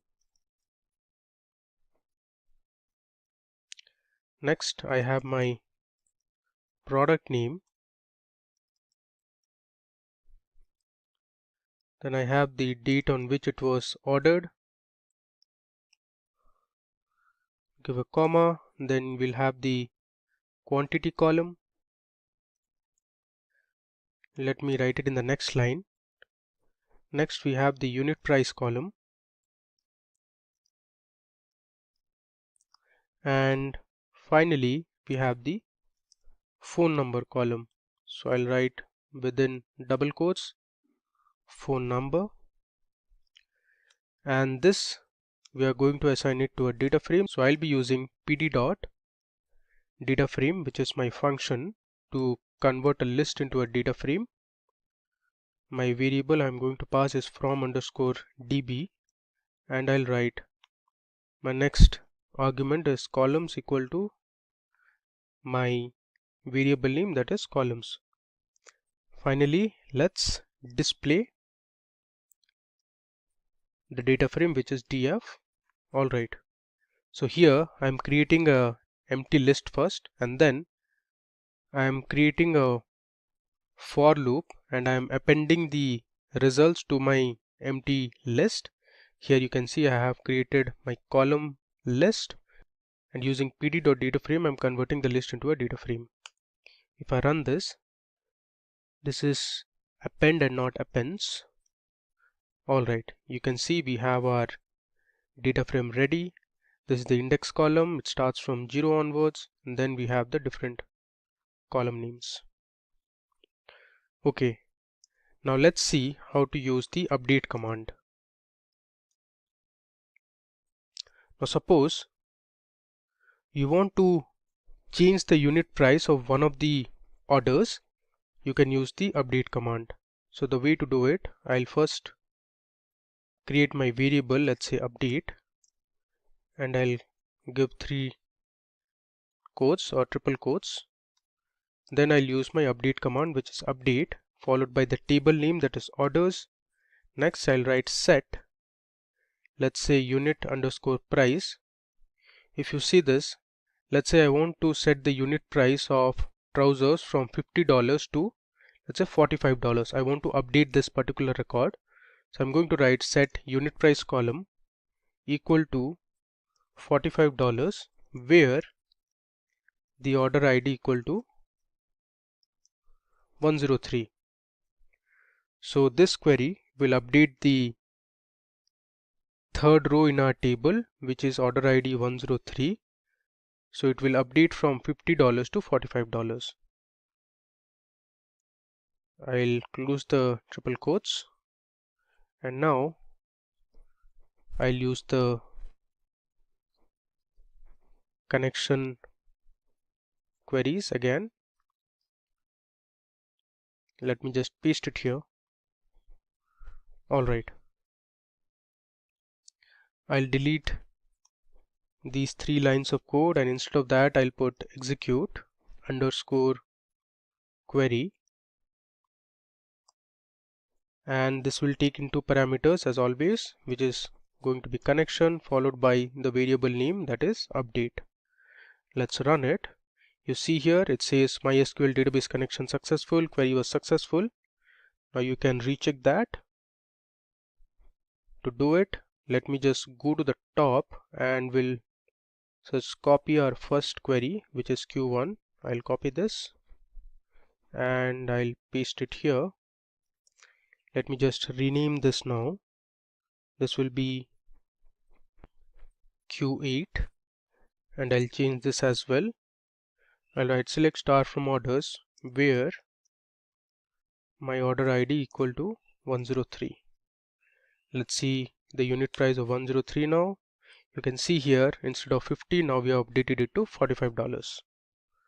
Alright, now the last command we are going to say is how you can delete a record from the table. I'll write delete command as my comment.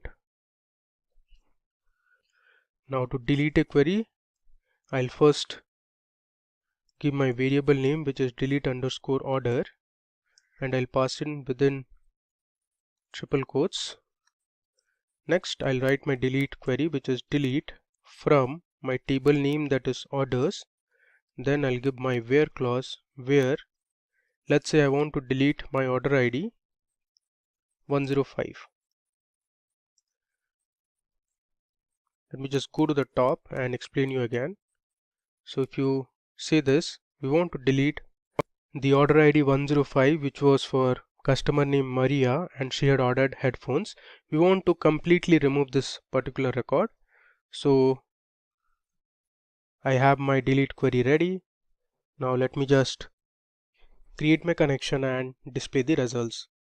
So I'll go to the top and I'll copy this connection command, which also has the execute query command, and I'll paste it here. And I'm going to make a change here. Instead of update, we'll write delete underscore order. Everything looks good. Let's just run it. You can see our query was successful. And now if you want to print it, let me just show you. I'll just copy this. We'll paste it here. I'll make this as Q9. I want to verify if my order ID 105 was deleted or not. Instead of this statement, I'll write select star from orders, and here I'll change this to Q9. If I run this, you can see it here. You can mark order ID 105 was deleted and it no more appears in this table. Alright, so this brings us to the end of the demo session on SQL with Python. Let me just scroll you through what we did. So first we imported the important libraries, MySQL connector, then we imported the error function, then we imported pandas using PD. We learned how to create a server connection to MySQL database. We created a new database, that is MySQL underscore Python, and now we connected to that database. We created a function to execute our queries. We saw how you can write a create table command. Then we inserted a few records to our orders table.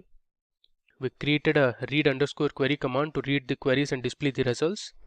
Then we started exploring our different SQL commands one by one. We saw how to use select query. Then we selected a few individual columns from our table, followed by using a inbuilt function which was year. Then we saw how to use the distinct keyword. After that, we used our where clause to filter our table based on specific conditions. We saw how to order your results based on a particular column. Then we saw how you could convert the table into a data frame using pd.dataframe function. Finally, we learned how to use the update command and the delete command. PostgreSQL is a very popular and widely used database in the industries. In this tutorial, we will learn PostgreSQL or PostgreSQL in detail with an extensive demo session. So in today's video, we will learn what PostgreSQL is and look at the history of PostgreSQL. We will learn the features of PostgreSQL and jump into performing PostgreSQL commands on the SQL cell and pgadmin. So let's begin by understanding what is PostgreSQL. PostgreSQL is an open source object relational database management system. It stores data in rows with columns as different data attributes. According to the DB Engine's ranking, PostgreSQL is currently ranked 4th in popularity amongst hundreds of databases worldwide. It allows you to store, process, and retrieve data safely. It was developed by a worldwide team of volunteers. Now, let's look at the history of PostgreSQL. So in 1977 onwards, the Ingress project was developed at the University of California, Berkeley. In 1986, the Postgres project was led by Professor Michael Stonebraker. In 1987, the first demo version was released, and in 1994, a SQL interpreter was added to Postgres. The first PostgreSQL release was known as version 6.0 or 6.0 on January 29, 1997, and since then, PostgreSQL has continued to be developed by the PostgreSQL Global Development Group, a diverse group of companies and many thousands of individual contributors. Now, let's look at some of the important features of PostgreSQL. So PostgreSQL is the world's most advanced open source database and is free to download. It is compatible as it supports multiple operating systems such as Windows, Linux, and Mac OS. It is highly secure, robust, and reliable. PostgreSQL supports multiple programming interfaces such as C, C++, Java, and Python. PostgreSQL is compatible with various data types. It can work with primitives like integers, numeric, string, and boolean. It supports structured data types such as date and time, array, and range. It can also work with documents such as JSON and XML. And finally, PostgreSQL supports multi-version concurrency control or MVCC. Now with this theory knowledge, let's look at the PostgreSQL commands that we will be covering in the demo. So we will start with the basic commands such as select, update, and delete. We will learn how to filter data using where clause and having clause in SQL. We will also look at how to group data using the group by clause and order the result using the order by clause. You will learn how to deal with null values, get an idea about the like operator, logical operators such as AND and OR. We will also explore some of the popular inbuilt mathematical and string functions. Finally, we will see some of the advanced concepts in PostgreSQL, that is, to write case statements, subqueries, and user-defined functions. So let's head over to the demo now. Okay, so let's now start with our demo. So first we'll connect to PostgreSQL using PSQL cell. So here under type here to search, I'll search for PSQL. You can see this is the SQL cell. I'll click on open. Let me maximize this. Okay, so for server I'll just click enter. Database I'll click enter. Port number is already taken, which is 5432. I'll hit enter. Username is already given, and now it is going to ask for password. So here I'll give my password so that I can connect to my PostgreSQL database. So it has given us a warning, but we have successfully connected to PostgreSQL. Alright, so now to check if everything is fine, you can just run a simple command to check the version of PostgreSQL that we have loaded. So the command is select version with two brackets and a semicolon. I'll hit enter. Okay, you can see the version PostgreSQL 13.2. Okay, now let me show you the command that will help you display all the databases that are already there. So if I hit /L and hit enter, it will give me the list of databases that are already there. So we have PostgreSQL, there's something called template 0, template 1, and we have a test database as well. Okay, now for our demo, I'll create a new database. So first I'll write create space database, and I'll give my database name as SQL_demo. I'll give a semicolon and hit enter. You see we have a message here that says create database. So we have successfully created our SQL demo database. Now if you want to connect to that database, you can use \c space SQL_demo. There you go. It says you are now connected to database SQL_demo. So here we can now create tables, we can perform insert operation, select operation, update, delete, alter, and much more. Now I'll show you how to connect to PostgreSQL using pgadmin. So when you install the PostgreSQL database, you will get the SQL cell, and along with that you also have the pgadmin. So I'll just search for pg. You can see here it has prompted pgadmin. I'll click on open. This will open on a web browser. You can see it has opened on Chrome, and this is how the interface of pgadmin looks like. It is a very basic interface. So on the top you can see the files, we have object, there's tools, and we have the help section as well. And here you have dashboard, properties, SQL, statistics, dependencies, dependence, and here on the left panel you have servers. Let me just expand this so it will connect to one of the databases. Alright, so if I go back, you see when I had run \L to display the databases, it had shown me PostgreSQL and test. Now you can see here we have the PostgreSQL database and the test database. Alright, now we also created one more database which was SQL demo. So let me show you how to work on this pgadmin and the query tool. Alright, so I'll right click on SQL demo and I'll select query tool. I'll just show you how to run a few commands on the query tool. So let's say you want to see the version of PostgreSQL that you are using, so you can use the same command that we did on PSQL cell, which is select version closed with brackets and a semicolon. I'll select this, and here you can see we have the execute button. So if I hit execute or press F5, it will run that query. You can see we have the output at the bottom, and it says PostgreSQL 13.2 compiled by Visual C++. It has a 64-bit system. Okay, now let me tell you how to perform a few basic operations using PostgreSQL commands. So here let's say I'll write select 5 into 3.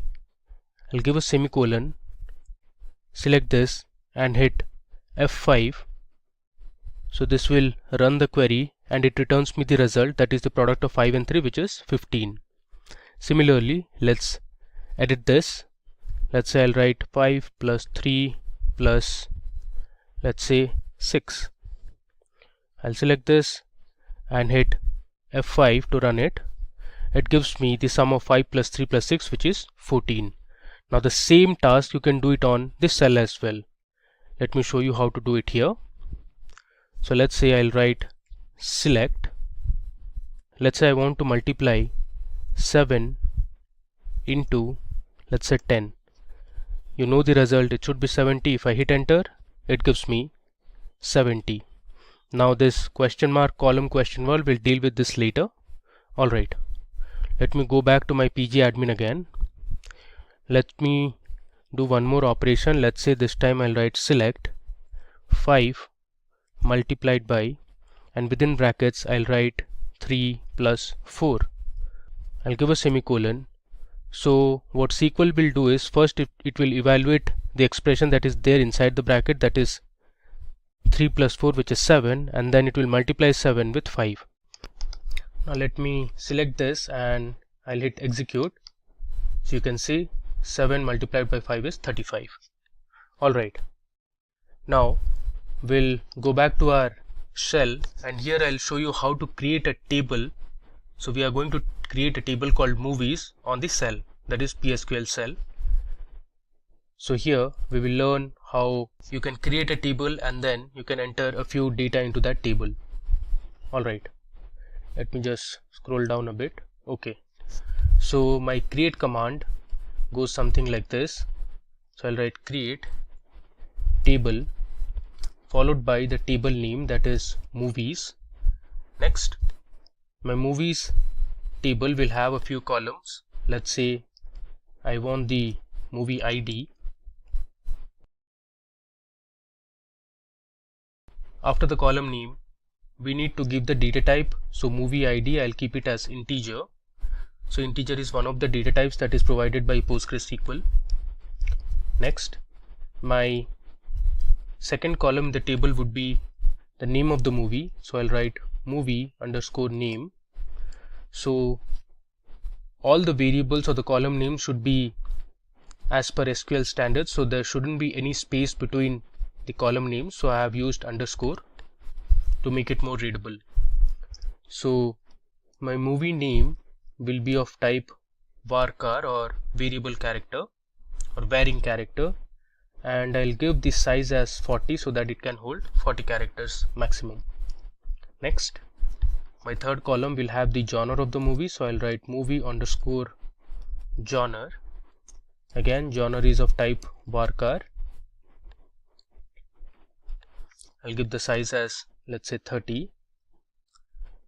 And my final and the last column will have the IMDb rating, so I'll write IMDb underscore ratings. Now the ratings will be of type real, since it can have floating or decimal point values. If I close the bracket, I'll give a semicolon and I'll hit enter. There you go. So we have successfully created a table called movies. Now let me go back to my PG admin. Alright, so here I have my database, that is SQL demo. I'll just right click on this and click on refresh. Now let me go to schemas. I'll just scroll down a bit. Here under schemas we have something called as tables. Let me expand this. Okay, so you can see we have a table called movies in the SQL demo database now, and here you can check the columns that we have just added. So our movies table has movie ID, movie name, genre and ratings. Alright, now there is another way to create a table.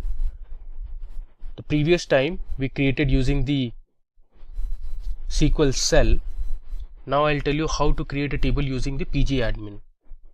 So here under tables, I'll right click and I have the option to create a table. So I'll select table. Okay, so it's asking me to give the name of the table. So this time we are going to create a table called students. So I'll write my table name as students. Alright, these will be default as it is. Now I'll go to the columns tab. So here you can create the number of columns that you want.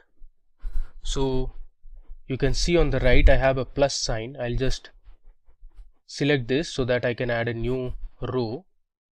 So my first column would be, let's say, the student roll number. I'll write student underscore roll number. Again, the column name should be as per SQL standards.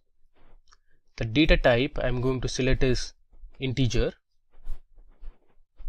Alright, now if you want, you can give these constraints such as not null, so that student roll number column will not have any null values.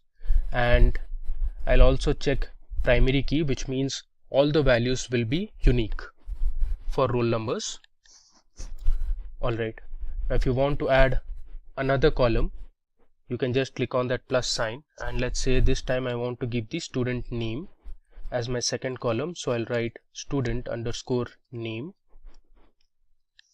Student name will be of type, let's say, character varying. If you want to give the length, you can specify the length as well, let's say 40. I'll click on the plus sign again to add my final column. The final column would be gender. So gender, I'll keep this time as type character. Okay, now you can click on save, so that will successfully create your students table. There you go. So here on the left panel you can see earlier we had only one table, that was movies, and now we have two tables. So one would be added, that was students. So if I expand this under columns, you can see we have the three columns here: student roll number, student name and gender. You can also check the constraints. it will tell you if you have any constants. So you can see it says students roll number, there's one primary key. Alright, now let me run a select statement to show the columns that we have in the movies table. So I'll write select star from movies, give a semicolon, and let me execute this. Okay, so here at the bottom you can see we have the movie ID, the movie name, movie genre, and IMDb ratings. Now the next command we are going to learn is how to delete a table. So there is one way by using the SQL command, that is drop table followed by the table name. Let's say you want to delete students, you can write drop table students and that will delete the table from the database. This is one of the methods, so you just select and run it. Now the other way is to you just right click on the table name and here you have delete / drop. If I select this, you get a prompt, are you sure you want to drop table students? I'll select yes. So you can see we have successfully deleted our students table. Alright, now let's perform a few operations and learn a few more commands in PostgreSQL. So to do that, I'm going to insert a few records to my movies table. So for that, I'll use my insert command. So I have my insert query written on a notepad. I'll just copy this and I'll paste it on my query editor. Okay, so let me just scroll down.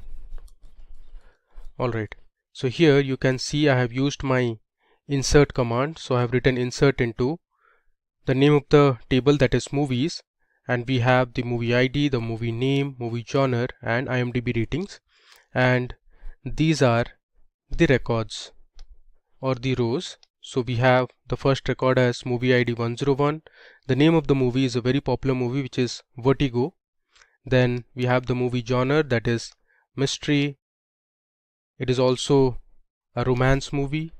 And then we have the IMDb ratings, the current IMDb rating, that is 8.3. Similarly, we have Shawshank Redemption, we have 12 Angry Men, there's The Matrix, 7, Interstellar, and The Lion King.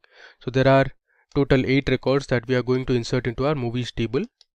So let me just select this and hit execute. Okay, you can see it has returned successfully 8 records. Now if I run select star from movies, you can see the records that are present in the table. So I'll write select star from movies, I'll select this and I'll execute it. There you go. At the bottom you can see 8 rows affected. If I scroll this down, you have the 8 records of information in the movies table. Alright, now if you want to describe the table, you can go to the SQL cell and here if you write \d and the name of the table, that is movies, this will describe the table. So here you have the column names, this has the data type, and here you can specify if there are any null values or any constraints like default constant or primary key or foreign key and others. Let me go back to my pgadmin. Okay, now first and foremost, let me tell you how to update records in a table. So suppose you have an existing table and by mistake you have entered some wrong values and you want to update those records later. You can use the update query for that. So I'm going to update my movies table and I'll set the genre of movie ID 103, which is 12 Angry Men, from drama to drama and crime. So in our current table we only have genre as drama for 12 Angry Men. I am going to update this column, which is the movie genre, to drama and crime. Okay, so let me show you how to do it. I'll write update followed by the name of the table, that is movies. I'll go to the next line. I'll write set, then I'll give the column name which is movie underscore genre. equal to, I'm going to set it as drama, comma, crime. Earlier it was only drama, and I'll give my condition using the where clause. We'll learn where clause in a bit. So I'll write where movie underscore ID is equal to 103. So here our movie ID is the unique identifier. So it will first look for movie ID 103. It will locate that movie and it'll change the genre to drama and crime.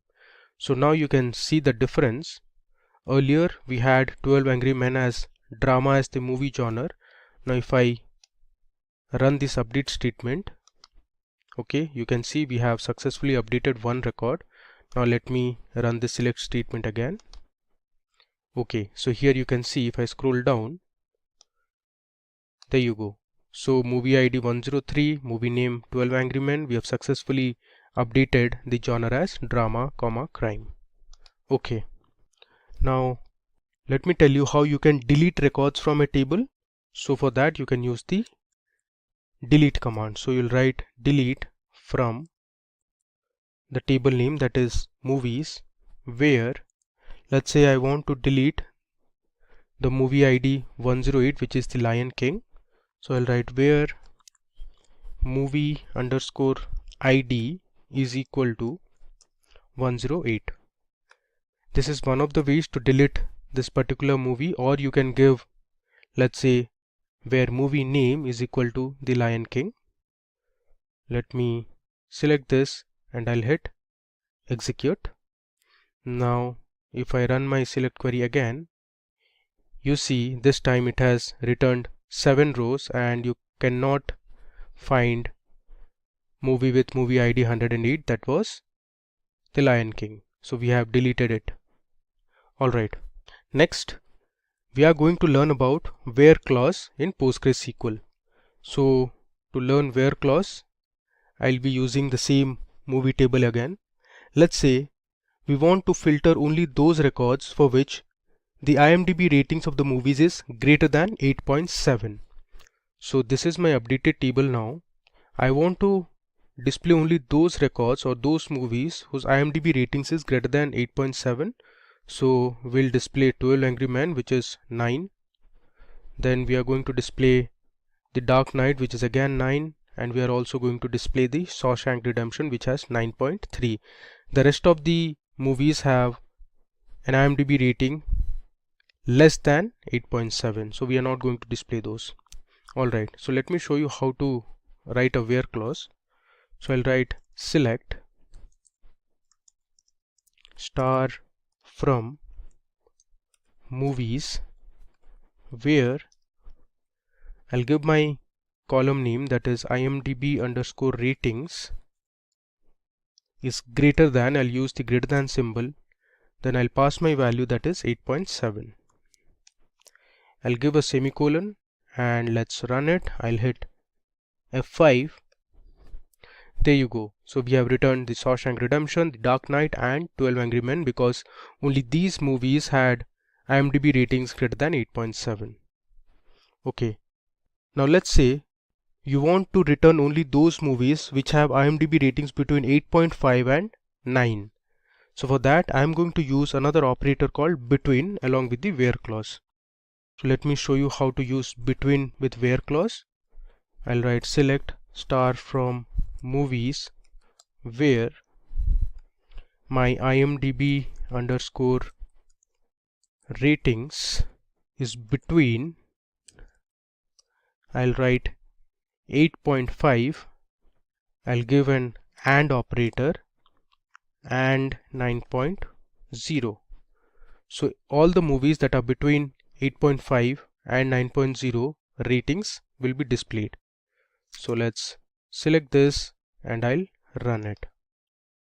There you go. So we have returned The Dark Knight, The Matrix, The 7, Interstellar, and we have the 12 Angry Men. So a few of the records that we missed out were, I think, Vertigo, which has 8.3, and there's one more. Alright. Now moving ahead, let's say you want to display the movies whose movie genre is action. So you can see in our table we have a few movies whose genre is action movie. So you can do that as well. I'll write select star from movies where the movie genre, I'm writing this time in one line. You can break it into two lines as well. I'll write movie underscore genre, which is my column name, equal to, I'll give within single quotes action. Now why single quote? Because action is a string, hence we need to put it in single quotes. If I run this, there you go. So we had one movie in our table whose movie genre was action, that is The Dark Knight. Okay. Now you can also select particular columns from the table by specifying the column names. Now here in all the examples that we saw just now, we are using star. Now star represents, it will select all the columns in the table. If you want to select specific columns in the table, you can use the column names. So you can specify the column names in the select statement. Let me show you. Let's say you want to display the movie name and the movie genre from the table. So you can write select movie underscore name, comma, I'll give the next column as movie underscore genre from my table name, that is movies, where let's say the IMDb underscore ratings is less than 9.0. So this time in our result it will only show two columns, that is movie name and movie genre. Let me run it. There you go. So these are the movie names and the movie genres you can see that have an IMDb ratings less than 9.0. Alright. Like how you saw the between operator, there is one more operator that you can use with the where clause, that is the in operator. So the in operator works like a or clause or an or operator. So let's say I want to select all the columns from my movies table where the IMDb ratings is in 8.7 or 9.0. If I run this, it will display only those records whose IMDb ratings is 8.7 or 9.0. Alright. So up to now we have looked at how you can work on basic operations in SQL, like your mathematical operations. You saw how a select statement works. We created a few tables, then we inserted a few records to our tables. We saw how you can delete a table from your database, and we have performed a few operations like update, delete, and we saw how a where clause works. Now it's time to load a employee CSV file or a CSV dataset to PostgreSQL. So I'll tell you how you can do that. But first of all, before loading or inserting the records, we need to create an employee table. So let me first go ahead and create a new table called employees in our SQL underscore demo database. So I'll write create table. My name of the table would be employees. Next, I'm going to give my column names. So my first column would be employee ID. So the employee ID will be of type integer. It is not going to contain any null values, so I'll write not null, and I'll give my constraint as primary key. So the employee ID, as you know, is unique for all the employees in a company. So once I write primary key, it will ensure that there are no repetition in the employee IDs. Okay. Next, I'll have my employee name. So my employee name is going to be of type varchar, and I'll give my size as 40. Okay. Next, we'll have the email address of the employee. Again, email address would be of type varchar and the size is 40 again. I'll give another comma. This time we'll have the gender of the employee. Gender is again varchar of size, let's say 10. Okay, now let's include a few more columns. We'll have the department column, so I'll write department varchar, let's say the size is 40. Then let's say we'll have another column that is called address. So the address column will have the country names of the employees. Address is also varchar. And finally we have the salary of the employee. Salary, I'm going to keep it as type real. So real will ensure it will have decimal or floating point values. Okay, so now let me select this create table statement and execute it. Alright, so we have successfully created our table. If you want, you can check by using select star from employees. Let me select this and I'll hit execute. Alright, you can see we have our employee ID as primary key. There's employee name, email, gender, there's department, address and salary. But we don't have any records for each of these columns. Now it's time for us to insert a few records to our employees table. Now to do that, I'm going to use a CSV file. So let me show you how the CSV file looks like. Okay, so now I am on my Microsoft Excel sheet, and on the top you can see this is my employee data.csv file. Here we have the employee ID, the employee name, email, gender, this department, address and salary. Now this data was generated using a simulator, so this is not validated, and you can see it has a few missing values. So under email column we have a few employees who don't have an email ID. Then you can see under department also there are some missing values here as well. Alright, so we'll be importing this table or the records present in this CSV file onto PostgreSQL. Alright, so here in the left panel under tables, let me right click and first refresh this. There you go. So initially we had only movies table, and now we also have the employees table. Now what we need to do is I'll right click again, and here you see we have the option to import or export. Let me click on this, and I don't want to export, I need to import, so I'll switch on import. Alright, now it is asking me to give the file location. So let me show you how to get the file location.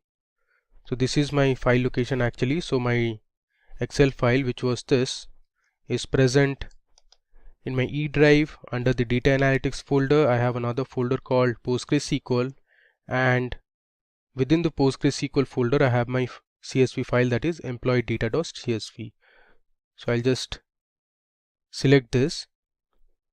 You can either do it like this or you can browse and do. Okay, now my format is CSV. Next, I'm going to select my headers as yes, and then let me go to columns and check if everything is fine. Alright, so I have all my columns here. Let's click on OK. You can see I have a message here which says import underscore export. Alright, so here you can see successfully completed. We can verify this by using select star from employees again. If I run this, alright, let me close this.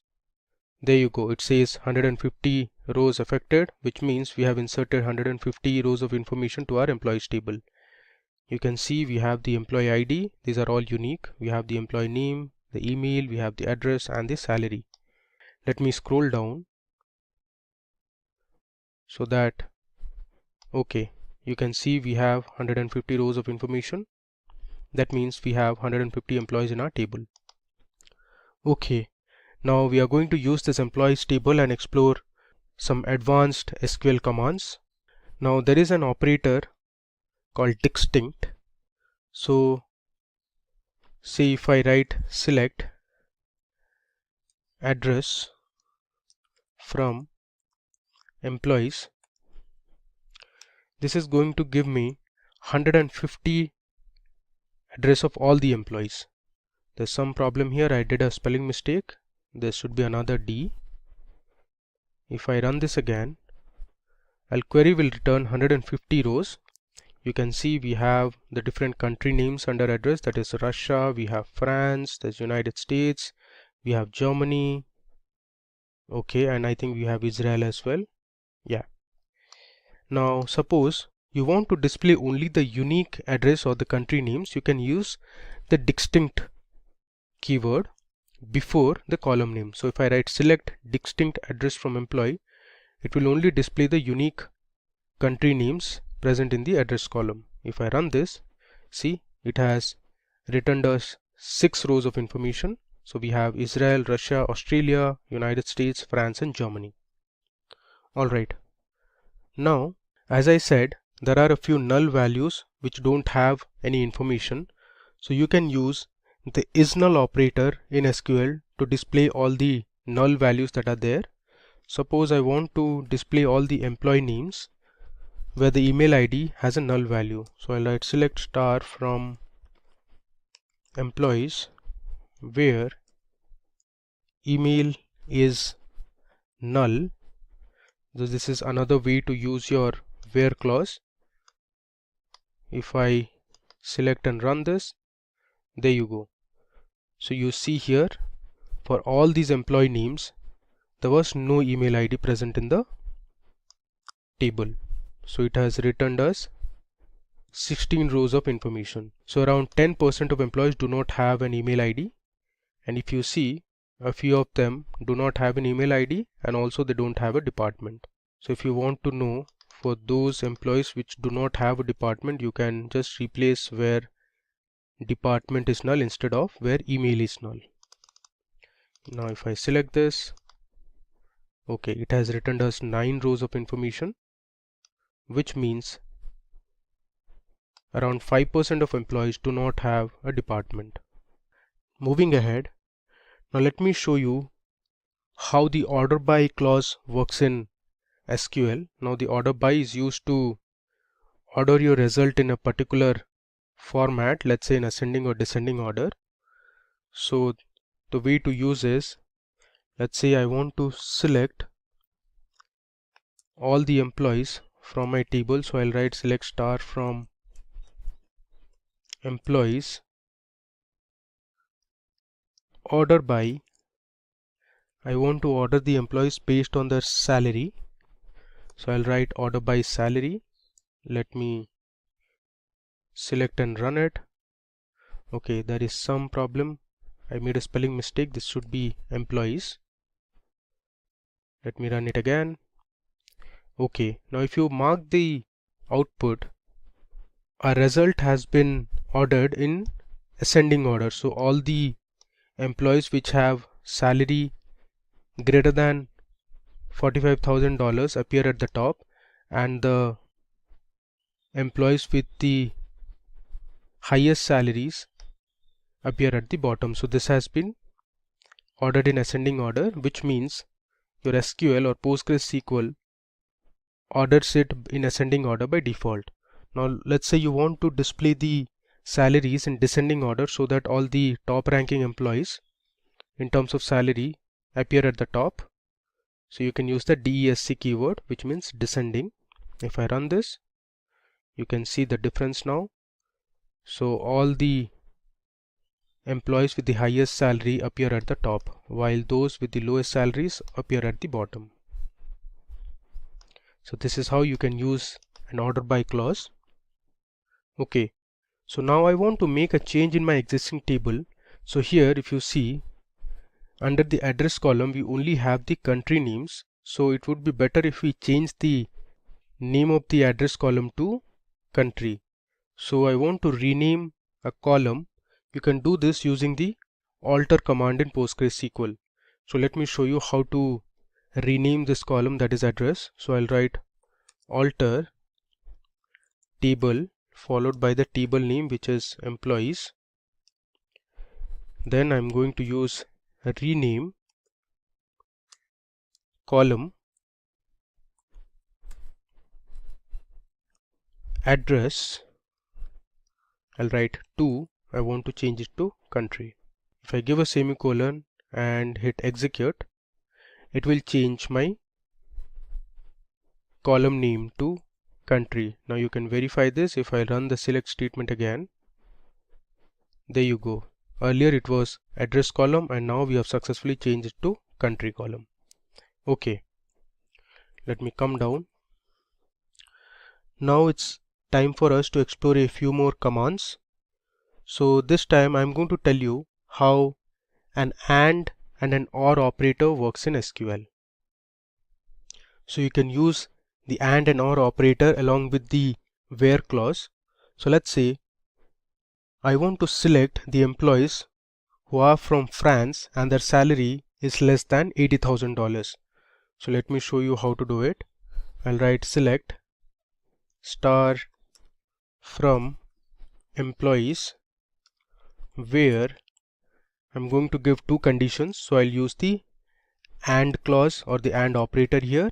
I'll write where country is equal to France.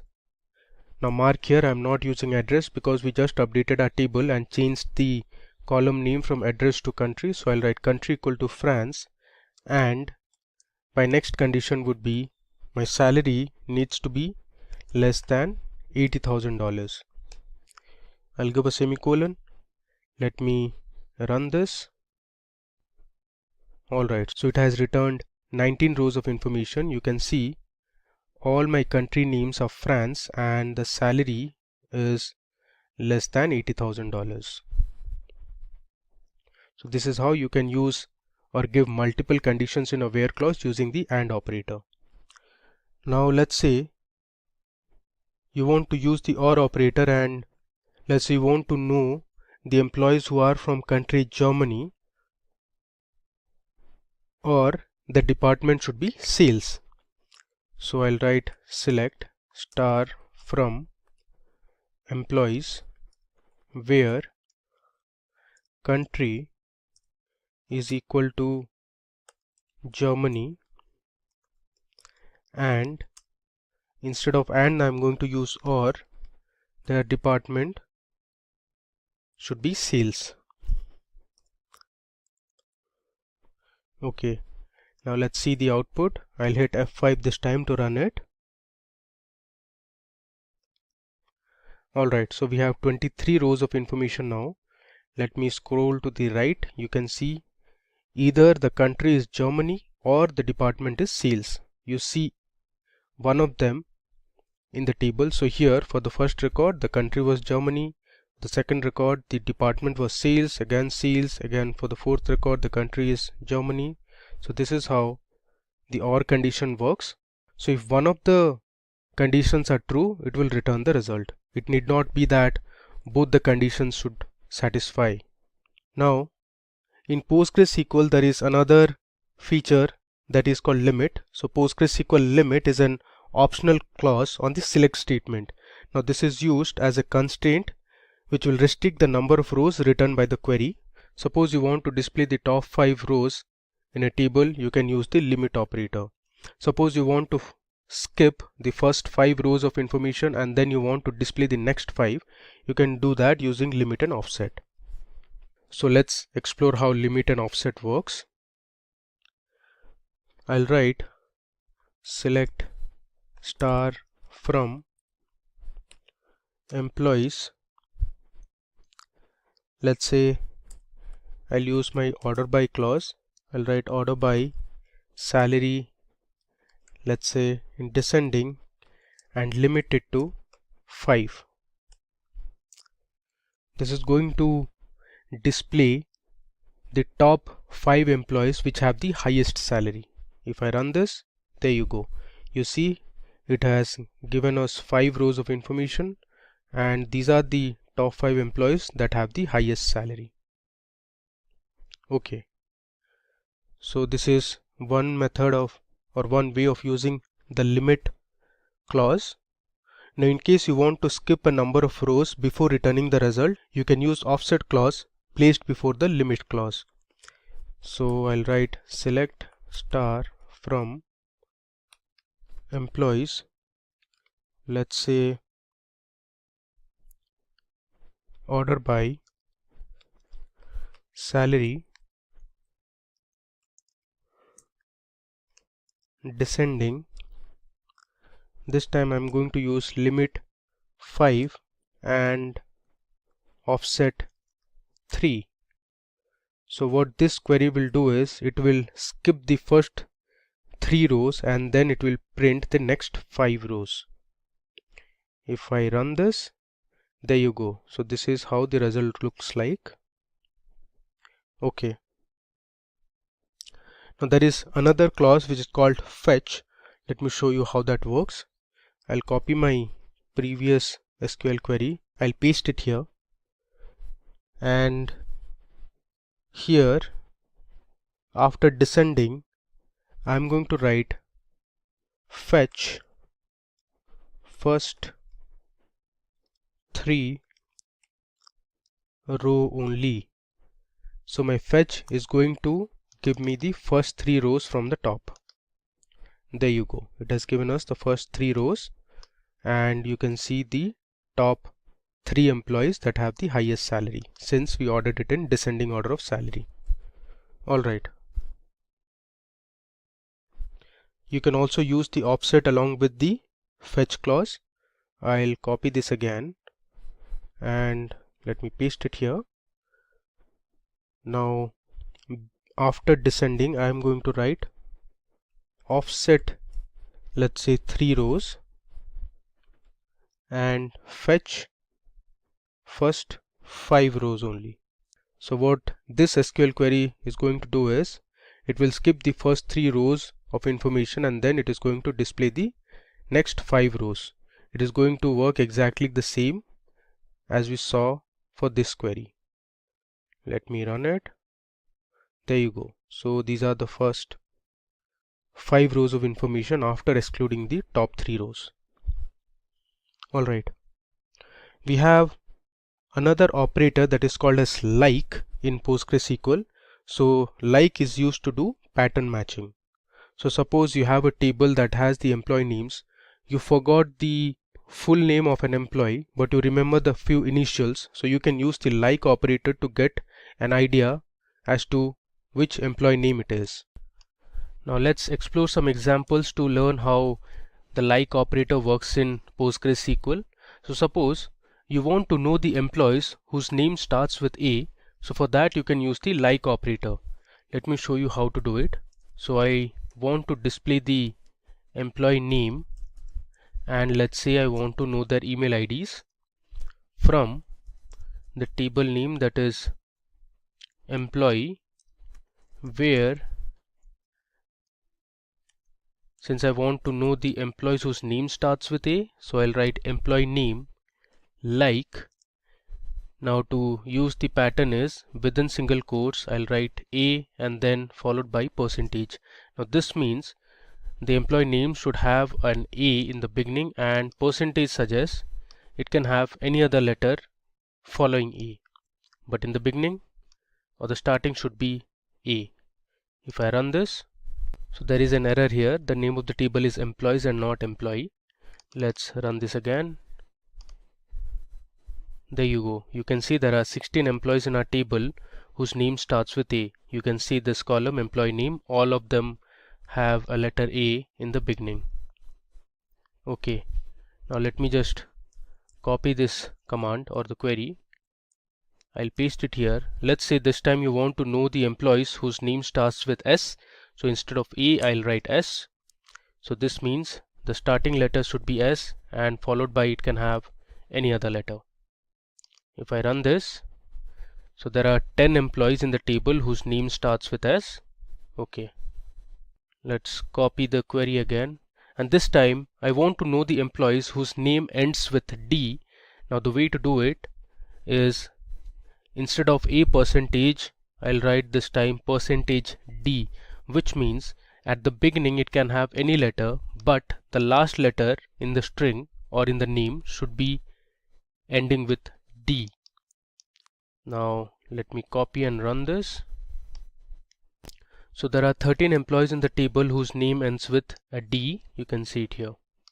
Alright, now let's say you want to find the employees whose name contains ISH or have ISH in their names. So the way to do is something like this. So I'll copy this.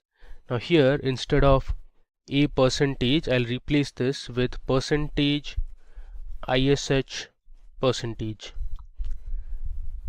Now this means that in the beginning it can have any letter, and towards the end also it can have any letter, but this ISH should appear within the name.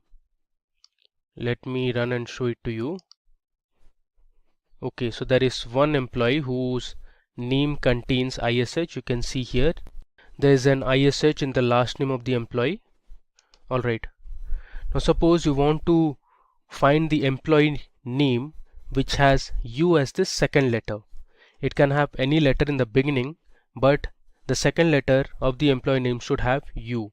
Now the way to do is, I'll copy this, and instead of a%, I'll write underscore U followed by %.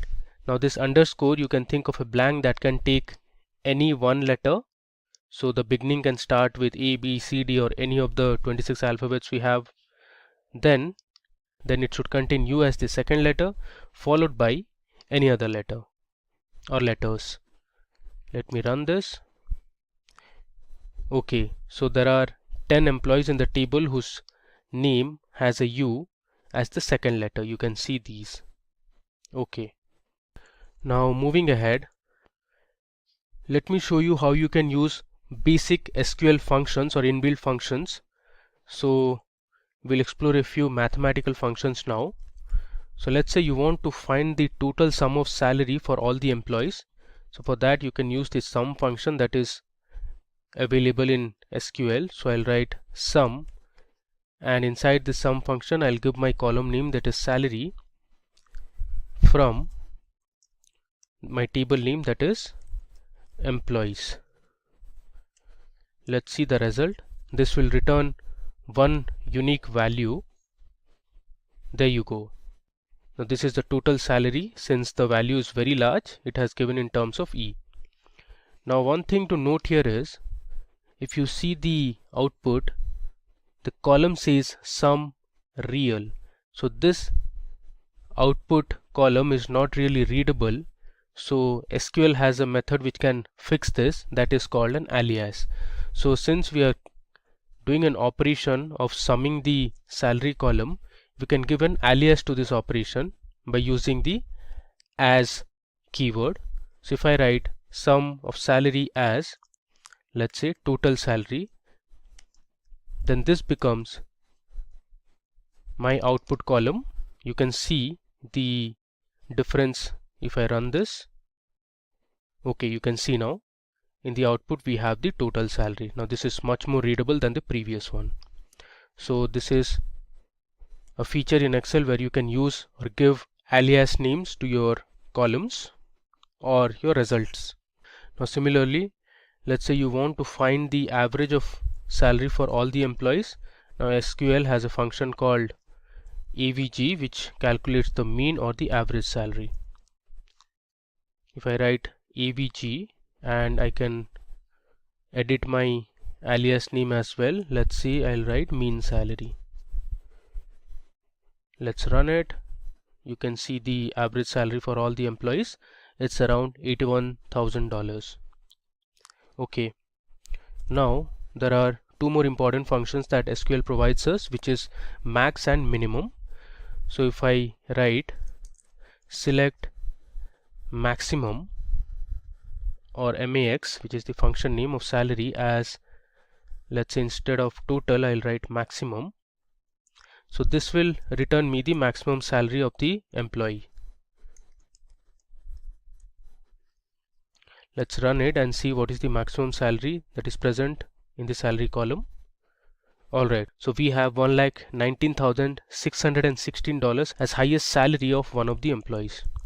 Similarly, you can use the min function as well. I'll just write minimum, and this will return me the minimum salary of one of the employees in the table. I'll replace the alias name as minimum. Okay, now run it. This will give me the minimum salary that is present in our table. So it is $45,685. Okay. Now let's say you want to find the count of department in the employees table. You can use the count function.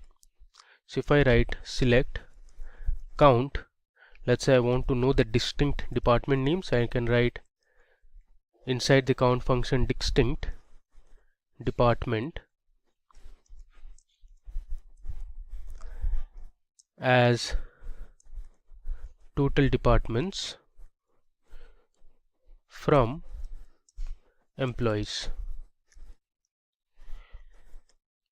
Let's run this. This will return me the total number of departments that are there. So it gives me there are 12 departments. Okay, now let me show you one more thing here. If I write select department from employees, let's run this. Okay, so it has returned me 150 rows of information, but what I'm going to do is I'll place my distinct keyword here just before the column name so that I can verify how many departments are there in total. There you go. So there are 13 departments and one of them is null. So moving ahead, we'll replace this null with a department name by updating our table. Okay. So now let's update our department column. So what we are going to do is wherever the department has a null value, we are going to assign a new department called analytics. So earlier we have also learned how to use the update command. So I'm going to show it again. So we'll write update followed by the table name, that is employees. I'm going to set my column, that is department, equal to, within single quotes, my name of the department would be analytics, where department is, I'll say null. So wherever the department has a null value, we'll replace those information with department, that is analytics. Let's run this. You can see query returned successfully. Now let's say I'll run this command again, and this time you can see the difference. There you go. So we have 13 rows of information and there is no null department now. We have added a new department, that is analytics. Okay, now we are going to explore two more crucial commands or clauses in SQL, that is group by and having. So let's learn how group by clause works in PostgreSQL. So the group by statement groups rows that have the same values into summary rows.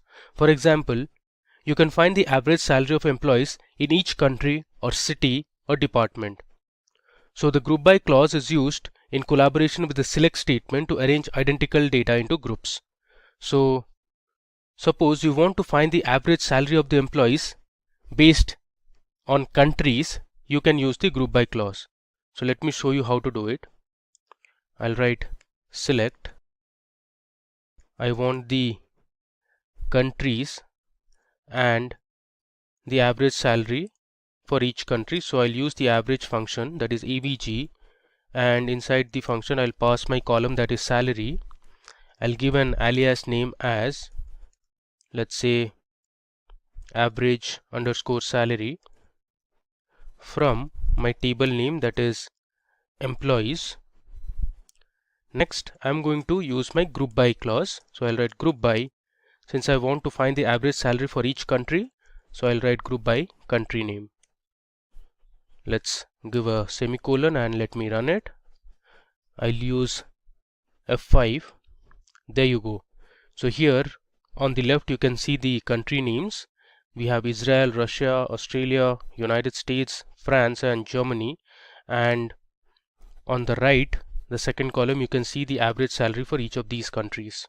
Now you can also order the result in whichever way you want. Suppose you want to arrange the results based on the average salary, so you can use the order by clause after the group by clause. So I'll write order by. Here you can use the alias name, that is average salary. This is actually average underscore salary, and let's say I want to arrange it in descending order, so I'll write DESC. Now let's run this. You can mark the difference in the average salary column. There you go. So as per our result, in United States the average salary is the highest, and if I scroll down, the average salary is the lowest in Germany. Now let's see one more example using group by. Suppose this time you want to find the maximum salary of male and female employees. You can do that too. So let me show you how to do it. So I'll write select. This time we want to find the maximum salary based on gender. So I'll select my gender column, comma, and this time I'll use my max function since I want to find the maximum salary for male and female employees. I'll give an alias name as maximum underscore salary from my table, that is employees, group by, I'll write gender. Okay, so let's run this. There you go. You can see, so one of the female employees had a highest salary of $1,19,616, while of that of a male was $1,17,654. Alright, now suppose you want to find the count of employees based on each country. You can use the count function along with the group by clause.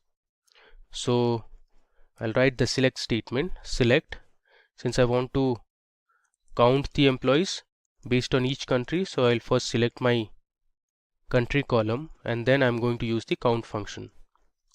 I'll write count emp underscore id from my table name, that is employees. I'm going to group it by country. So this query will give me the total number of employees from each country.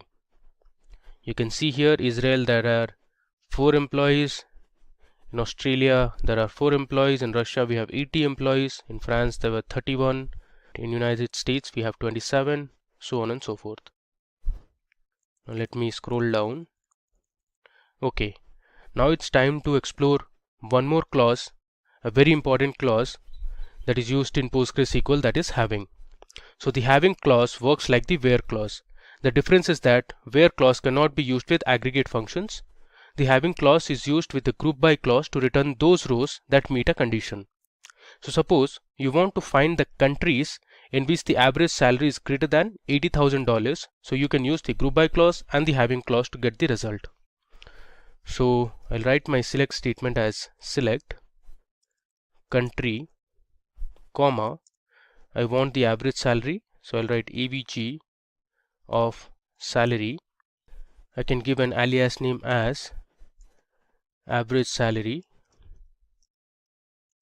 from employees. Now I'm going to group it by each country, so group by country column. Since I want to find the countries in which the average salary is greater than 80,000, so I'll use having clause after the group by clause. I'll write having average of salary is greater than 80,000. Now this condition cannot be specified in the where clause, so we need a having clause. You cannot use aggregate functions along with where clause. Let me just run it now. There you go. So we have Russia and United States where the average salary is greater than $80,000. Alright. Now let's say you want to find the count of employees in each country where there are less than 30 employees. So for this I am going to use the count function. First let me select the country column. Then I'm going to use the count function, and in the count function I'm going to pass my employee ID so that we can count the number of employees. from my table, that is employees. Now if you want, you can use an alias name for this as well, but I am just skipping it for the time being. I'll write group by country. Next I'll write having count of employee ID less than 30.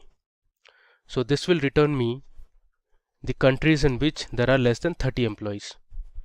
Let's run it. You can see here Israel, Australia, United States and Germany are the countries in which there are less than 30 employees. Okay, now if you want, you can use the order by clause as well. So suppose I'll write here order by count of employee ID.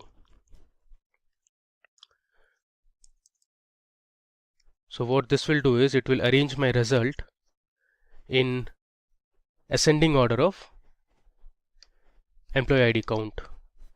There you can see we have successfully arranged our result in ascending order of employee IDs. Okay, next we are going to explore one more feature of PostgreSQL, that is of using a case statement. Now in PostgreSQL, the case expression is same as if-else statement in any other programming language. It allows you to add if-else logic to the query to form a powerful query. Now let me just scroll down and I'll show you how to use a case statement. This is very similar to your if-else statement that you use on Excel, in C++, in Python or any other programming language. So what I'm going to do is I'm going to write a SQL query that will create a new column, and the name of the column would be, let's say, salary range. So I'm going to divide my salary. Suppose if the salary is greater than $45,000 and if it's less than $55,000, in the new column, that is salary range, we are going to assign a value low salary. Now if the salary is greater than $55,000 and if it is less than $80,000, we are going to assign a value that is medium salary. If the salary is greater than $80,000, we'll assign a value high salary. So all this we are going to do using our case expression in PostgreSQL.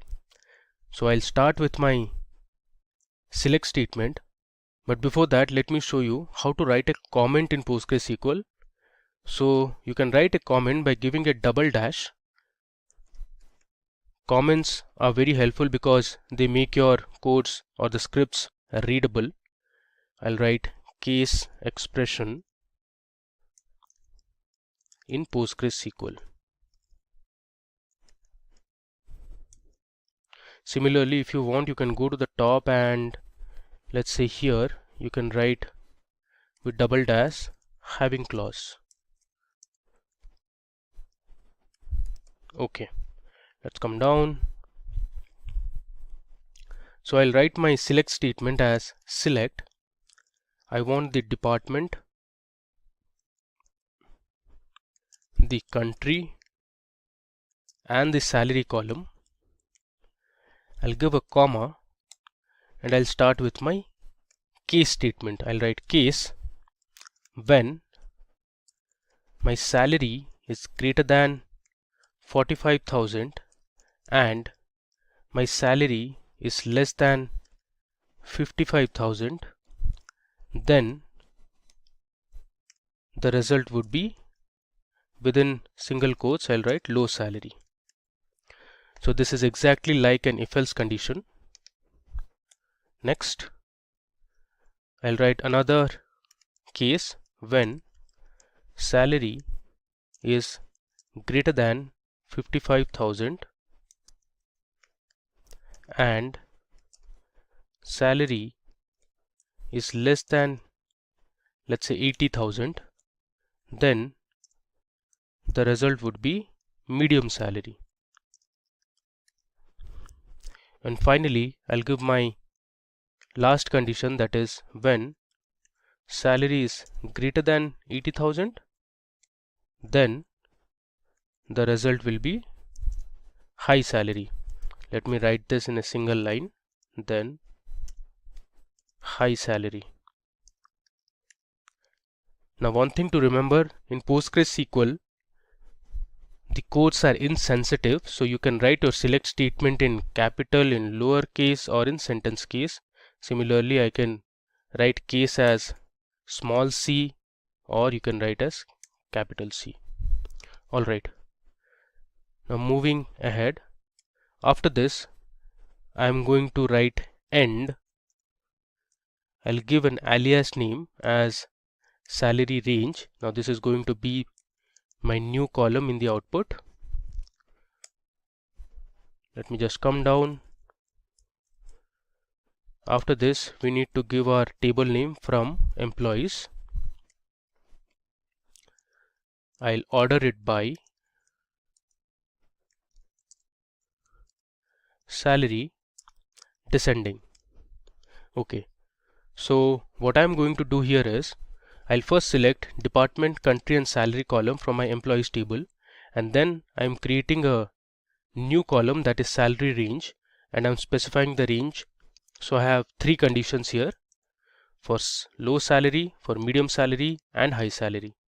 So let's run this and see the output. There you go.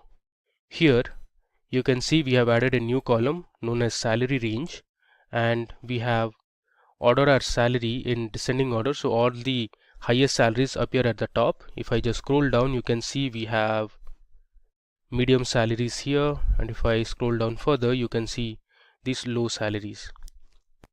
So case statements are really useful when you want to create a new column based on some conditions in the existing table.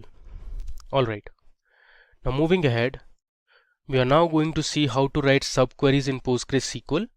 So subqueries, we write a query inside another query, which is also known as nested query. So suppose we want to find the employee name, department, country and salary of those employees whose salary is greater than the average salary. So in such cases you can use subqueries. Now let me show you how to write a query inside another query. First I'll write the select statement. I am going to select the employee name, comma, I want the department, comma, I also want to display the country name and the salary from the employees table, where my salary should be greater than the average salary. So after this where salary greater than, I am going to use brackets and write my subquery, that is select average salary from employees. Now let me break it down for you. So first we are going to select the average salary from the employees. So this particular SQL statement will find the average salary from the table. We'll compare this average salary with salaries of all the employees. So whichever employee has the salary greater than the average salary will display their names, the department, country and their original salary. So if you want, you can run this statement as well. Let me select this statement and run it for you. You can see we have written the average salary of all the employees, which is nearly $81,466. So we want the salaries of the employees to be greater than this average value. So let me run this and see how many employees have a salary greater than the average salary. There you go. So we have around 75 employees whose average salary or whose salary is greater than the average salary. Alright, now moving ahead, this time I'm going to tell you how to use some inbuilt functions. We'll learn some inbuilt mathematical functions and string functions that are available in PostgreSQL. So I'll just give a comment. There's another way to write a comment. Instead of a double dash, you can use the forward slash, an asterisk, and inside the asterisk you can write, let's say, SQL functions, and you need to close this. So I'll give another asterisk and a forward slash. So this is also a comment in PostgreSQL. Alright, so first of all we'll explore a few math functions. So there is a function called ABS which is used to find the absolute of a value. So if I write select ABS of let's say -100, it is going to return me positive 100 or just 100, because as you know, the absolute of any value will remove the negative sign involved in that value. There you go. So our original input was -100, the absolute of -100 is +100. Next, let's see another function that is called greatest. So the greatest function in PostgreSQL will return the greatest number in a range of numbers. So suppose I write select greatest. Inside the greatest function, I'll pass in a few numbers, let's say 2. I'm just randomly passing a few numbers. Let's say 4, 90, let's say 56.5, and let's say 70. I'll give a semicolon. Let me run this. You will see the greatest function will return the greatest integer value or greatest number that is present in the range of numbers that we have provided. So in this case, 90 was the largest number or the greatest number, so we got the result as 90. Again, you can use an alias for each of these statements. Now, like greatest, we also have a function called least, which is going to return the least number present in a range of numbers. If I run this, so the result is 2, because 2 is the least number that is present in this selection. Alright, now there's a function called mod, which is going to return the remainder of a division. So suppose I write select mod, and this takes two parameters, let's say 54 divided by 10. As you can guess, the remainder is 4, and so is our result. You can see it has returned the remainder. 54 divided by 10, the remainder is 4. Alright, if I scroll down, now let's see how to use the power function. So I'll write select power. Let's say I want to know power 2, 3, which is 2 cube, that is 8. Let me just run this. There you go. So the result is 8. You can also check, let's say power of 5, 3, it should be 125. Alright. Next, you can use the sqrt function that is available in PostgreSQL to find the square root of a number. I'll write sqrt, and let's say I want to find the square root of 100. You can guess the result. The output should be 10. If I run this, you can see the output here 10. Let's say I want to find the square root of, let's say 144. You can again guess the result. It should be 12. Let's verify it. Okay, there is some error. Let me verify it again. There you go. It is 12. Now, there are a few trigonometric functions as well. You can use the sine function, the cos function, and the tan function. Let's say I want to know the sine of 0. If you have studied high school mathematics, you would know the sine of 0 is 0. You can see the result, it is 0. Let's say you want to know sine 90. If I run it, you can see the output here 0.89. Alright. Now there are other functions like ceiling and floor that you can use. So let me show you what the ceiling and floor function does. I'll write ceiling. Let's say I'll pass my floating value as 6.45, and let me run it. You can see the ceiling function returns the next highest integer, that is 7 in this case, since the next highest integer after 6.45 is 7. Let's see what the floor function does, and let me run it. As you can see, the floor function returns the next lowest integer, that is 6 in this case, or the nearest lowest integer to any provided decimal value. Okay.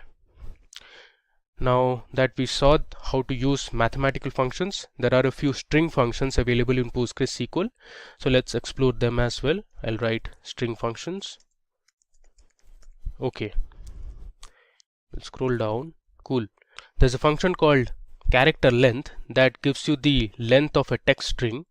Suppose I write select, give the function as character length, and inside this function I'm going to pass in a text. Let's say India is a democracy. This is my text. Let me run this. Okay, you can see the result here, which is 20, since there are 20 characters in my string that I have provided. Alright, now there's another function called concat in PostgreSQL. So concat is basically used to merge or combine multiple strings. So I'll write select concat, within brackets I'll give the text string. Now let's say I want to combine PostgreSQL,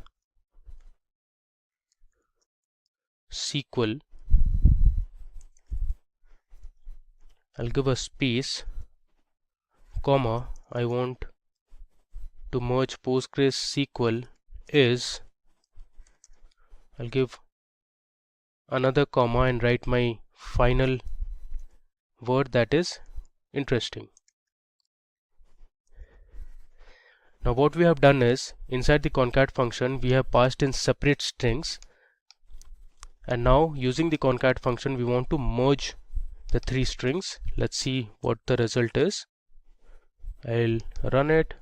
Alright, let me just expand this. You can see here we have concatenated the three strings successfully, so the output is PostgreSQL is interesting. Okay, now there are functions like left, right and mid in PostgreSQL.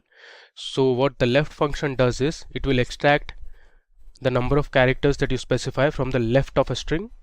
Let's say I'll write select left, and I'll pass in my text string as India is a democracy. I'll copy this and I'll paste it here. Let's say I want to extract the first 5 characters from my string, so I'll give 5. So what it will do is, it will count 5 characters from left, so 1 2 3 4 and 5. If I run this, it should ideally print India for me.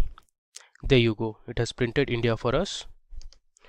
Alright, similarly you can use the right function to extract few characters from the right of a string. Let's say you want to extract, let's say I'll give 12 characters from right, so from here onwards it will count 12 characters. I'll change left to right now. Let me select this and run it. So you can see here, this is the output. From the right it has counted 12 characters and returned a democracy. Okay, now there is a function called repeat. So the repeat function is going to repeat a particular string the number of times you specify. Let's say I want to select and use my repeat function, and inside the repeat function I'm going to pass in, let's say India, and I want India to be displayed 5 times. I'll give a semicolon and run it. In the output you can see India has been printed 5 times. Okay, let's scroll down. There is another function, a string function in PostgreSQL called as reverse. So what reverse function is going to do is, it is going to print any string passed as an input in reverse order. So if I write select reverse, and inside the reverse function I'll pass in my string, that is India is a democracy. I'm going to use the same string. I'll copy this and I'll paste it here. I'll close the quotes and the brackets. Let's print this. You can see it here, India is a democracy has been printed in reverse order. There you go. Alright, now this time we explored a few inbuilt functions that are already present in PostgreSQL. Now PostgreSQL also has the feature where you can write your own user-defined functions. So now we will learn how to write a function of our own in PostgreSQL. So let's create a function to count the total number of email IDs that are present in our employees table. So for this, we'll write a function, a user-defined function. So let me give my comment as user-defined function. Okay. So let me start by first writing create. So this is the syntax to write a function in PostgreSQL. So I'll write create or replace function. Then I'll give my function name as count emails. And as you know, functions have brackets. Then I'll write returns, the return type, as integer. Then an alias with dollar symbol. I'll write total emails, since I'm going to display the total number of email IDs that are present in my table. I'll close the dollar symbol. Then I'm going to declare a variable. The variable name is going to be total underscore emails. This is of type integer. I'll write begin, and inside begin I'll write my select statement. So I'll write select. I want to count the email IDs that are present, so I'll pass my column name, that is email, into total emails from my table name, that is employees.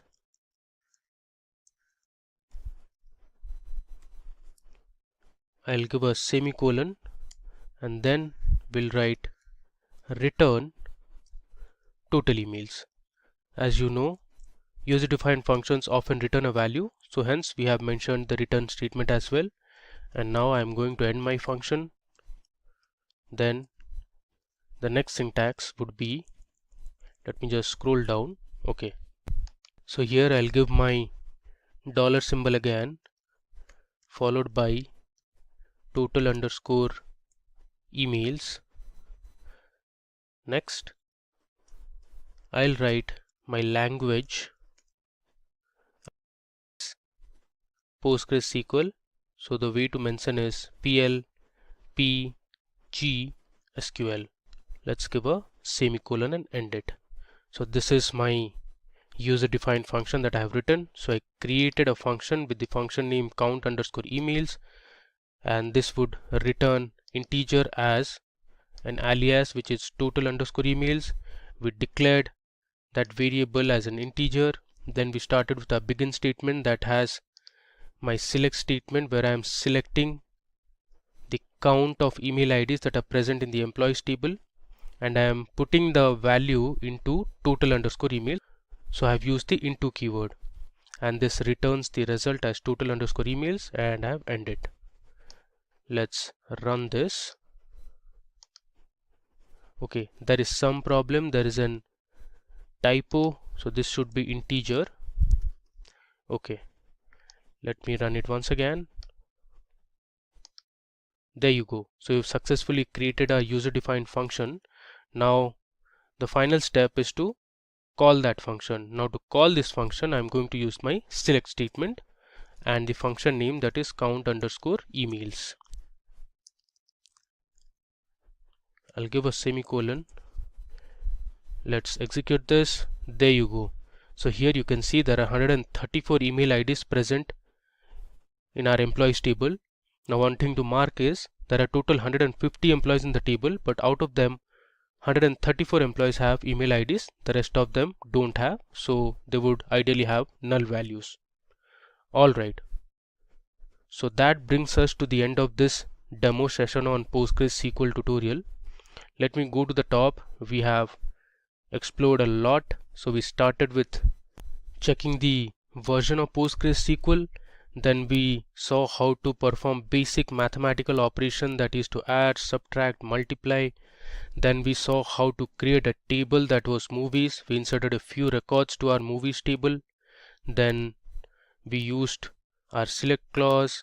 We updated a few values. Then we deleted one row of information. Then we learned how to use the where clause. We learned how to use the between operator. We also learned how to use the in operator. Let me scroll down. We created a table called employees, and then we learned how the distinct keyword works. We also learned how to use isNull with where clause. We learned about the order by clause. We saw how to alter or rename a column. Then we explored a few more examples on where clause, where we learned about and OR operator. Then we learned how to use limit and offset, as well as the fetch operator or the fetch keyword in PostgreSQL. Moving further, we learned about the like operator in SQL, which was used to perform pattern recognition or pattern matching, you can say. Here we saw how to use basic inbuilt PostgreSQL functions like sum, average, minimum, count, maximum. Next, we saw how to update a value in a column using PostgreSQL update command. We learned how to use group by. Then we learned how to use having clause. Then we learned how to use case expressions in PostgreSQL. So we saw how case expression is similar to our if else in any other programming language. We explored a few mathematical and string functions, and finally we wrote our own user-defined function. So that brings us to the end of this tutorial on PostgreSQL. Now if you want to get this SQL file that we have used in the demo, you can give your email IDs in the comment section, and our team will share this SQL file with you over email. In this session, we will learn who is a SQL developer and what are their responsibilities in a company. Then we will focus on the skills required to become a successful SQL developer. We will see the expected average salary in both US and India. We will also discuss how to become a SQL developer and look at the top companies hiring for SQL developers. So hey everyone, I'm Abhisar Ahuja from Simplilearn and welcome to this video on how to become a SQL developer. But before we begin, if you love watching tech videos, subscribe to our channel and hit the bell icon to never miss an update. When going through some of the popular job boards online, you would easily see SQL developer is one of the most demanding jobs sought by companies. As we all know today, companies collect vast volumes of data and store it in their own databases. They want professionals with a good understanding of data who can keep it safe and secure. So, first we will understand who is a SQL developer. SQL developer is a person who is accountable in creating and managing huge data assets of a company. In other terms, SQL developer is a person who can develop SQL databases as well as write and test code. Let's understand this with the help of an example. Let's say we want to search a particular product on Amazon website, and Amazon has stored all its data about products in a database. Now we will write the product name in the search bar, and when we click on the search button, it will run a SQL query that fetches all the information about the product and displays us on the website. So this is the basic task done by a SQL developer. Now we will understand the responsibilities of a SQL developer. All databases have a structure and logic behind how data is stored and retrieved. A SQL developer designs the database accordingly for businesses, that is called database modeling. After the database is created and deployed, it's the SQL developer who is responsible for fixing the general issues of the database. SQL developer should be well versed with structured query language to create optimized SQL queries and refines the existing ones to extract information from the database. SQL developers run several diagnostic tests to keep a check on the server and the database. In order to understand how to organize companies' data, SQL developers must communicate with technical and non-technical persons from the business, and SQL developer also gathers client requirements and identifies the features that the database owners want. As data is an asset to a company, SQL developers backup and restore data for their clients. They also perform tasks like data management and data migration. That is, if a company has stored all its data on a local storage and now it wants its data to be stored in a cloud storage. So the safe transmission of the data from local storage to cloud storage is known as data migration, and that is done by the SQL developers. After knowing the responsibilities, now we should look for skill set required to be a good SQL developer. One should have a good knowledge of SQL commands, functions, joins and procedures. Let's have a look at few commands such as create, drop, alter and truncate. These commands come under data definition language. We also have insert, update and delete commands. These commands come under data manipulation language. We have grant and revoke commands. These commands come under data control language. We also have commit, rollback and save point commands. These come under transaction control language. These are the basic commands a SQL developer should be familiar with. And a SQL developer may have a little command on any one programming language. You don't have to be expert in programming. All you need is how to interface between application and your database. For example, you are using MySQL and your web application is based on PHP. Then you should know how to connect your application to the database and how to issue queries, how to fetch results, and then how to display it to the users. One should have a good understanding of various database management systems such as MySQL, Microsoft Access, Oracle, PostgreSQL, DBase, FoxPro, SQLite, IBM DB2, LibreOffice Base, MariaDB, and Microsoft SQL Server. One should know integration of databases with data visualization software such as Power BI and Tableau, which helps businesses to make better decisions and give you an add-on as a SQL developer. One should develop critical thinking and problem-solving skills to create optimized queries. Now we'll see how a SQL developer is compensated in both United States and India. In the United States, SQL developers draw an average salary of $72,282 per annum. In India, the average salary of a SQL developer is Rs 4,49,532. Now we'll see how a person can become a good SQL developer.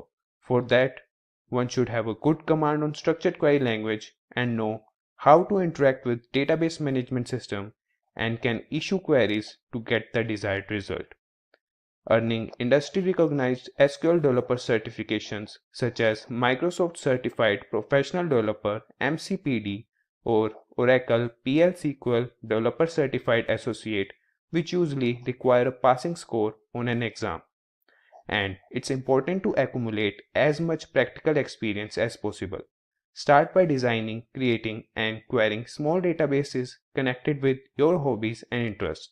For example, your favorite music, videos, or your personal finances. This will enable you to gain experience, test your knowledge, and build your project portfolio, which will be highly beneficial when you start applying for your first full-time position. Now we will see some major companies recruiting SQL developers. First we have the Multinational Financial Services Corporation, American Express, followed by the Multinational Professional Services Network, Ernst & Young. We also have the messaging company WhatsApp. Then we have the e-commerce giant Amazon, as well as the technology and computer solutions company Dell. Finally, in our list of companies, we have the multinational technology company Google. SQL is a very important technology that is used in the IT industry. Professionals working as application developers, web developers, data analysts, data scientists, software testers, and cybersecurity experts need to know SQL. In this video, we will cover 30 important SQL questions that are most frequently asked in the interviews. Now, these questions consist of a set of theoretical and practical questions.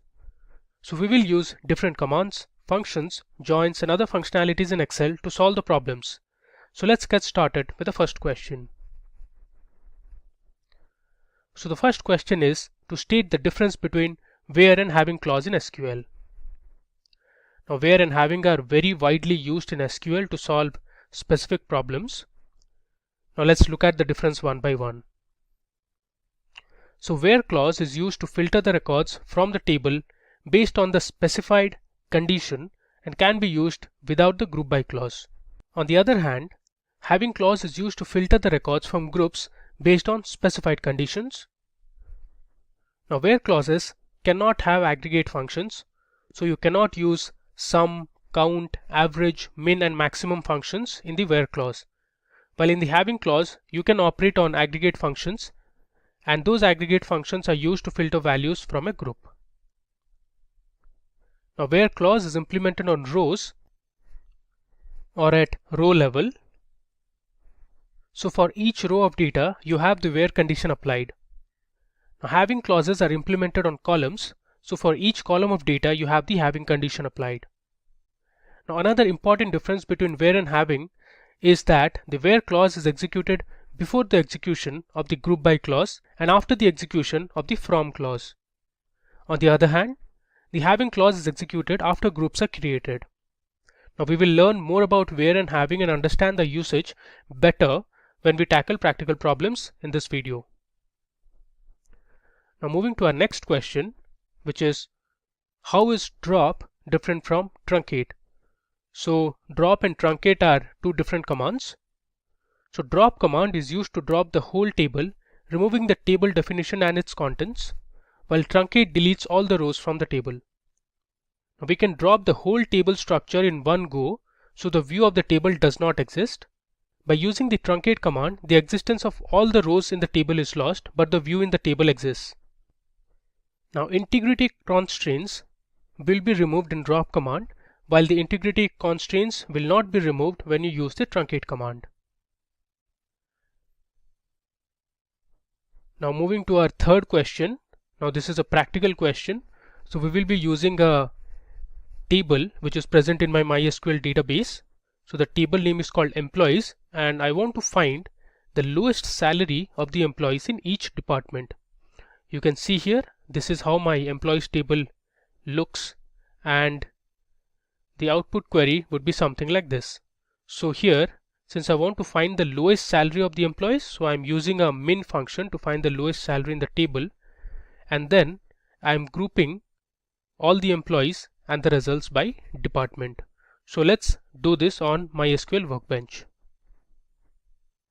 Okay, so here I am on my MySQL Workbench. First, let me go ahead and create a new SQL script. So I'll click on this, and that will create a new script.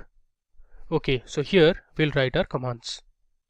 Alright, so our question was to find the lowest salary for each department. Okay, so I've given my comment to make my commands and whatever I'm doing more readable. So first, before I proceed, I need to select my database. So I'm going to use my SQL underscore intro database. So I'll write use SQL underscore intro.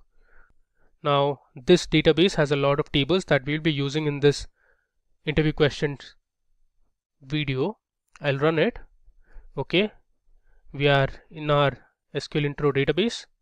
Now there is a table called employees. Let me show you the table first. If I write select star from employees, okay, so here you can see this is the table I'm talking about. Now these are the rows that are present in the table. We have 20 rows, and here you can see the different columns. We have the employee ID, employee name, age, gender. We have the department, city and salary. Now this is the same table that we have also used in our other videos that are already live on YouTube. Okay, so let's solve our question to find the lowest salary for each department. Now for that, I'll write select. I'll select my department column, which is DEPT, comma, and then to calculate the lowest salary or to find the lowest salary, I'm going to use the min function. So that will return the minimum salary present in the salary column. So I'll write min salary as I'm giving an alias name as, let's say, lowest underscore salary from my table name, that is employees. Then I'll write group by department. Now I'm grouping it by department because we want to find the lowest salary of the employees in each department. Now let's run and see the result. There you go. I'll just move it to the top so that you can see the results clearly. Okay, so here we have total 7 departments, you can see at the bottom, and in these 7 departments you can see in sales 70,000, let's say, dollars was the lowest salary. In marketing we had $55,000 as the lowest salary. Similarly, if I scroll down, we have other departments like tech, IT, finance and HR. So these are the lowest salary in each department. Alright, now moving to our next question. So our fourth question is, which query will help you fetch unique values from a column in a table? So this is a multiple choice question, which is another type of question that is often asked in the SQL interviews. Now we have multiple queries here and you need to choose the right query that will solve our problem. So since I want to get the unique values from a column in a table, so the right option would be to use the distinct keyword in the query. So if I write select distinct followed by the column name, let's say you want to find the distinct cities or the distinct departments in the employees table, so the query would be select distinct city or let's say department from the table name, that is employees. Hence this is the right option if you want to find any unique values from a column. Now moving to the fifth question. Now the fifth question says, it is actually a similar question here. We want to write the SQL query to fetch unique departments from the employees table. So as we saw, this is our employees table, and if you want to find the unique departments from the employees table, you can just write select distinct then followed by the column name, which is departments here, so DEPT from employees. Let's do this on our MySQL workbench. Okay, so let me just scroll down and I'll give a comment here, that is we want to find the unique departments. So the query would be select, then I'll use the distinct keyword. If I hit tab, it will autocomplete. Then I have my column, that is department, from my table name, that is employees. If I run this, the query will give us the unique departments that are present in the table. So here we have total 7 unique departments in the table. You can see here we have sales, marketing, product, tech, IT, finance and HR. But if you see our original table, which is the employees table, so there are total 20 records, and if you see the department column, there are multiple departments to which each of these employees belong to. Okay, now moving ahead.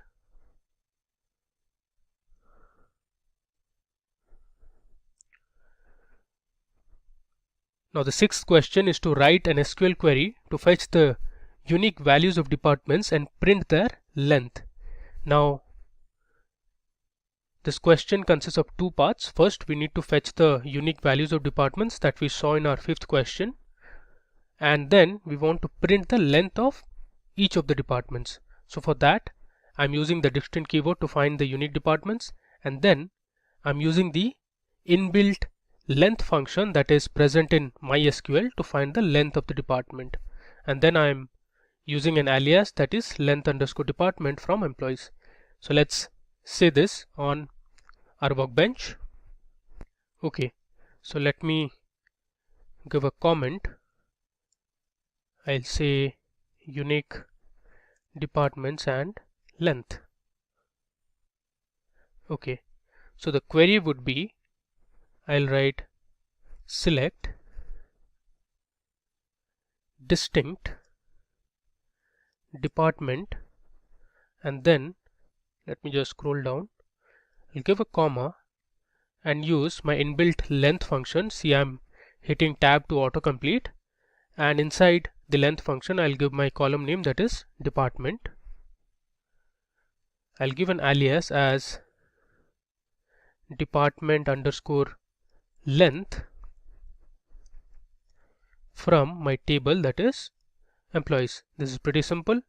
So first I'm finding the unique departments, and then using the length function I'm finding the length of each department. Let's run and see. Okay, you can see the result here. So sales, the length is 5.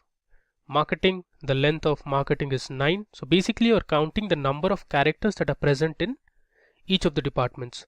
So in sales there are total 5 characters, in marketing there are total 9 characters, in product there are total 7 characters, in IT we have just 2 letters I and T, so hence the length is 2. Similarly finance is 7 and HR is 2 because we have just 2 letters H and R. Okay, so this is another variation of using distinct along with any inbuilt function. Alright. Now moving to the 7th question. The question is, what is the use of dateDiff function in SQL? Now dateDiff returns the number of days between two date or date time or timestamp values. So dateDiff is another crucial inbuilt function that is present in MySQL. So here is how you can use the dateDiff function. So it will return the number of days between two dates or date time or timestamp values. So here I have two date values, that is 10th of April 2021 and I have 30th of March 2021. So this query will give us the total number of days that lie between these two dates. And similarly, here is another example of using the dateDiff function. So I want to calculate the total number of days that are present between today's date, so I am using the now function, and between 20th of April 2021. So let's do this demo on the workbench. Alright, first I'll give a comment saying dateDiff function. Okay, now the way to use is I'll write select, and then you can see here once I type date, MySQL workbench is automatically suggesting some of the inbuilt functions. I'm going to use dateDiff, and within dateDiff I'm going to pass in two values. So I'm passing in two date values, let's say 2021 April, so I'll write 04, and let's say 10th of April. I'll give another comma and I'll pass in my second date value, that is going to be 30th of March 2021. Alright, now another thing to note here is the date value should be present inside quotations. Now if you want, you can give an alias as well. I'll write as total days.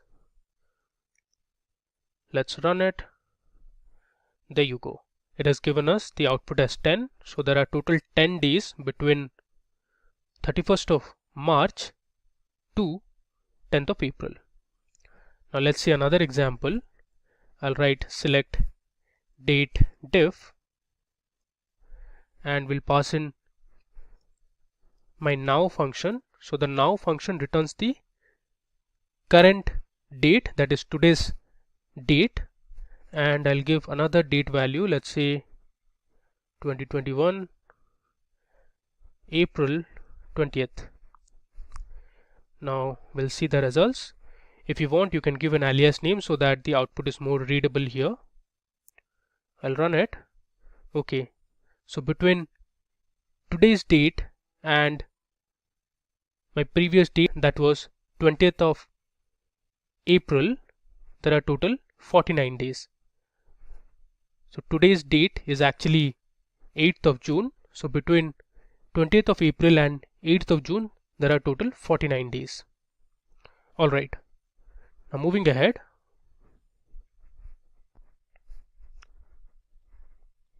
Now in the 8th question, we want to write an SQL query to display the departments that have more than 2 employees. So this is our employees table that we have been using, and here is how the command looks like. So here we are using both group by and having. Now I am grouping by department because I want to display the departments that have more than 2 employees. Now for the second filter, I am using the count function of the employee IDs and checking if the employees in each department are more than 2 or not. Let's do this. Let me move down a bit and I'll give a comment: departments with more than 2 employees. Okay, now let's write our query. So I want to select the department and then I'm using the count function to count the employee IDs in each department, or the employees present in each department. From my table, that is employees, I'm going to group by department, and then I'll use having my count of employee ID.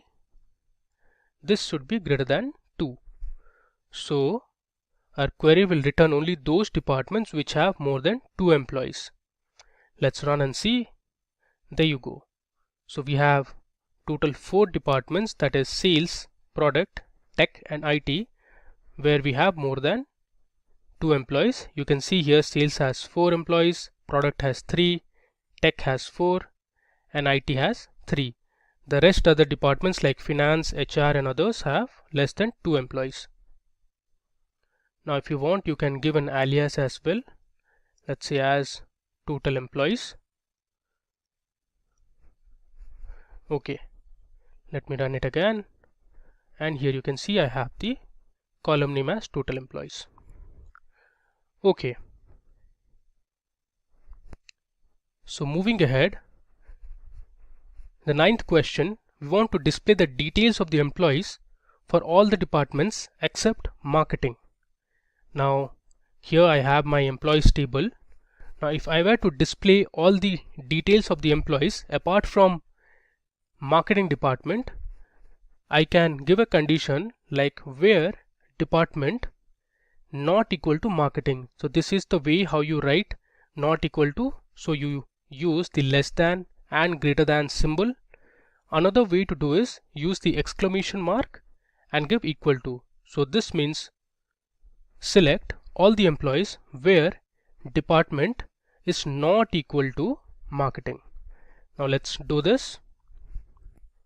I'll move down a bit and will give a comment as details of employees apart from marketing. So the query would be select star from employees. I'm using star because I want to display all the details. That means I want to display all the columns. Then I'm going to use my where condition where department not equal to marketing. I'll put marketing under quotes. Let's run it and see the results. There you go. So we have total 18 rows of information, and if you see the department column, we have all the departments apart from marketing. Now if you remember, our employees table had total 20 rows of information, out of which 2 are missing, which means there were 2 employees who were from marketing department and those departments were not displaying. Now another way to do is to use exclamation mark and equal to. So this also means select all the employees where department is not equal to marketing. Let's run this. You see here it gives us the same result and has returned us 18 rows of information, leaving apart the employees from the marketing department. Alright, now moving ahead. So our 10th question is to write an SQL query to print the details of the employees who have joined before April 2010 and after May 2005. So here is my employees table and this is my SQL query. So here we are using just a where condition to filter our results, and my condition is the employee should have joined after May 2005. So I have written after 31st of May 2005 and before April 2010, which is before 31st of March 2010. Let's do this. I'll give a comment here. We'll write employees joined before April 2010 and after May 2005. Now let's write our SQL query. So I'll write select star from employees where my date of join. If you see here, I have a column called date of join, which has the details about the day on which the employee had joined the company. So I'm going to write where date of join is greater than 31st of May 2005. So I'll write 2005. This is one of the formats to use date values.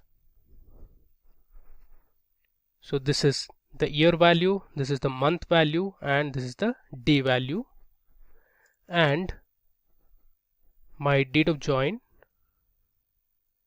should be less than 31st of March 2010. So I'll write 2010 March 31st.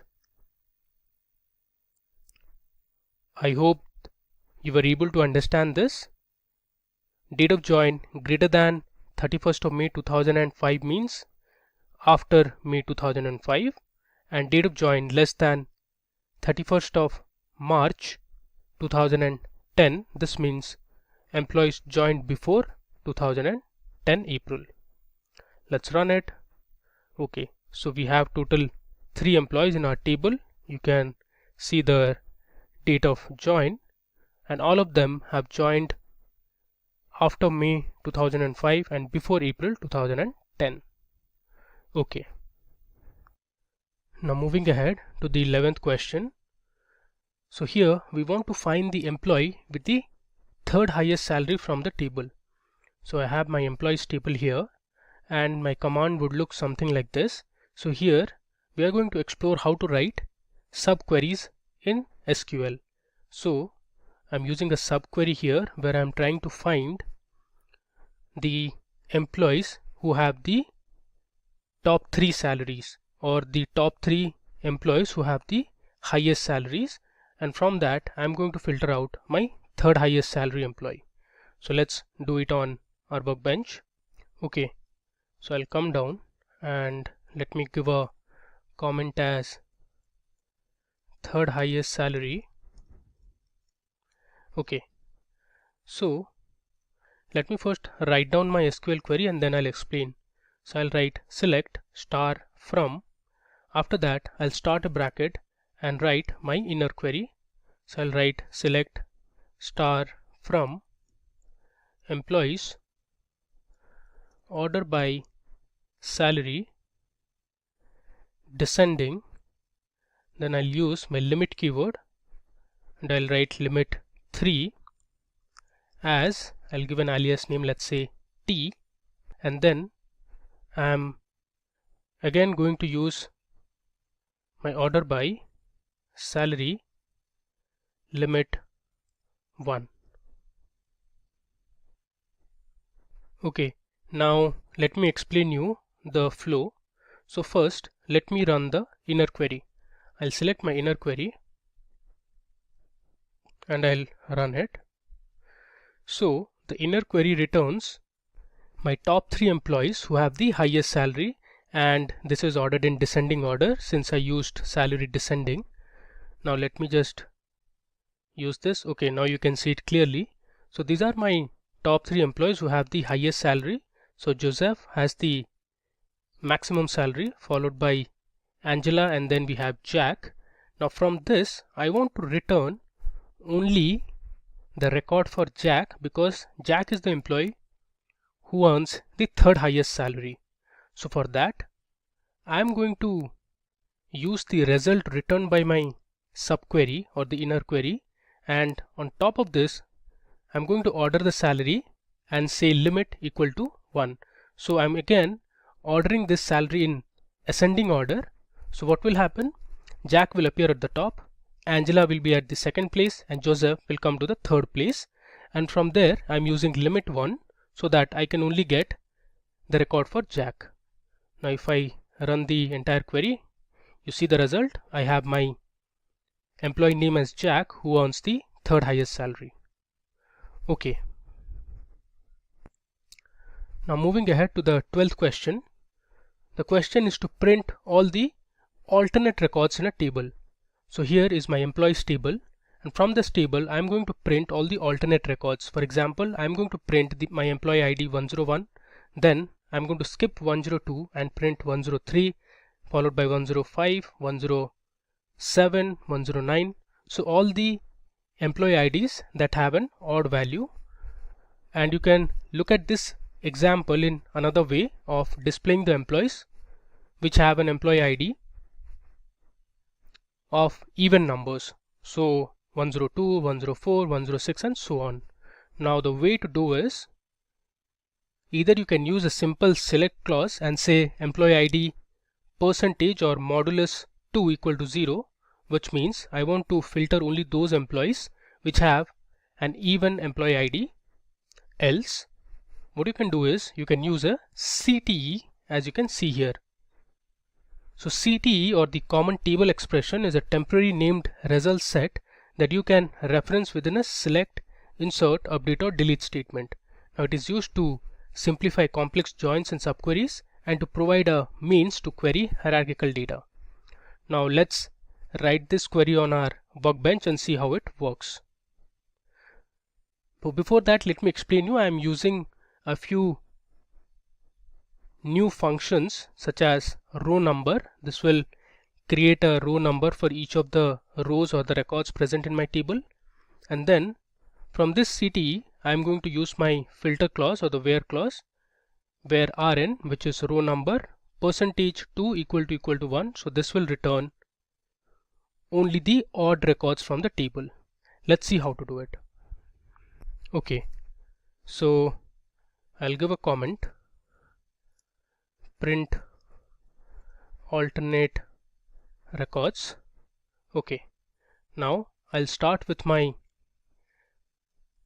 simple query, which is select star from employees, where let's say I want to find only the even employee IDs or the employees who have an even employee ID.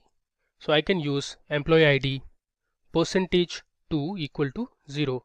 So it has to be a perfect division and the result should be 0. Only then I can get only the even employees. If I run this, okay, there was an error here. It should be employees. I'll run it again. You can see here I have printed the alternate records in a table. So we have skipped 101 because it is not divisible by 2. I've started with 102, followed by 104, 106, 108, and then finally we have 120 or 120. Now if you want to print only the odd records in the table, you can use employee ID percentage 2 equal to 1. So you can see here I have 101, 103, 105, 107 up to 119. Now the best way to do this is to use a common table expression or CTE. So I'll start with my command that is with CTE as I'll start with my bracket. I'll write select star comma, then I'm going to use my row number function. So I'll write row number, then I'll write over, then I'll use order by employee ID. So this row number for each of the rows is going to be created over my employee ID column, and that is sorted in ascending order. I'll give an alias as RN, which stands for row number, from my table that is employees. I'll scroll down, and then I'm going to close my bracket. I'll write select. Let me remove the space here. Okay, I'll write select star from CTE where my row number %2 equal to 1. Now let's see this from the top. So I have my common table expression where I am going to create a row number column named as RN, and this row number column is based on my employee ID column, which is sorted in ascending order, and from that I'm going to filter only those row number values that are not divisible by 2, or I'm going to print only the odd records from the table. So let's run it and see the results. There you go. So here if you mark, I have my row number column created, and I am filtering only the odd records in the table. So it starts with 1, 3, 5, 7 and goes up to 19. And similarly here you can see the employee IDs, the name, the age, gender and other information. Now if you were to print the even records in the table, the alternate even records, you can use RN %2 equal to 0. Let's see the difference. I'll run this. There you go. So I have my even row number starting from 2, which goes up to 20. Okay, so this is how you can print alternate records in a table. Now moving to the next question. Now in the 13th question, we want to write an SQL query to fetch all the duplicate rows in a table. Now this is another crucial interview question that is often asked in most of the interviews. Now I have a table which is named as duplicate table, and here you can see I have some employee ID, name and age, and a few records are duplicated. For example, 101 Sam 40, the first record is duplicated, and you can see here it has the same values. Now if you mark 103 Mary and 28 is not duplicated because here the age is different, so this is a different person than compared to the third name that we have. So this is how you can find the duplicate rows in a table. So I'm going to select my employee ID, name and age, and then count all the employee IDs, the names and age, and compare them with whether they are greater than 1 or not. So if they are greater than 1, then I'll say that particular record is duplicated or is present more than one time in the table. Let's do this implementation on our workbench. Okay, so I'll come down and let me give my comment as duplicate records. Okay, so let me first show you the records that are present in my table. So I'll write select star from dup underscore employees.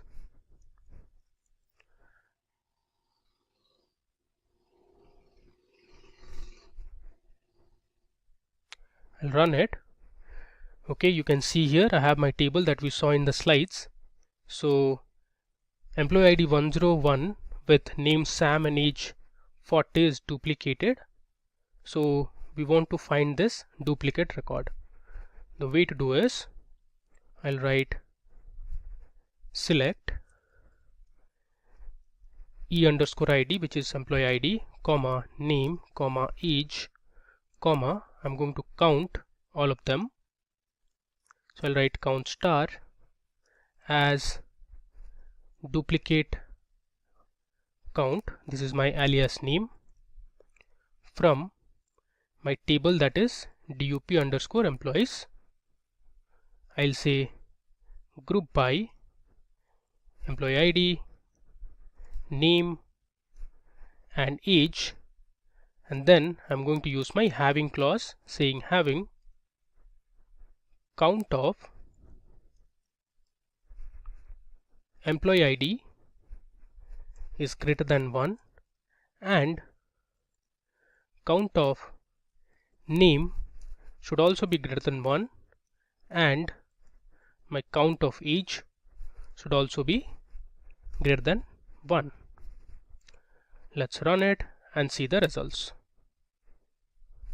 Okay, there is some error here. The name of the table should be employees. Okay, let's run again. We have our correct result, that is employee ID 101 with name Sam and age 40 is duplicated, so the value is 2. Great. Now moving ahead. Now the 14th question is a bit tricky, wherein we want to display the employees with exactly 2 A's in their name. So you see here I have my employee names and there are certain employees who have just 2 A's in their names. So I want to find those employees only. Now the way to do is, it is a bit tricky to understand. I'm going to break it down and make you understand on my MySQL workbench. So here you can just have a glance. I write select star from employees where I am finding the length of my employee name and then subtracting my length wherein I have replaced my employee name that has A with a blank, and if this subtraction is equal to 2, then that particular employee has 2 A's in their names. So let me show this first. Let me first give my comment as employees with 2 A's. Okay. So first I'm going to write a select statement. Okay, before that I'll show you the records present in my table. Okay, if you see here, Shane is one of the employees that has just 1 A in its name. Then we have Mary 1 A, Dwayne has 1 A, but if you see Sarah has 2 A in the name, so we want to extract Sarah. Then Jack has 1 A. Again, if you see Angela has 2 A. It doesn't matter if it is uppercase A or lowercase a, we just need to find if the employees have 2 A's in their name. And similarly, if I scroll down, let me check if we have any other employee with 2 A's in their name. Marcus has 1, David has 1, Sophia has 1. We also have Amelia that has 2 A's in its name or in her name. And we also have Maya. Okay, now let me go ahead and write a SQL query and then I'll explain you what I'm trying to do. I'll write select. I'm using the length function, and in the length function I'm going to replace, then I'll use another function called upper on top of employee name. I'll write A and then replace it with a blank. So I'm using quotations to represent blank from employees. Okay, let's run this and see the results. You see here it has given us the length of the employee strings after replacing all the A's with a blank. So here I'm essentially converting my employee names to uppercase, and I'm changing wherever there is an A, I'm replacing that A with a blank, and then I'm finding the length. So this trick I'm going to use in my final query. So I'll write select star from employees, where what I'm going to do is I'll bring this to the next line. I'll write length of employee name minus, then I'm going to use my above condition. I'll copy this, I'll paste it here, and this value should be 2. So what I'm doing is I am first finding out the length of my employee name. From that I'm subtracting the length after replacing the A's present in the employee name with a blank, and this value should be equal to 2. The reason being we are only trying to find the employees who have 2 A's in their name. Let's run and see the results. Okay, if you see here we have Sarah, Angela, Emilia and Maya who have 2 A's in their name. So we have Sarah that has 2A, Angela has 2A, Emilia has 2 A's, and then Maya also has 2A. Okay, now moving ahead. Now the 15th question is, given a string, how will you extract 4 characters starting from the second position? So I have my string here which says Michael Ballack. Now Michael Ballack, you must be aware, is a popular footballer. He is from Germany and also was the captain of Germany. So from the string Michael Ballack, I am going to extract 4 characters starting from the second position. You can use 2 inbuilt MySQL functions to do this. The first is called substr, wherein we pass in the string, then we give the position from where we want to extract the characters. So here I am going to extract from the second position, so hence 2, and then the number of characters that you want to extract, which is 4. The other way is to use the substring function, which is again similar to the substr function. In the substring function also I am first passing in my input string and then giving my starting position, which is 2, and then I want to extract 4 characters from it. Let's do it. I'll give a comment, extract strings. So here I'm going to write select. First I'm going to use substr, which is my inbuilt function. I'm going to pass in my input string which says Michael Ballack, and then I'll give my starting position, which is 2, and then the number of characters, that is 4. Let's run it and see the results. You can see here it has given us ICHA. So if you see, M is at the first position. From the second position onwards I needed 4 characters, so M, C, H and A. These are the 4 characters starting from the second position. Similarly, let me just copy this, and instead of substr I'm going to use the substring function. I'll write just ing, that becomes substring. Let's select and run it, and this also returns the same result. Suppose you wanted to extract from the 4th position, you wanted to extract, let's say, 3 characters. Let's see the results.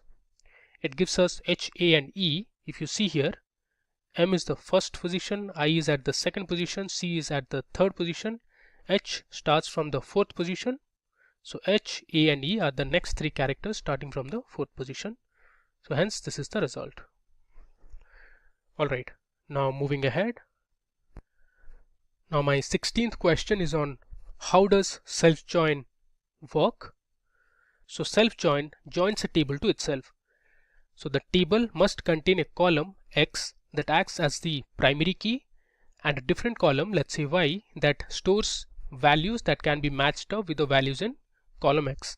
Now this might not be really easy to understand. You'll get to know once we do this demo. So I have a table which is called employee manager. So this is my table. Now let me tell you how to interpret this table. We have 5 different employees starting from employee ID 1 to employee ID 5. Gary, Gibbs, Smith, Latham and Jimmy are the different employees we have.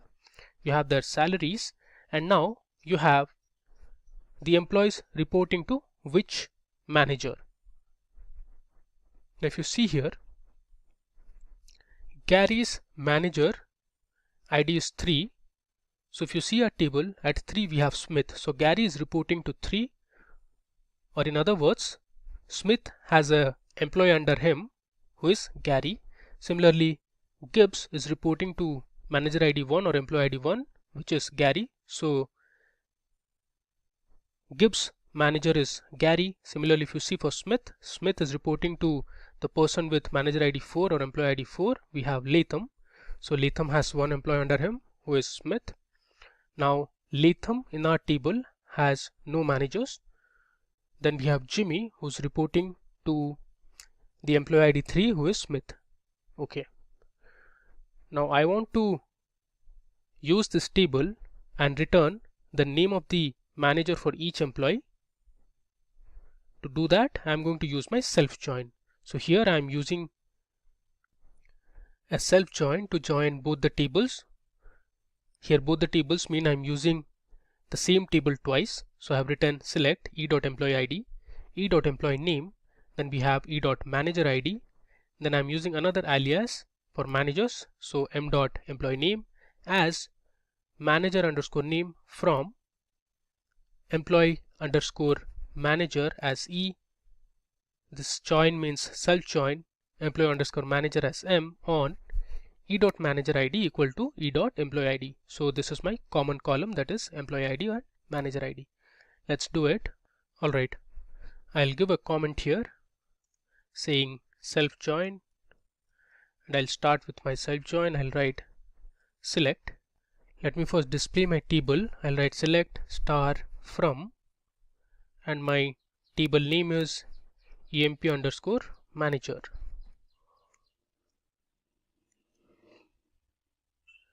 I'll run it. You can see the table here. This is the same table that we saw in the slides. Now I'll write my join query. I'll write select e dot employee ID comma e dot employee name comma e dot manager ID comma, then I'm using another alias as m for finding the manager name. So m dot employee name as manager name. There shouldn't be any space in the alias name. Then I'll write from emp underscore manager as e join emp underscore manager as m on e dot manager underscore ID equal to m dot emp underscore ID. Let me run this and we'll see the results. There you go. So Gary reports to the manager ID 3. So from the table 3 is for Smith. So Gary's manager is Smith, Gibbs manager is Gary, Smith's manager is Latham, and Jimmy's manager is Smith. Okay, so this is how you can use self join. Now moving ahead with our next question. So the 17th question is on which of the following is called a virtual table in SQL. So again we have a multiple choice question. So the answer is view. You can see here.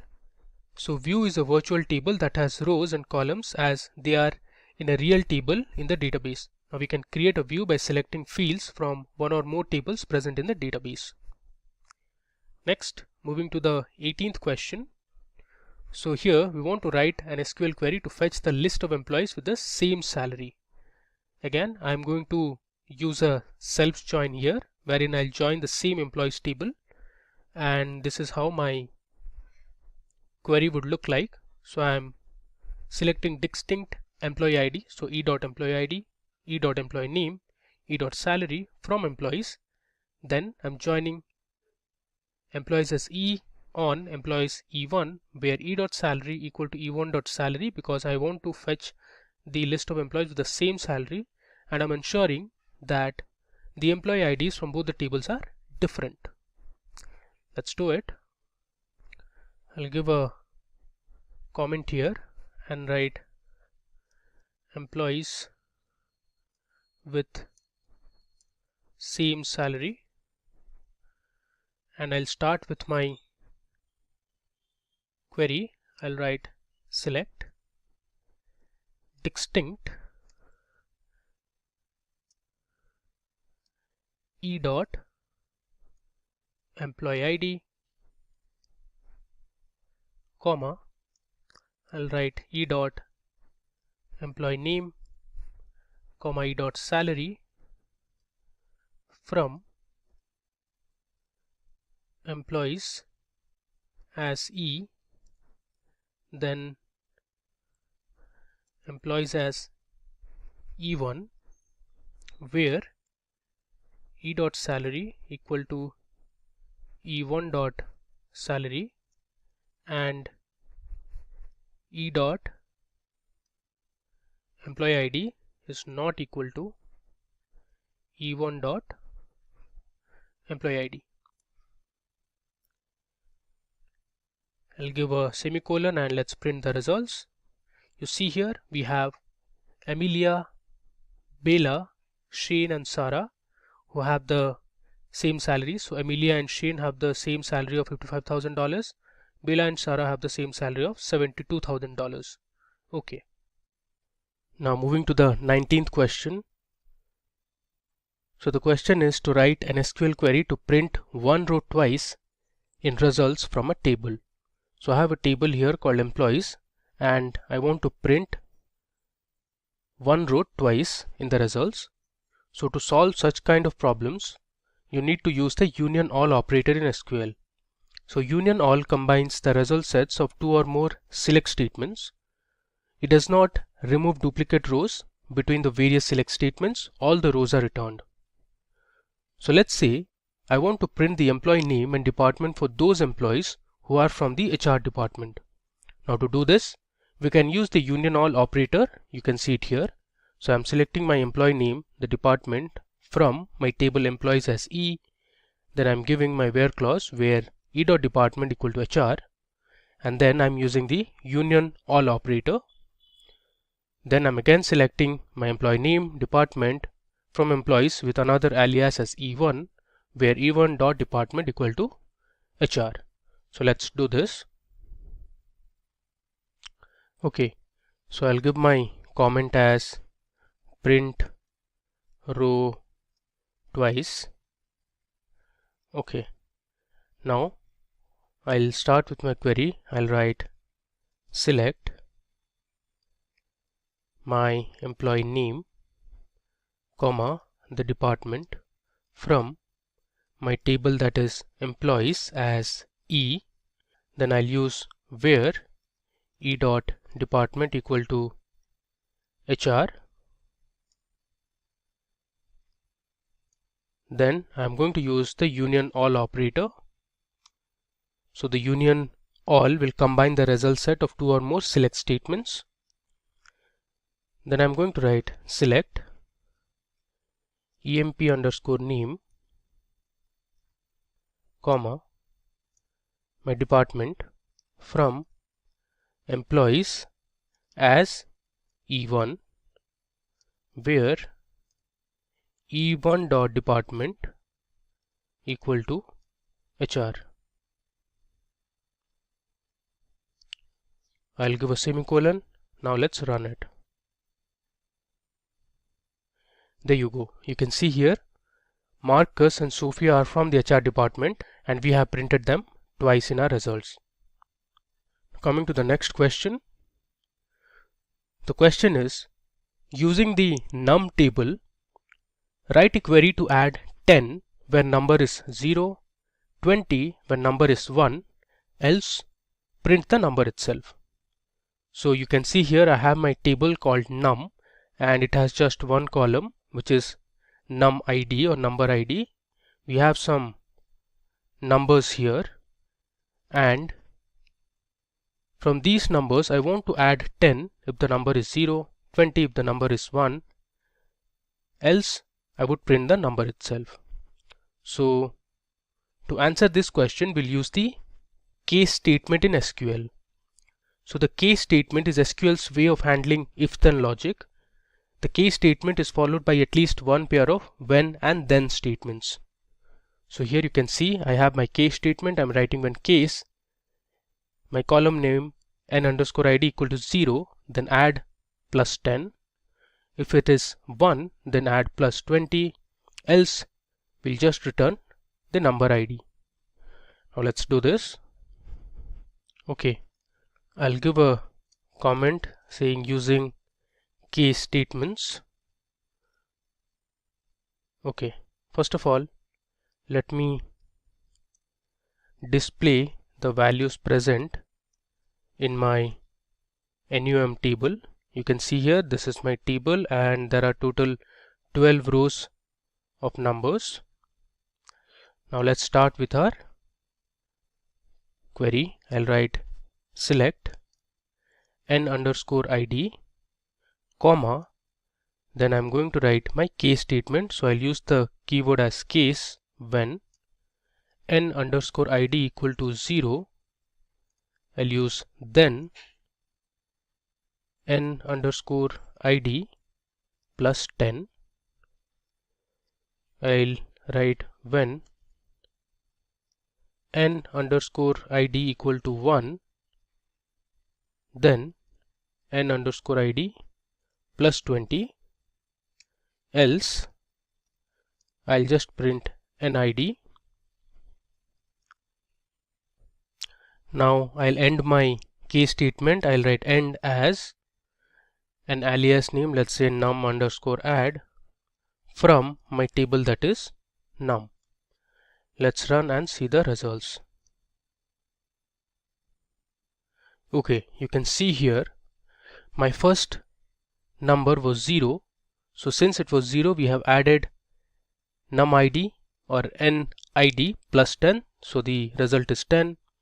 Now wherever the numID is 1, for example here we have added 20, so the result or the output becomes 21. Similarly here the value was 0, so we have added 10, the output is 10.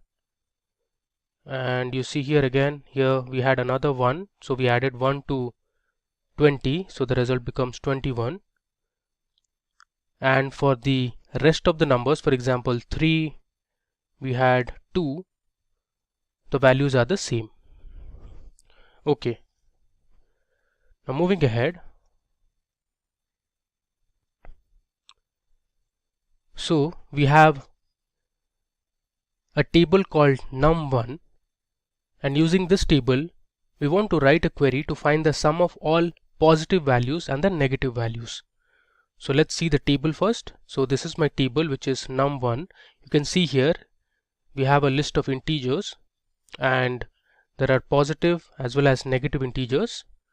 So for positive values and the negative values, we want to find the sum separately. So again, for this we are using the case statement. You can see here I have used two case statements. I'm writing select and then I'm using the case to find if the number is greater than 0, which means it's a positive number. So I'm finding out the sum, and then I'm checking case when the integer is less than 0, so it's a negative number, and I'm finding the sum for the negative numbers as well. Let's do this. Okay, so I'll give my comment as add positive and negative numbers. Okay, so let's start with our select query. I'll write select.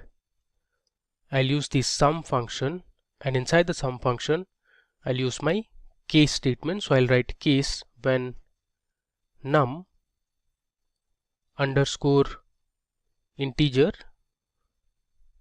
Okay, before that let me just print the values present in my table. So I'll write select star from my table name, that is num1. Okay, so you can see here these are the values or the list of integers that we have. There are some positive as well as negative integers. Okay, let's continue with our query. So here I'm going to write case when num underscore integer or int, which is my column name, if it is greater than 0, then I'll return num underscore int. Else I'll say 0 and end my case statement. I'll give an alias as sum of, let's say, positive numbers. I'll give a comma. Then I'll use another sum function, and inside the sum function we'll use the case statement to find the sum of negative numbers or integers. So I'll write num underscore int. If it is less than 0, then num underscore int, else 0, and I'll end. Okay, and I'll give another alias name as, let's say, sum underscore neg, which stands for negative. POS is for positive integers, and then I'll write from my table, that is num1. Let's run it. Okay, there you go. We have our results. So we have two columns, sum of positive integers and sum of negative integers. You can see the results 19 and -14 respectively. Okay, now moving ahead. Now in question number 22, we want to list the difference between primary key and foreign key. So as you can see here, primary key is something that can uniquely identify a record in a table. So if you consider a school database, a primary key would ideally be the roll number or the registration number of the student, because that is unique to all the students in a school. Now foreign key is the field in the table that is primary key to another table. So suppose you have another table called courses to which the students have enrolled to. Now if you have a roll number or a registration number column in the course table, that becomes the foreign key.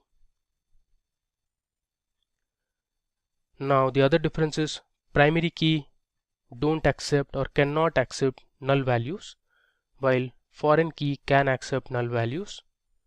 Now you can have only one primary key in a table, but you can have more than one foreign key in a table. Now coming to the 23rd question, what is the difference between primary key and union? So you can have only one primary key in a table, as we discussed in the previous question, but you can have more than one unique key in a table. A primary key column cannot have null values, but union can accept null values. Now if you assign a column as a primary key, you create a clustered index, and similarly if you assign a column with union, you create non-clustered index. Okay, now coming to the 24th question, what is a check constraint in SQL? So check constraints are used while creating tables. Check constraint helps to limit or restrict the values that can be inserted into a column. For example, we have a table here, let's say dummy1, and you want to ensure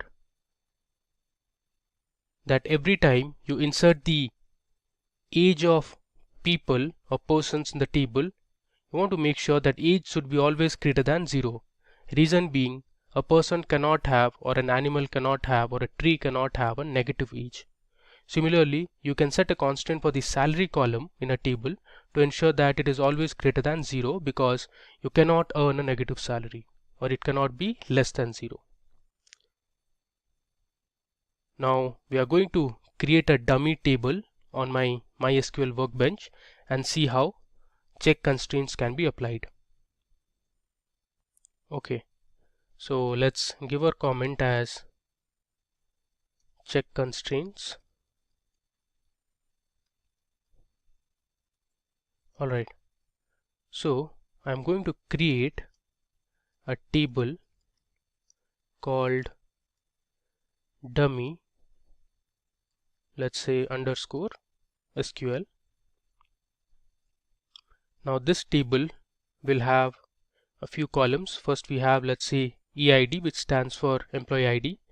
The data type is integer, and I'm going to assign employee ID as my primary key. So I'll write primary key here. Okay, I'll give a comma. Next we'll have a city column. City column is of type var_char or varying character. I'll give the size as 30, and here I'm going to apply my check constraint to this city column. I'm going to check the city should take only values as Mumbai. Let's say I'll have my final column, that is age. Age is of type integer, and here I'm going to check my age should always be greater than 0. So I'll write check age greater than 0. Okay, so our dummy SQL table has one primary key constraint, and we have applied two check constraints on city and age column. Let's run this. Okay, so we have created our table successfully. You can see it here. Now let's insert a few records and we can see the difference. I'll write insert into dummy underscore SQL. I'll write values. I'll have my employee ID as 101. I'm giving my city as Mumbai, which is what we want. And let's say I'll give my age as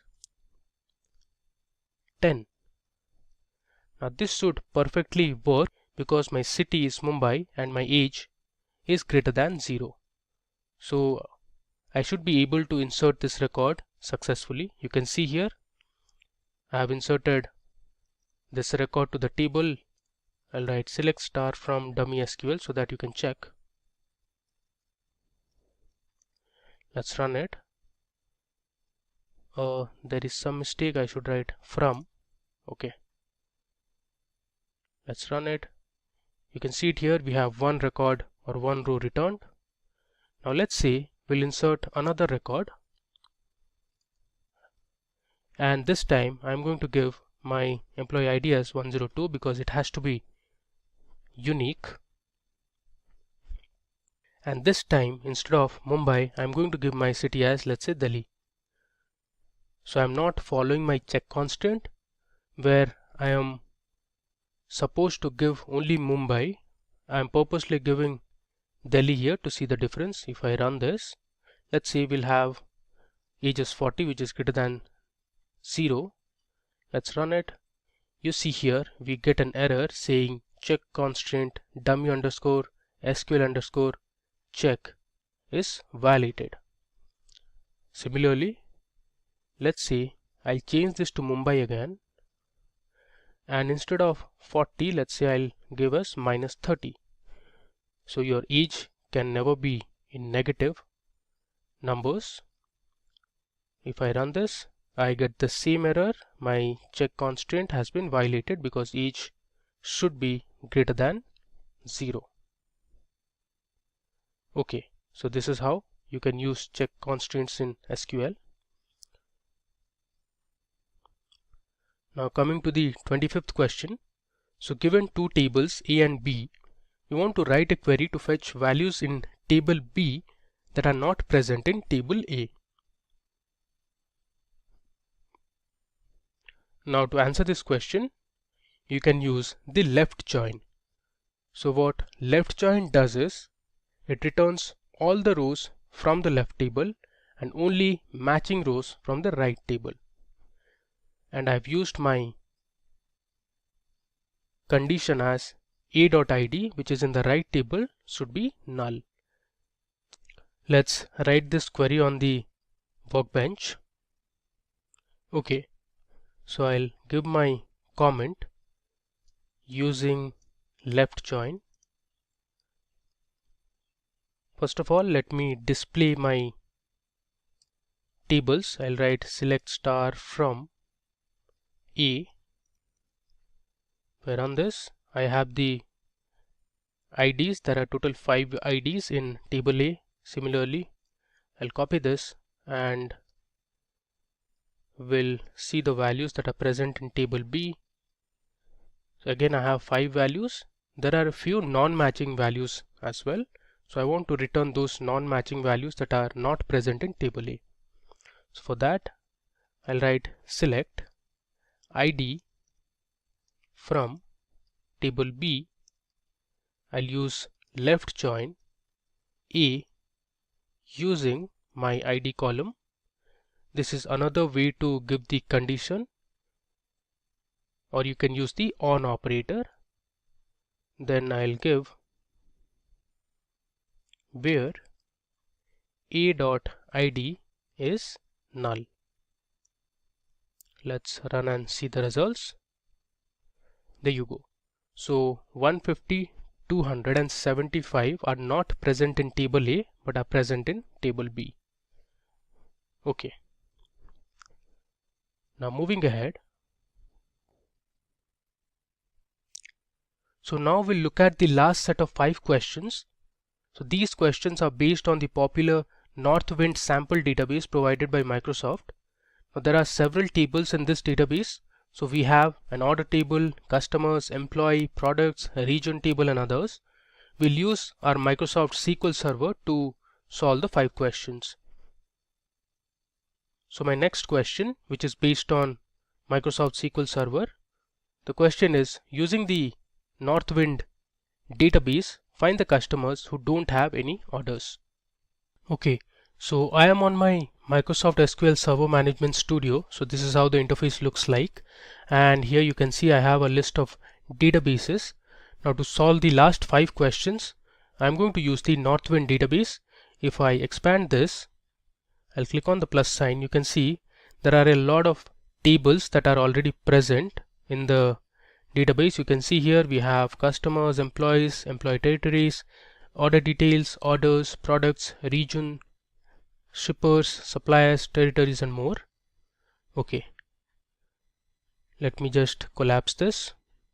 Alright, so to write my queries, I'm going to create a new query file, and here you see I am currently on my master database. I'm going to change this to Northwind database so that we can utilize all the tables that are present. So my 26th question was to find the customers who don't have any orders. So for that, I'm going to use 2 tables, customers and orders. So let me first give a comment saying customers with no orders. And now let's go ahead and display the columns that we have and see the records present in the tables customers and orders. So first I'm checking all the columns and the rows present in the customers table. I'll execute using this button, or you can hit F5 as well. Okay, you can see here there are total 91 customers. These are all unique customers. You have total 91 unique customer IDs. You see here the company name of the customer. You have the contact name, the contact title, address, city to which the customers belong to, then the region, postal code, country, phone, fax number, Okay, now let me just copy this query, and now we'll check for the orders table. I'll write select star from orders, and let's execute it or run it.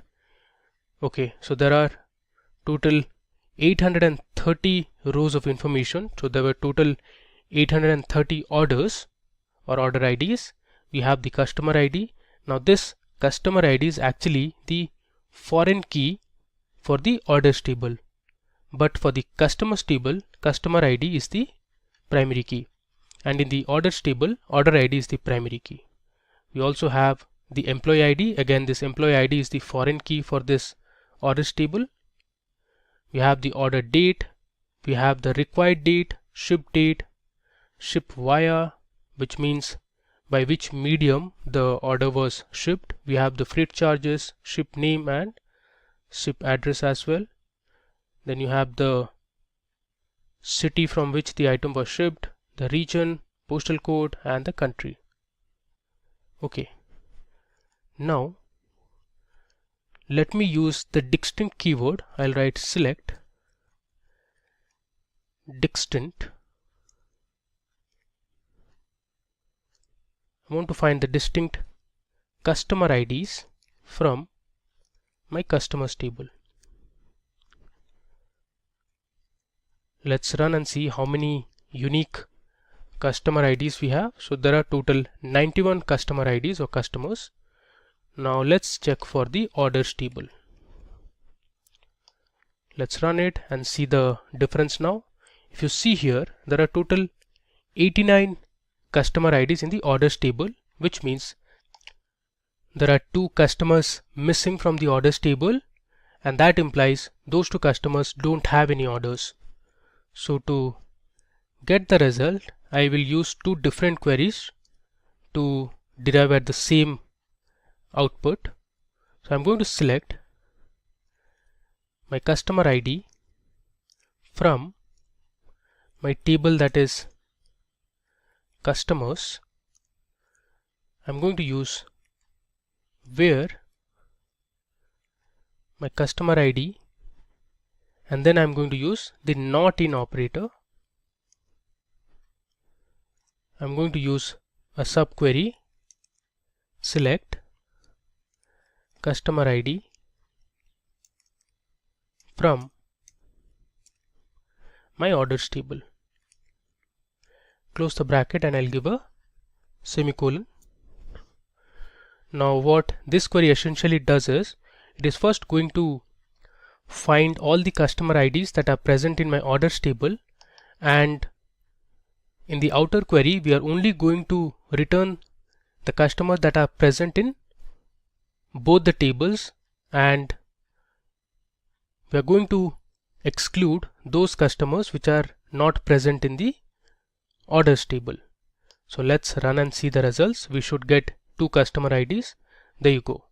So these are the 2 customer IDs which are present in the customers table and are not present in the orders table, meaning that they don't have any orders in their name. Now there is another way to do it, that is to use the not exists operator, wherein you can write another subquery to get the same result. We'll leave that to you. You can try this out using the not exists operator as well. Coming to the 27th question. Using the orders table in the Northwind database, we want to find all the month-end orders. So such problems you will face while dealing with sales data. So very often sales executives would try hard to meet their month-end targets.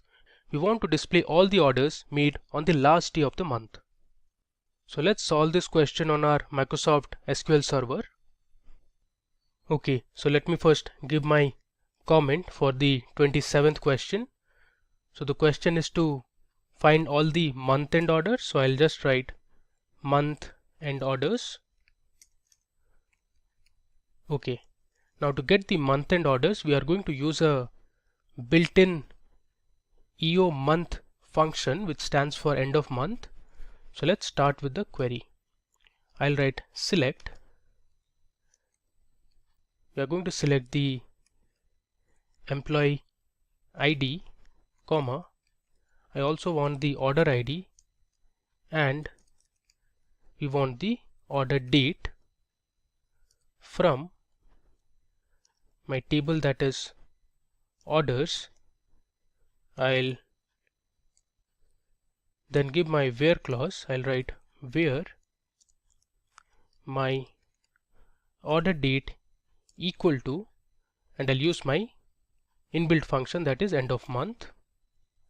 I have hit tab to autocomplete, and inside this function I'll pass in my order date column. Then I'm going to use the order by clause. I'm going to order it by employee ID and the order ID. I'll just move down and hit tab. Okay, let's run the query. There you go. We have got 26 rows of information. You see on the left side we have the employee IDs, the order IDs, and then we have the order date column. Now if you mark the values present in the order date column, these are all the end of month date values. You see this is 28th of Feb, then we have 31st of July, we have 30th of June, so on and so forth. So these are the list of all the orders that were placed on the last day of the month. Now coming to the 28th question, we want to find the top 5 countries with the highest freight charges in the year 1997. So freight charge is the amount paid to a carrier company for the transportation of goods from origin to another location. The freight charge is calculated based on the mode of transportation and the distance between the pickup place or the pickup location and the destination. So let's try this out on the Microsoft Server Management Studio. Okay, so let me go ahead and give my comment. So since we want to find the top 5 countries with the highest freight charges, I'll just give my comment as highest freight charges. Okay, now to solve this question, I'll just change this to GHT. Okay, we are going to use our orders table. So the way to do is I'll write select. I'm going to use the top 5. So top is another keyword or an operator. So I'm going to find out the ship country and then I'll calculate the average freight prices. So I'm going to use the average inbuilt function on top of my column that is freight.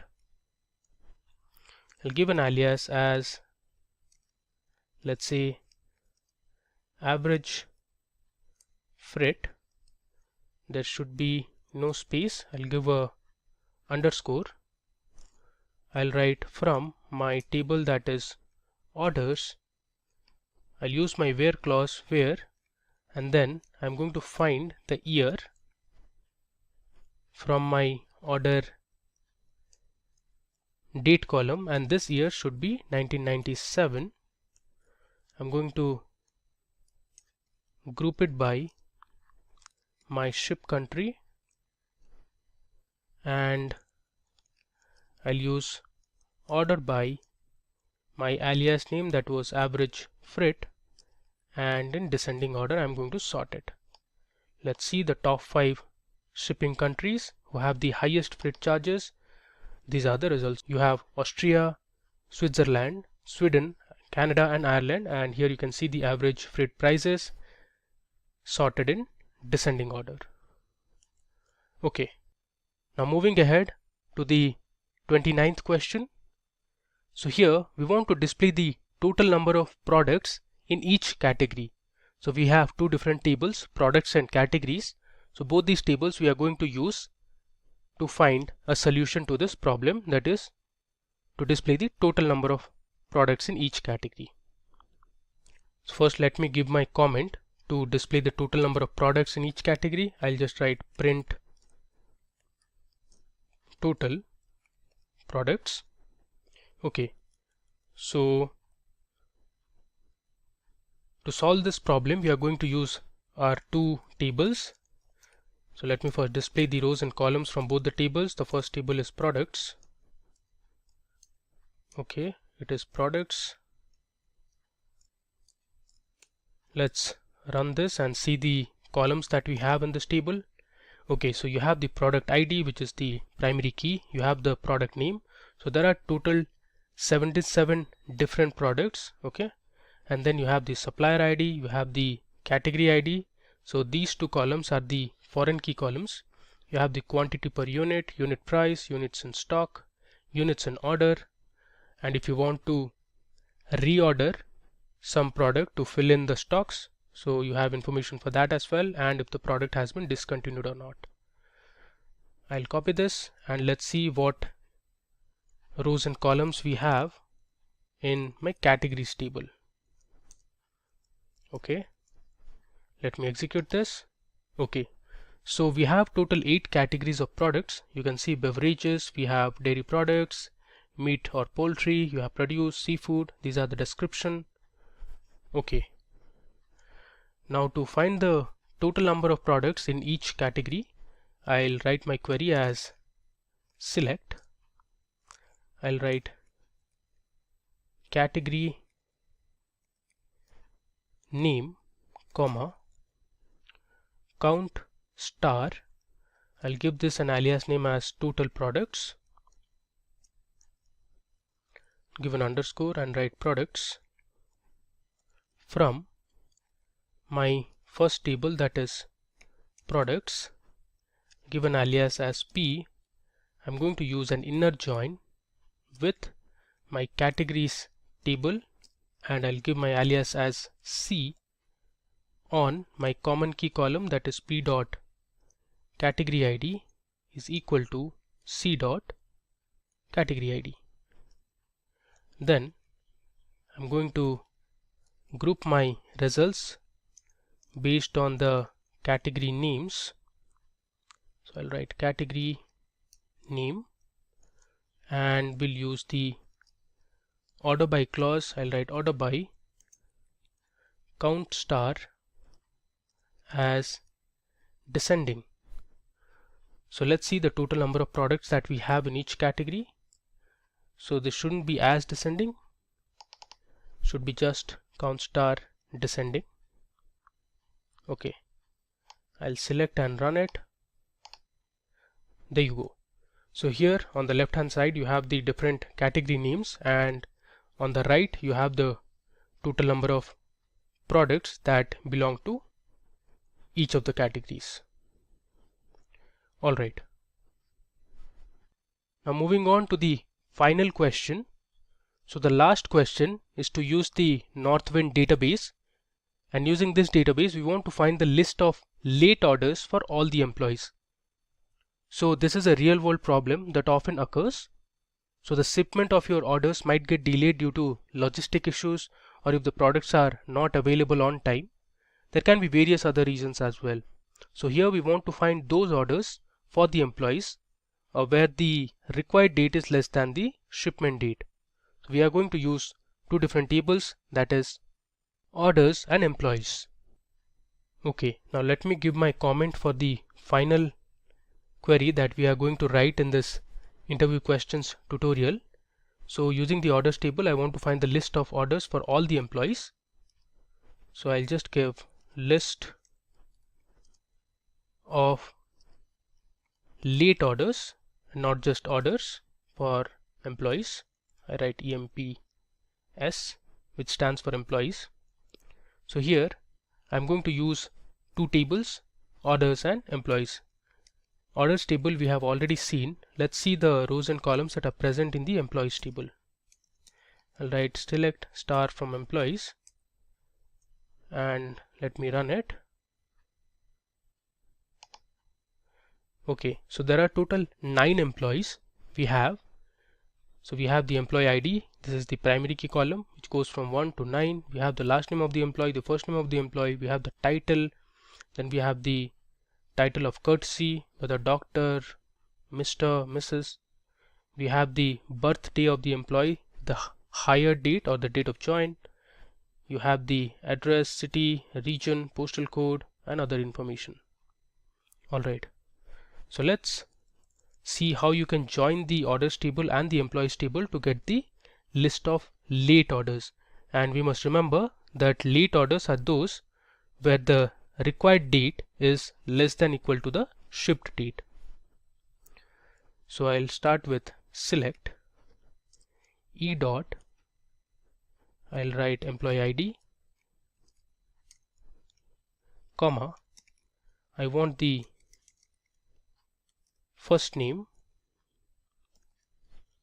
comma, I'm going to count star as late orders from my table orders as O. Then I'll use my inner join. I'll write employees as E. It doesn't matter actually if you use small e or capital E. Then I'm going to use my on condition on e dot on e dot employee ID equal to O dot employee ID. So this is my common key column that is present in both the tables. Then I'll use my where clause where. Now you should be careful and you should give the right clause. So my required date should be less than or equal to my shipped date.